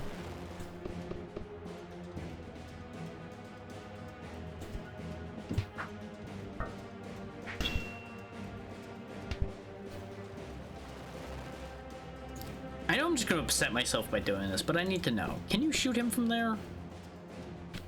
Why can you shoot everywhere around him, but not at him? Do those boxes just have infinite height?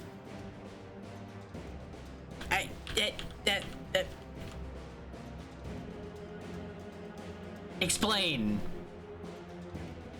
Someone explain, please. How does this not work?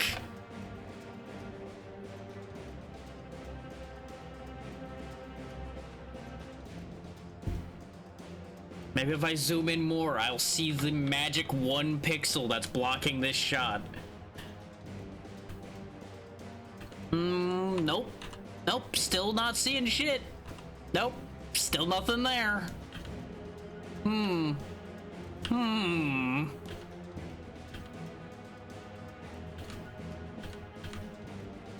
Yeah.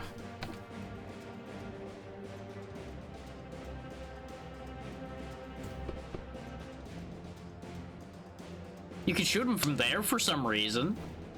I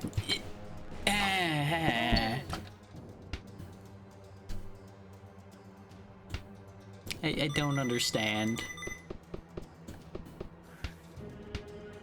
Heavy plate armor.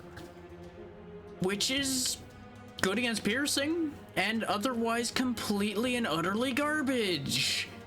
Joy! I'm so glad we did that fight. Fuck's sake.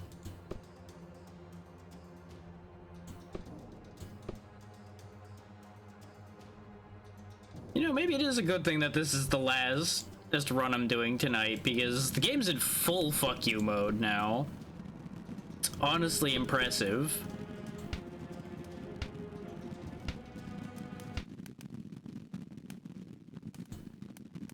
Well, everybody's gonna have to slow down because I think turkey legs, yeah, turkey legs are all we got and we need the health. Burp, burp, burp. It's a good thing everybody's pretty fast already. I could always leave as well, and I did seriously consider that, but with all the resources we have to keep going, I feel like it would be wasteful to leave now. I'm trying to, you know, at least drag some extra profit out of this round we're doing here. Oh, this could be really bad.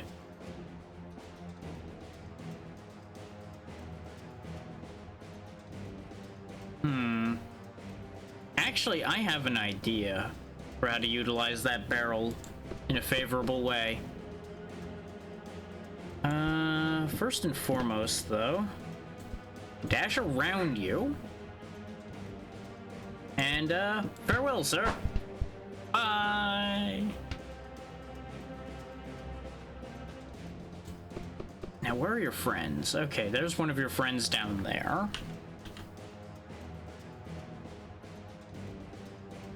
Oh, I could do a double funny. I could actually do a double funny. I can't anymore because I positioned wrong. But to explain the thought process here, step one is going to be push barrel at man. The double funny I could have done was actually positioned down here somewhere, pull that barrel down, then use the rest of his movement to get away from the barrel and everything, and then both barrels would blow up on the fire breather. That was the double funny I just realized I could have done, and it would have been great.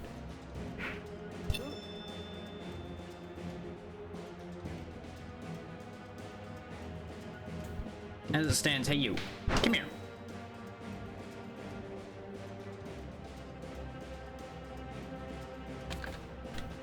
Neener, neener. I don't want to position him any closer to the fire breather because the explosion's gonna happen. Actually, blowing him up's the funny move, but it's not the best move. I say knowing full well that I'm gonna do the funny move anyway. I could step up and then rope pull him up as well. But again, that doesn't lead to him getting hit with a barrel and me laughing at him. So, we're gonna go with the getting him hit with a barrel and laughing at him plan. I need some joy in my life right now, after the way the game has upset me.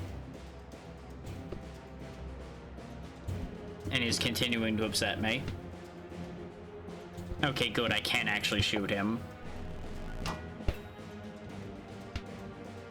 This might not kill him. And this is when this barrel doesn't even get pushed and it blows up in my face. Okay, good, it got pushed. But it's only gonna do 4 to him, is the problem. Oh no, these are stronger barrels, I guess, so he's dead. It did work. The plan worked. Haha, fuck you, get barreled. Oh, hi, Explodey Man. Oh, this is gonna be really awkward for everybody involved, huh? You've certainly made a choice.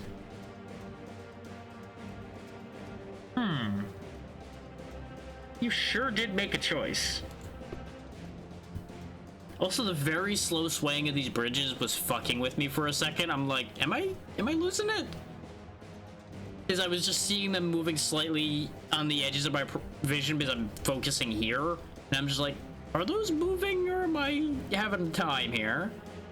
But now they're moving. Everything's fine.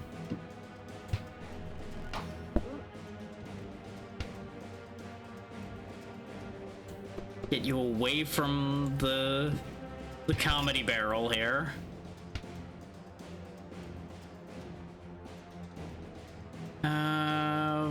Problem is, how do I do this? If I blow him up, I do less damage to him than I otherwise would have.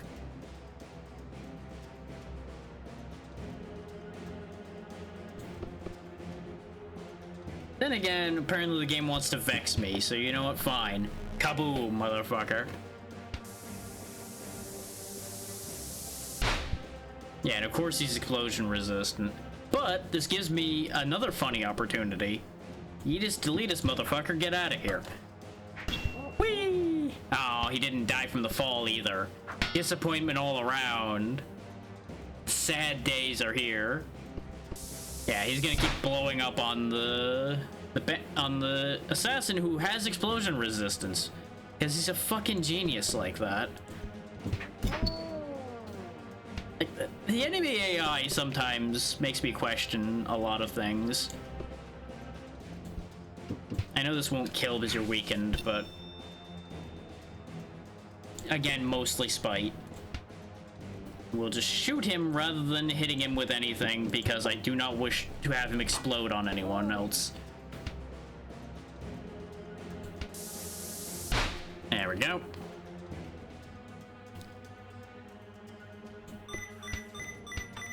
Turkey leg.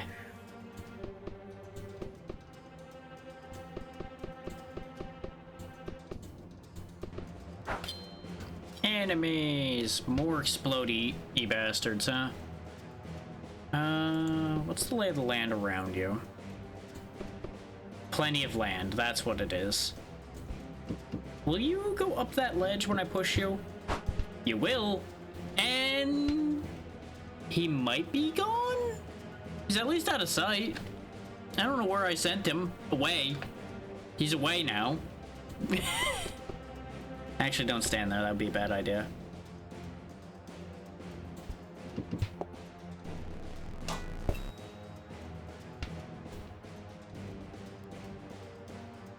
This is gonna be more to the side of him, but hopefully you'll get enough bonuses. You left him with one.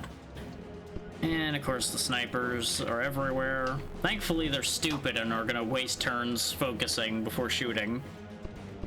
So we get to do more about it. Oh, nope, that one actually shot and slowed me. Joy. I'm so glad.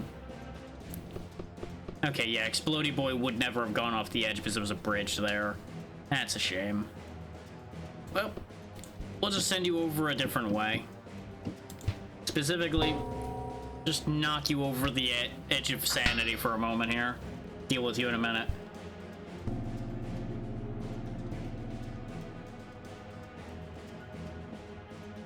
Speaking of over the edge of sanity, though, I was considering picking up Menace from the Deep after we had such a good time with that demo. Though, a lot of the reviews for it have not been looking good, so I might give it some dev time before I pick it up. As much as it was a really neat card game, it did have high potential for not a lot happening sometimes, and it seems to be that that was the big issue with it. So you're trying to tell me that these boxes are just like giant immutable forces? I disapprove strongly.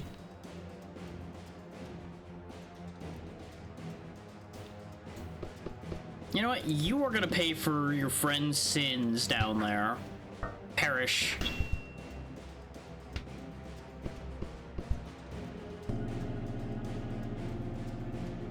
Like, he absolutely had nothing to do with the fact that the box was upsetting me or any of that, but he happened to be in a convenient location to be shoved off a cliff. So he got shoved off a cliff.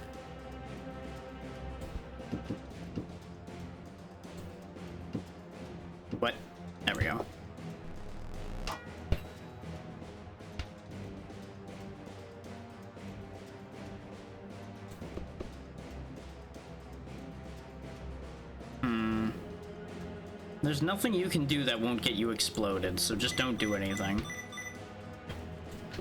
We'll just send him onto the bridge. Now watch as extra comedy happens, and when he explodes, the bridge is destroyed and I can't go that way anymore. Okay, good.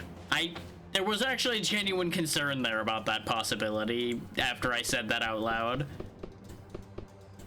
Just like, oh yeah, now the bridge is gone. Huh. That would have complicated things. Oh good, more enemies. Jesus. This place is... It's almost like it's a stronghold full of bandits or something. That's silly talk, though.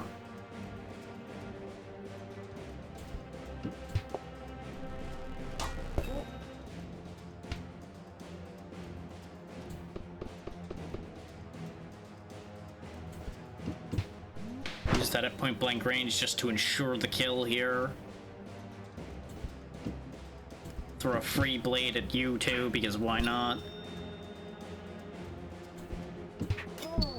That's the nice thing about assassins so far, is they get lots of free action attacks.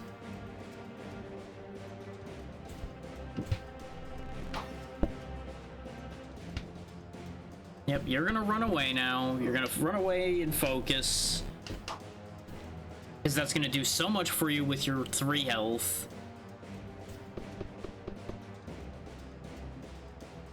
Well, I can't charge him anymore, but I can charge the explodey boy and make it harder for him to go running off to upset me, so...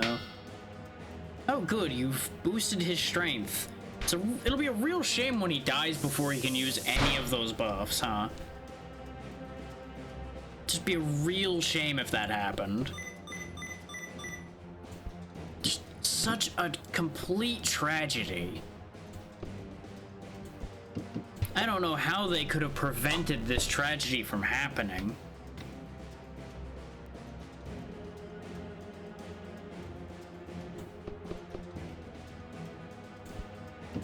Guillotine. Dagger Storm.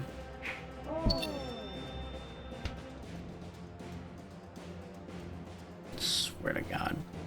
You're not gonna be able to shoot him somehow. No, you can shoot him. Good. Burn.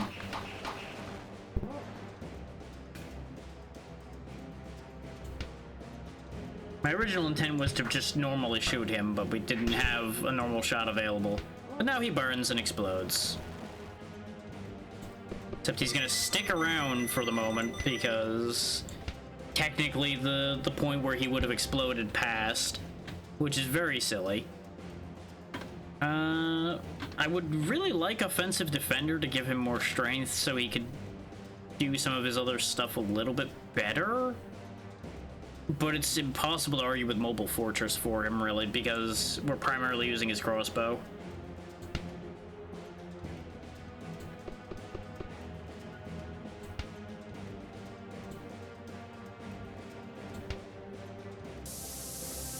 Kaboom!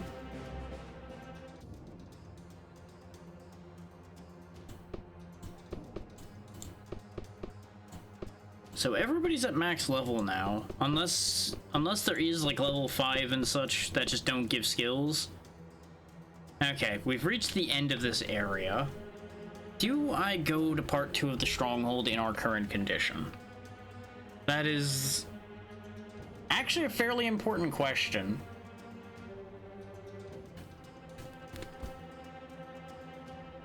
Because right now we have 1 set of logs left. So we can rest 1 more time.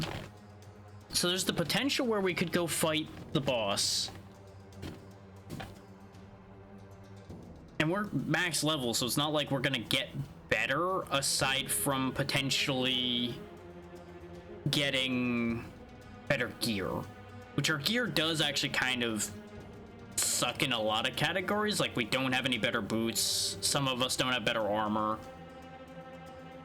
Multiple people are missing backup weapons or alternative weapons, which, hindsight being 2020, I don't know if I could actually have put another weapon in this slot or not, since it seems to be primarily for two-handed things, or primarily probably ranged things. So I don't think either of these two would actually be able to use something in that slot.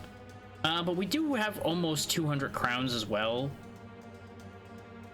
So I think I'm gonna do the discretion is the better part of valor choice here and get us out of there.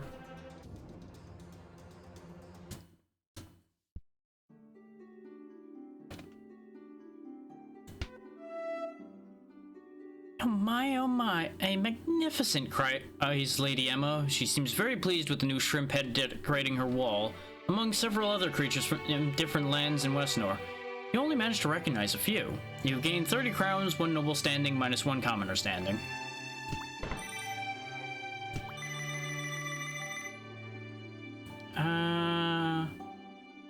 No, I have no intention of taking another bluestone amulet because I don't need it. We'll just throw that away. I'll throw it away here, though, because I get paid to throw it away here. We don't need 2 sharp daggers. We also don't need a spare dagger. We don't need the simple knight armor. We'll see what we can pick up, and then we'll find a place to raid off to.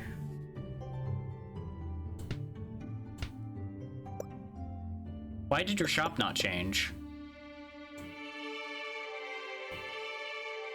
Your shop should have re-rolled. We left. Why is your shop the same, you son of a bitch? Hate you. You're the worst blacksmith in the world. Completely awful and useless.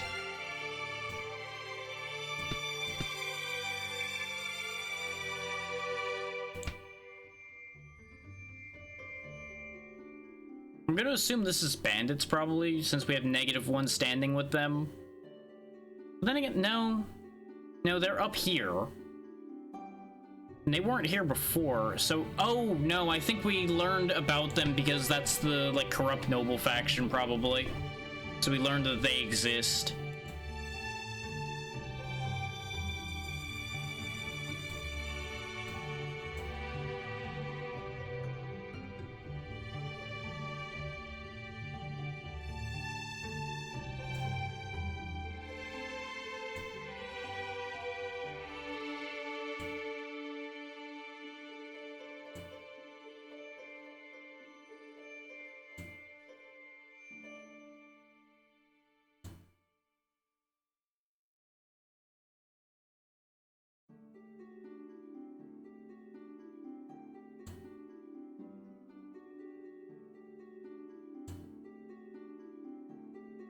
Just taking a quick look at my list, I might stall and do one more run depending on what I see here.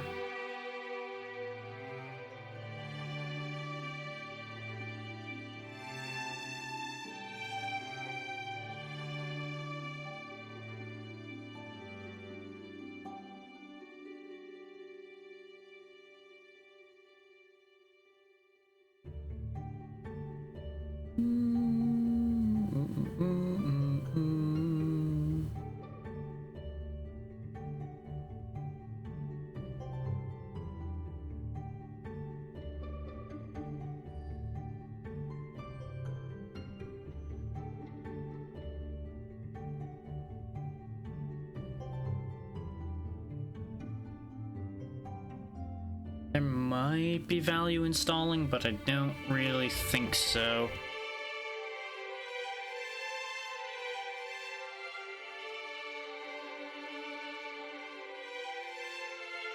Since we've gone to see Nyx, though they might be quite preoccupied with what they're doing.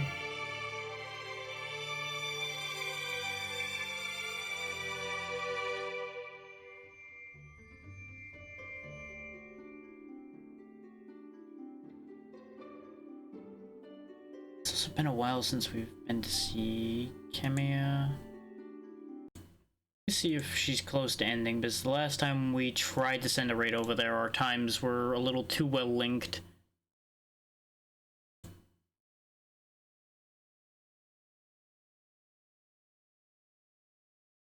It looks like they might still be going for a bit. So that's a maybe. Let me see what else I got going, and I might send over there, I might not. I've got options to pick from right now, so... I need to figure out what I'm doing. As if I'm not always having to figure that out. But you know, that's neither here nor there.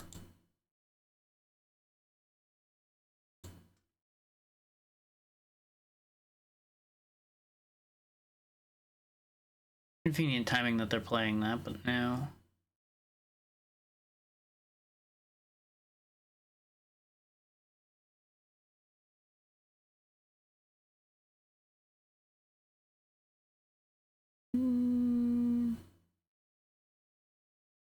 Yeah, I should just learn to start going with my first instinct. So we'll go over to Kemiya.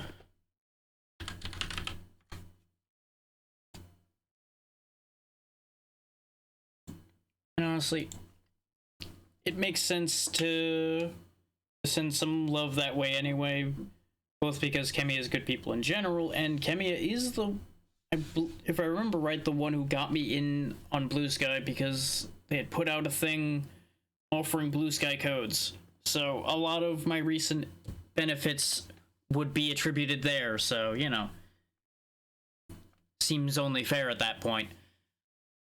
Yeah,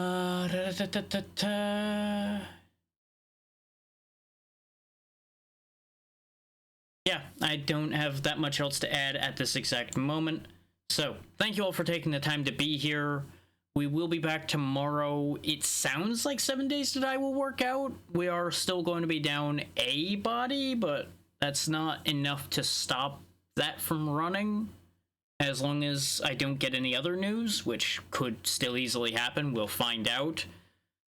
And then Monday should be initial collab for Freedom Unite. It will probably be pushed to a later point in the day than the usual streams. I still need to finalize times with people, but from the sounds of things, most of the people won't be available till basically right about now when we'd be normally ending.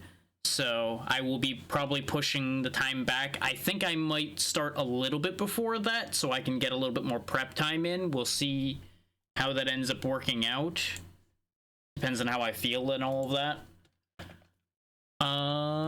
Though we're in roughly the same position, those that have done prep, so I feel like doing more prep wouldn't exactly be the most reasonable thing, but I'll figure that out. And then we'll figure the rest of the week out from there, really. I don't have any deep plans for the rest of that. I'll see you all tomorrow, and have a good night. Goodbye.